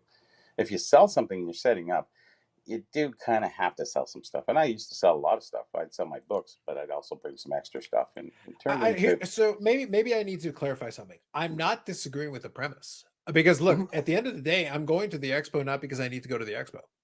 I'm going to the expo because I enjoy, like, honestly, to get most of the stuff I want, even the stuff that is on that show floor. I have people who I can reach out to and be like, hey, keep an eye out. If you see XYZ, let me know. I never have to set foot on that show floor. I could literally never attend the show ever again, and I'd still be able to find stuff on that show floor just by reaching out to certain folks just to keep an eye out for me. And that would be enough. But I can go hang out, hold court in the food court, and do those things. The only piece, though, that I'm talking about here is setting up at a booth. That added cost doesn't make as much. Like, you want to go there, hang out, and do whatever. Like, here's the thing. I go hang out behind dealers' booths anyway because I've got friends that are set up as dealers. I don't have to pay for that booth space. So I still get the hanging out, while we're chilling, watching things and having conversations and everything. But I don't have to pay for that booth space. That isn't an added cost for me. It also puts no pressure on me to sell anything because I'm not trying to recoup any booth costs. With the amount of people coming this time around, I don't know if you can hold court anywhere there. It might be was tough. hard. It was hard last time. We had to go find that room. Yeah. And, It's true. But I think that it's going to be packed this time. Yeah, we'll have to see. Just with the PSA people alone. Oh God, yeah. But look, here's the thing. I'm willing to play it by ear. I understand that you have to adapt to whatever the environment is. We'll find out. Like we will find out, and we'll report. We'll report in short order, and I will have some fun, kind of playing around. That's why I want to kind of try to do a couple of lives. It would be kind of fun to do that as a way of breaking up some of the other stuff that's happening. because it'd be kind of cool to be able to kind of show, all right, if it turns out to be crazy, if it is pandemonium and everybody's out there to get bougie Eric autographs, then we need to document these events. Oh yeah, yeah. There's a line. Yeah, it's a line looking to meet. If somebody comes up to you at my the show autograph, and says, yeah. "Where's Long the line. Aniswa salads?" You know they're from PSA. Mm-hmm. Just saying. People You're going to think- see, Eric, you're going to see people that are going to come out there asking for your autograph and Oh, mayonnaise yeah. recommendations. Yes, right. Yep. Which mayonnaise recommendation do you have? Are you a Miracle Whip, where you want a little malt vinegar in your Miracle Whip, or do you want regular mayonnaise, Hellman's? Which? Oh my which good of the three? God. Well, you have to have an egg salad, salmon salad, chicken No, I don't. salad sandwich. What No, mayo no. do you mix it with? Don't have to eat one. I do not have to eat one. Not at all. They're amazing. No, they're not. Everybody in the free world eats egg salad sandwich. Nope. Even, yes, everybody. And some people even call it chopped egg. It's so popular. Nope. You can call it whatever you want. Not eating it. You're missing out, dude. Bob No, Jackson I'm says, "Can I have Eric's autograph, a hot dog, and a jug of mayo?" Maybe. Oh, good Lord. With Carlos says pepper Duke's on the mayonnaise. side. Little pepper. Carlos says Duke's mayonnaise. There you go. Oh my God. Dukes, People, we don't know that, Dukes. We don't have it. people are so gross. Well, actually, it was funny. It was funny, by the way. So Steve Quincy had a posting with a Medano card on it, and Eric posted in the Instagram thing, saying, I was like, "No, you have to deal with Carlos." It's like I saw it. It was a card that would be an upgrade for me for one of the ones I have. But if Steve has it, then probably I'll have a conversation with him. But then Eric says, "Oh, I'll be there. I'll see what happens." And I'm sitting there, and I was thinking in the back of my mind, it'd be great if I reached that. I'm not going to do it, obviously, since I'm revealing it ahead of time. But my first thought was that I would talk to Steve and I go, "Hey, we'll do the negotiation." And what happened is I'll out of my bag, I'll just pull out a jar of mayo and drop it on the table to Eric's recoiling horror, and I'll be like, "Here you go, as we agreed." I have a question. Oh, I'm gonna throw up. You have only one. Only one. When I did the reservation, they said, "You understand there's an 18% gratuity." And I went, "Sure." Like if I didn't show up, or I'm assuming. But does anybody know if that means over and above? I don't know. I'm gonna have to. Oh, well, the 18% gratuity, I think it's just whatever the bill is, 18% is built in already. Oh, it's already.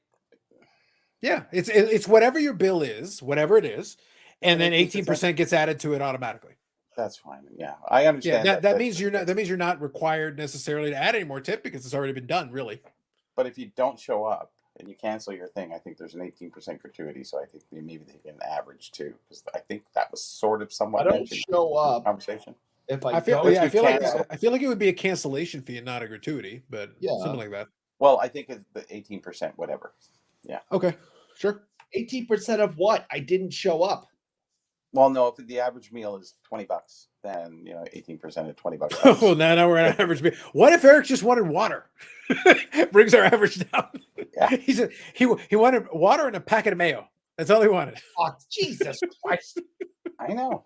It is They don't getting have too fluff. late for this. Listen, I've had a long day. We all have. Oh, I'm going Very to long. This has to stop. I hope someone takes a plush raccoon and throws it at Eric. There you go. I like that. How much? 50? Pulls out 50 packets of mayo. Facts, Bob. Facts. Makes sense. It was, you know what's funny, since you bring up the late. By the way, folks, if there's anything you guys want to chat about, we'll start winding her down shortly. Today's been a super long day. Like I actually, it was funny because I was when I was sending off the links and everything, I got back super late and had to rush to make dinner because today my parents had trouble getting the internet fixed up. I mentioned to Eric that I had gone through some trouble to get them fixed up, and they had been having issues with the modem and everything. They're going to get replaced. It was supposed to be fixed like 2 weeks ago, but today was the day the technician was going to come in and finally fix it. Fine. They said, "Hey, can you come over and make sure it gets done properly?" Sure. Because then if anything happens and we got to reset all the Wi-Fi and 557 things, fine. The free tech support, that's what the free tech support's for. So I come over. The window is between noon and 5 p.m., which means Lord knows. So I get there a little bit after lunch. Sure. I'm all window. Yeah, absolutely. So I say, okay, fine. I say, fine, here's what I'm going to do. So I go and I make my lunch, and then I walk over. I bring my laptop too, just so I can test it when it comes time. Takes a couple of hours. Finally, the guy shows up. Great. The dude can't, I think the dude was getting charged by the word. He barely speaks. He's a mute. And I was sitting there like and all I wanted from the guy is like, can you give me just the status? How's it coming along? What do you need? Like, are you good? So finally I get a couple of words out of him eventually. So what happens apparently, the issue was that because if you use DSL, I won't get too technical, but if you use the DSL modem, it's through the phone line. And the issue apparently is that the phone line they had was too short. So they're not getting enough juice to the modem. That's why I was having problems in the first place, which has always been an issue, a long-standing issue. So he goes, yeah, so I can install the new modem, which is actually faster. And he goes, yeah, but I got to do it in the basement because we don't have a connection to do anything else right now.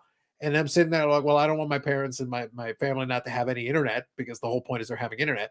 So I say, all right, install the damn thing. So my mom uses video calls and everything, so it's all hardwired. So now I got to go jerry rig a whole thing. So this takes hours. And we get it going. It does work. And I got a bunch of stuff connected to Wi-Fi. But now on the weekend, I'm going to have to jerry rig a thing so that they can actually hardwire connect it to. I'm sitting there like, you were just causing me one headache after another headache. And it's just begun. The show is next week? Atrocious. Yeah. Like inconsiderate bastards is what they are. Bottom line, though, is that all of this takes all these hours. And finally, I'm like, I'm going home and I'm going to go make dinner. I don't even want to deal with it. Like, I've already spent enough hours of my life dealing with this. It's something that should have been much simpler, but of course, it had to be the most complicated, convoluted thing. And in the end, it really wasn't a good solution because, all right, so fine, you put it in the basement, but now it's like the worst spot for Wi-Fi. So, but the point, yeah, of course, yeah, but then of course, nothing else is wired. So even if I want to run a wire, I'd have to run a wire from the basement. I'm like, this sucks. This is atrocious. Can't you put the modem on another thing and just run a wire down to the basement? Eventually, so what we're gonna do? So step one was let's just get it back up and running. Step one, let's just get it back up and running so you have internet. Sure. And I will connect Wi-Fi to the items that can use it. They work fine. Step two will be let's get the modem out from where it is because right now it's in the worst possible spot it could be. We'll get it outwards and get it closer to. And ideally, you can wire some of these things in, but it's like it's going to take a bunch of additional work. For now, there are things you can do, but I'm sitting there like, why do I have to come up with solutions when if you guys had known that this stupid wire was, why couldn't you have just said that? Then we could have booked an appointment for you to fix the wire in the first place. Yeah. Because they can do it, but they got to go have a separate technique. It's not the installer guy who's going to do it. I'm like, come on. Yeah, I know they're trying to put that. What is it? The fiber optics. So yeah. I was asking the guy while they're putting fiber optics in right up to the house, and he goes, "Yeah, most of them are failing anyways." And I'm going, "So why are you guys doing it?" He goes, "Because we said we had to." Said, oh well, as long as you said. So fiber optics they're having a lot of breakage, is the problem. I don't think they're burying it deep enough, and whatever's happening is happening. So. And he says, yeah, they're failing everywhere. So I don't know. He says, well, we can kind of hook I said, well, then we don't need fiber optic if you're going to hook up, because they said we could bring the fiber optic to your house and then go through the house with the cable wire. I'm saying, well, the cable, that defeats the purpose. Why would you even do it? Oh, we'll come back and do it another time. I said, you're just wasting money, guys. Jesus. Because you're only going to get so many ohms out of the, the fiber optic is really to bring a higher power through and put it through a cable. It's like whatever, stupid. Yeah, I think what's funny though is that like the neighborhood has had fiber optic for a long time. The wiring though, like they have this very similar issue to the condos that I've got here. These places were built in the mid 70s. The wiring was up to code in the mid early 70s, which is to say like it barely functions. You're lucky it even gets phone calls, right? You're lucky it even does that. Anything beyond that, good on you. Congratulations. But that's the thing. Like they use the cheapest possible wiring they could possibly use at the time. And it's had 50 years to degrade. It's not in good condition. So it's like, yeah, I'm not surprised. I'm actually surprised it worked as long as it did. I'm actually very impressed.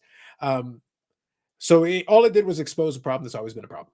It was always going to be, eventually it was going to have to get resolved. All it did was push it like, yeah, by the way, now you can't put it off anymore. Now you don't have a choice. Now you gotta think up your solution. Now you got to figure out what your solution is going to be long-term. Yeah. So after this, it'll be better after this, but yeah, it will be. Yeah. But today was like a major headache day. It was just like this week. I was just like, So anyway, the point is, look, the point is that the friggin' Roku is working. They can watch Netflix and stuff. Life will go on. The world. I prevented. Crisis is averted for now. I've got more to deal with later. Hey, you I'm know only- that Squid Games 2 is coming up, so you. Oh, might there you be- go. Very, very important. Right. Well, I don't have Netflix anymore, so I didn't because I've been working too hard on the book. There's no sense of having it because I haven't had time to sit down and watch anything for any length of time. So I'm Okay. going to look forward to it very soon. There you go. So let me wind it down on this for everybody. Thank you all for hanging out. Appreciate you as always. Some great comments and everything in the chat as always. So let me ask question. We spent so much time talking about stuff slowing down and being a little bit trickier and everything. Has anybody picked up anything interesting recently? Just out of Yeah. curiosity, I actually got a couple of other than the clapper or I have a very nice condition Glenn Sather rookie card. My favorite year. Picked that up today. I like those And cards. then part of the Uke line, Bronco Horvath's rookie card. Bronco. Good old Bronco. And for Is that 10, 57? yeah, I think that's right. 57, 58, I think. 758. Yep. Lucky guess. And for 10 easily dollars, a old school SGC near mint 7 1976 Bobby Orr Insert. insert with the Blackhawks. The only team he played for. The only team he played The for. only team of significance. That's right. Yeah, the only team of significance. And just for fun, let me show you that beauty again. So You got to put that one on the Instagrams. You got to do that one for the I gram. will. I'll put that on the Instagrams. And then the other big thing, other than so there's two others. So there's this, which is like from 1943 or something. 48. 48. It's 43. in the 40s. He didn't even come into the league till 40. I don't know. I knew it was something like that. He played on a line with the Chiefs string him on. It's fine. Don't worry about it. Yeah. And the thing I'm probably most excited about getting is How much did you get that card for, that JD McCarthy? it was at the shop. I didn't pay too much for it. Okay. That was code for a 5-finger discount. I would never do that, but I didn't pay a lot for it. Didn't pay a lot of nothing for it. Yes.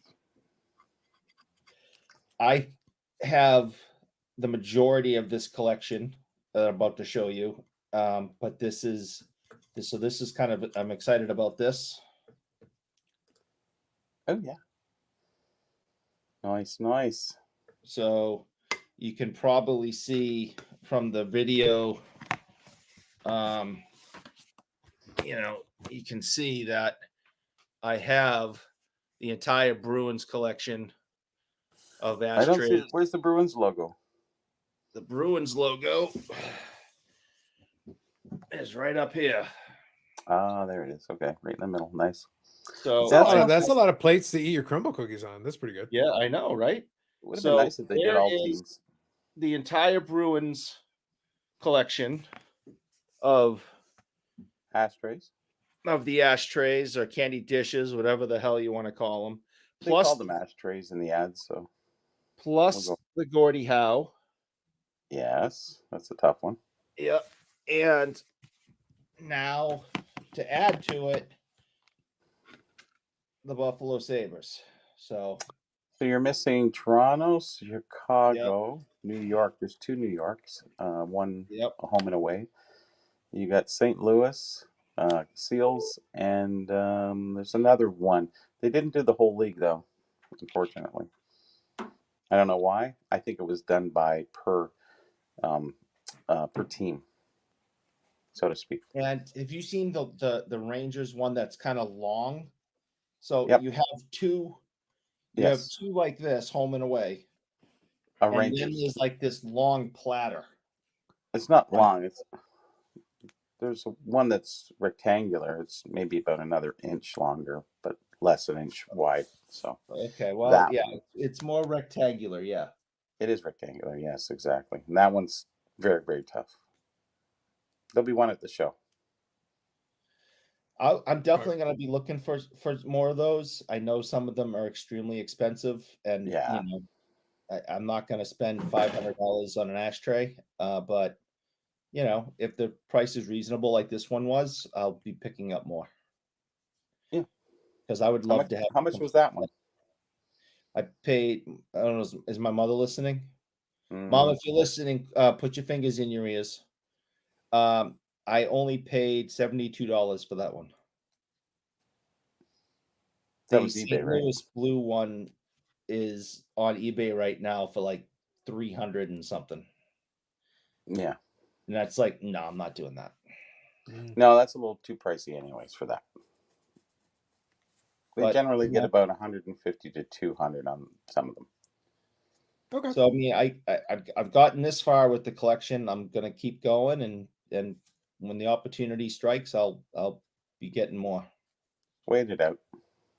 Makes sense. I I'll grab have a been couple of for a comments long from Name. time. I'll get a couple of comments from Name here in a second. So I had the It's not Jamie necessary. Ben card. Oh, it is. No, I got the Jamie Ben card that I put on Instagram, and then this one is for my finest set, the gold refractors that I'm working on. Got the Randy Johnson to go along with the ones appropriate, since I talked about how they had retroed these out and didn't do as good a job on the retros, and also Mhm. appropriate since Arizona Diamondbacks won the World Series, and when they last won the World Series, this guy was pitching for them. So they that should was have the bird. They should have the bird in the photo too. I saw a Halloween costume where somebody dressed as Randy Johnson and the lady dressed as the bird. That's a good couple's costume. And the bird, by the way, had blood. Oh no! Thematically, like it's on point. Is it not on brand, on point? That's pretty That's good. awesome. That's pretty good. You thought that one through. I Oh appreciate my the little extra effort is what made it boom, makes it work. Bada bing. I suppose you can't count. Yes, yeah, take them out now. Yes, Yeah. yes. Yeah, so I've talked about this. This is a set that I'm working on. There are 47 cards in the gold refractor set, and this is now number 32 that I have. I've got another one that's coming in, and I'm going to have 14 more to finish. So I'm working on chipping away at this one, slowly getting through it. This is one of my few set projects I've got left, so I'm slowly chipping away at it, getting there. Hall of Famer is a good addition anytime we add one of those. So I've got the biggest ones, but slowly chipping away at the ones that remain. A lot of them are a little bit more expensive than I like them to be. It's silly sometimes the prices that these things still command, but they're tough to pull. So I guess I kind of get it. So here, Name says, Eric, did you end up buying the book with Reggie Leach? Yeah, I bought it for $1, brought it out the parking lot, and set it on fire. Amazing. You piece of Name crap. says, would you pay $500 for an ashtray if Bobby Orr put a cigarette out on it? Yep, and then I'd make you eat it. Touche. Man of peace. Love it. Thank you, Name. But yes, Are you people not aware that I do not like him? Have I not made that clear? I believe that when you say mean things to people, it's a term of affection. Yeah, like yes love means you. no kind of thing. Carlos, I love you so much. See, told you. You might be my best friend in the whole wide world. You don't literally have no friends. That's it. That's true. In the whole wide world. Yeah, in the whole world. Yeah. Just to get back to Name, the book's at work, so it's sitting there, and if you are interested in it, let me know. We'll make sure it gets to you, you big dumb jerk. There you go. So I was curious. I meant that also for the chat. Anybody grabbed anything recently? Like for me, I don't get a lot of mail directly anymore. So whenever I get mail now, it's usually I'm hoping to get a ComC mail to see the Burrows in the Darkness with Aaron Rodgers. So that's pretty good. Oh boy. I wonder if Bobby believes in a thing called love. Maybe. I'm going to probably get a ComC mail day. I'm hoping to get that, but I'm waiting for one more thing. Now, what I wanted to tell you is I was going to tell you that I got Tales from the Quadet Zone. No. I don't think I could pay for it, but I'm not. I gotta admit, as soon as I watch this documentary, I'll see if I can find the YouTube, Bobby. You'll get a kick out of it. It's so stupid, But I was sitting there, they were just talking about these like garbage, and they were like, "Oh my god, I was able to find this movie," and it was like, "What is this bullshit? What who would even watch this crap?" And it's like, "All right, y'all keep chasing your little Enjoy. things there. All right, have a good time." So I was able to add a couple of Medano autographs. So we got some nice on card. Apparently, like the that theme one. right now is a lot of the Minnesota North Stars. Yeah. So this is from the certified when Panini was doing that at the tail end of the run. So on card auto, what you can't see from this is from what I recall, I believe this has a little bit of a kind of a shine reflective foil as well. So when I get it in hand, I'll take a look, but I believe it has a shine reflective foil in the design. And these are numbered to 100, which is solid. Nice Minnesota North Star card. But I actually grabbed this one literally earlier today. So we got an artifact, so another Medano autograph. I've been picking up a lot of this stuff, finding a bunch of these. When the price is reasonable, I'm for it. Grab some Jamie Benn cards. This was the one that kind of got the ball rolling, which I've shown in the past. That was the all-time future watch. Great looking cards. That's from the infamous SP Signature Legends. What's funny, and the joke when Billy was on all the time, it's not that there aren't cards that I think are good in it. Right. It's that when you go watch a box break and you see Hal Gill, Yes. then I'm like, Steven Reinprecht. I'm like, no, Out of- not Legends. out No. of a product called Legends. Correct. Yeah. I was like, no. Especially for the price point. Especially for the price point, and you pull that as like your hit. Oh, come on. No. Yeah, Don't I do picked that. up some unused JD California Golden Seals socks in original package. 5 Mhm. pairs. Bulk order. Nice. California Golden Seal socks, like game socks, Yeah, type of Well, stuff. not game, yeah, but some, Well, I yeah. understand they're not game used, but that's what you're talking about. Yeah. Okay. Green or white? No, yellow and gold. Yellow and green, sorry. Okay. Gold and green, Okay. whatever you want to call it. Yeah. Yeah. Yellow gold. Yeah, Gotcha. really kind of cool. Something different. Nice. Actually, it's on my Facebook page, so as Ooh. pickups. I picked up a lot of paraphernalia from the Infirmary, from a lot of the teams, like schedules, mail out letters, stuff like that. Team lists, souvenir lists, and stuff like that. So I picked up a whole bunch, and it's funny. Out of all the ones that I picked up, the teams, I get 3 guys email me, "Hey, if you're interested in getting rid of the New England Whalers, Pittsburgh Penguins, and what was the other one? I can't remember. They all did the same 3 teams, and they're the toughest, right? Those are the most desirable teams, right? New England Whalers or Hartford. That stuff is really collectible. So it's like, I got the first. There you go. That's Gordon's playing with. Yeah. That's a. I think Is that signed? it is signed. Yeah. Let me take this out. I think this is What the hell's it in? a frame. That's a frame. Yeah. Why do you need a frame for that? So That's a when top loader. Oh. So when Gordy retired, he immediately became the special assistant to the managing general chairman, and these were cards that. So it's a BS position to a BS position. Yeah. Yes. And these were the the cards that they gave out and stuff.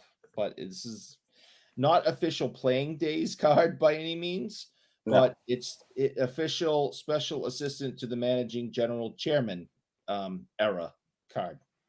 There you go. Let me get this comment here. Rock Latex, good evening.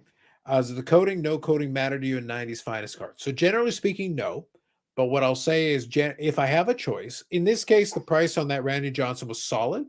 I was happy with the price I was able to get on it, which is key, always an important key. If I have a choice, I try to get the ones with the peel on it, because then if I want to, I have the choice of peeling it off, which I will in some cases because it does make the card look a lot better. It just depends, but I will generally speaking look. Do I care? Not really. I would prefer, though, to have the peel already on, and then I can make a decision. Or if it's a graded card, then I'll usually leave it in whatever state it's in, because then at that point it's not worth it to me. So this when was they one that's sitting. Do they graded but- peel on, peel off, or no? You can, yeah. You have that choice. You can do a one either or. So this is a good example of that. So this is So it from doesn't Ship My affect Cards it. right now. Yeah. So in this case, SGC graded this one an 8.5. This is the Cal Ripken, another Hall of Famer. So there's another one that I'm going to have having coming in, and this one here is an 8.5 with the peel on. Now, if you looked at it, you could take a look at it and you could decide. And this is a real thing that happens all the time. The peel could have some scratching on it, something on the surface, and Protecting it, technically you sure. could peel that off. And if it's well centered and everything underneath, you could resubmit it and get a higher grade without the peel on, and it would look nicer. But is it their premium peeled and unpeeled? I don't believe there is a difference. I think Really? for most of the I think for a lot of these sets, for most of the collectors, there are some collectors that are hardcore militant about it. They want it in its original state no matter what. Sure. Other people are like, it literally says peel or remove. Well, So I guess it does say depends. that. Oh, Yeah, like it literally, or if you look on the screen, it says peel and remove coating. but that's Has- kind of has- cool having that on it too, though. So Yeah, Have so that's what I people- mean. Like, there's some that are like, I want it in the state it came out of the packet. Other Yeah. people are like, aesthetically, it looks better with the peel off, sure. which it oftentimes does. So you have a choice. Yes. Have either one of you or anyone in the chat ever damaged a card trying to get that peel off? Whether it be, trying to get your fingernail underneath it to grab an edge, or you used something like a razor blade and tried to get underneath it, or when you got underneath it and you started peeling it, it started taking some of the card off. Because I have had that issue a couple of times where either it took a small army just to get the peel up to try to get it off, and I've damaged the edges of the card trying to get underneath the peel, or I've done that successfully, and as I'm pulling it back, it rips off or damages the front of the card. Now, is that kind of a situation where over time that doesn't peel off better? Is it like the sticky cards kind of thing? It can, yeah. Like it comes down to the discussion in the past about humidity conditions it was kept under. Because at the end of the day, it's a plastic peel with an adhesive, but it's an adhesive that off of a chromium surface should be able to come off smoothly in theory. Yeah. But in practice, if it's in weird, humid conditions or something, or super hot conditions, and the plastic has just started to bond with the chromium in a way that it's like it just will not separate. That's why I say, if you're going to choose, so the question from Rock Latex was, does it matter to me? It does not. However, I understand why some people would prefer to have it with the peel. That way they can evaluate the card, look at it, and oftentimes you can kind of tell if something is going to be funky, and oftentimes you leave it alone. Or the other side of the scale, you get the card in hand, you realize that the corner is already starting to peel off a little bit. If it's already starting to do it on its own, sometimes you just finish the job. Oh, I've peeled the cards of I've peeled Mirror Golds, which for a lot of people is blasphemy because they are very tough cards. But I was like, it's my card. I want it to look as nice as possible. The peel does not add aesthetic to it. no. But for some of the ones in my set, I've left the peel alone because like it's already completely sealed in. It's there. It's untouched, or it's graded, and I'm not going to take it out of the graded holder just to peel it. That doesn't make any sense to me. But I have no issue. I'm willing to. Obviously, the Randy Johnson did not have the peel on it. That Cal Ripken did, and they're both part of that set. I'm happy to have it. For me, it's just having the set. I'm happy to have it. It's a cool set. I like it. Big fan. So I'm going to enjoy it, and that's going to be a lot of fun for me. Good. That's what it comes down to. They were designed to remove the coating. Yep, 100%. They were. But every collector's got to make their own call. To me, it's fun. To me, it's fun to have that choice, and you can make your own. And you can make your own decision. And I would never question anybody that chose either way. Some people would say, "No, you got to leave the peel on." Fine, sounds great. How do you get the damn things off without digging up the corners? How do you get underneath it to peel off? It isn't like, it has like a little corner piece or something to grab onto to start it. How the hell are you supposed to get your fingernail underneath it without digging up a corner? You lift it with your mind. Use my mind. Well, I tend not to do that. Your mind is weak. You must strengthen your mind, and it will allow you to lift the corner. I don't know how many people are watching right now. I don't have the number in front of me, but I did ask, has anyone else in the chat ever damaged a card taking it off, and no one got back to me? So I guess nobody said anything yet. But important thing, Eric, is that the best way to synopsis for this is there is no spoon. Okay. Remember that there is no spoon, and that is the first step to Okay. peeling it successfully. It's like that Arnold movie. Open your mind. Anybody? Yeah. So last chance if anybody wants to answer, Eric. I haven't had that issue, but I'm very careful. I tend to only go to peel one that I'm very extremely careful with, or one that's already kind of peeling a little. If the corner's already peeling on its own, it's already started the process. It's Oh, yeah. it's a lot I'm easier. all in Not on do that. anything crazy. But I don't know how to start it without damaging it. Yeah, I've been able to do this successfully, but I'm exceedingly careful because if I'm going to do it, it's intentional, and I'm going to go to take my time. I've got all the time in the world then to peel it very carefully because usually it's a very expensive card, and replacing it is kind of an expensive issue. Yeah. So just bear in mind. All right, so we'll start winding her down on that. If anybody wants to throw in that comment, you can. If you hit the like button, don't forget to charge Eric for it. Very important. And like I said, just remind folks that are checking this out now, we're going to do a live stream on Monday. So it's going to be a special one on Monday. That's going to be an extension. It'll be the podcast. I am going to focus on a topic. I'll think of the topic. I'll chat with Eric and Bobbles, and we'll come to an agreement. We're going to focus on the topic a little bit, but then my intention, we'll talk about the topic for a bit. We'll do a little shorter version of that. Do come in if you want to hang out in the chat. I'll acknowledge the chat a little bit while we're doing it, but then I want to get through the topic, and then we'll chat with the chat for a little bit. That's my plan. I want to get through the topic so that we at least have an episode, and then we'll hang out and chat with the chat for a bit, and it'll be kind of a mix of the two worlds so that we've got a little bit of both of those things. The other piece of the puzzle is that for the rest of the week, I'm going to record some videos this weekend, which will go on there. And then when it comes to Expo, I'll usually record a couple of videos along the way. The only thing I wanted to do was make sure we got in a live stream next week because I'm not sure what things are going to look like schedule-wise. If I'm out, obviously having dinner late, I'm not going to start up a random live stream late. And I'll try to do a couple of live streams throughout. If you're subscribed to AMG Collectibles, we're going to try to do a live stream of some kind. I'll see if I can arrange it with them and see if we can hang out for at least a little bit and do a live stream from the show floor.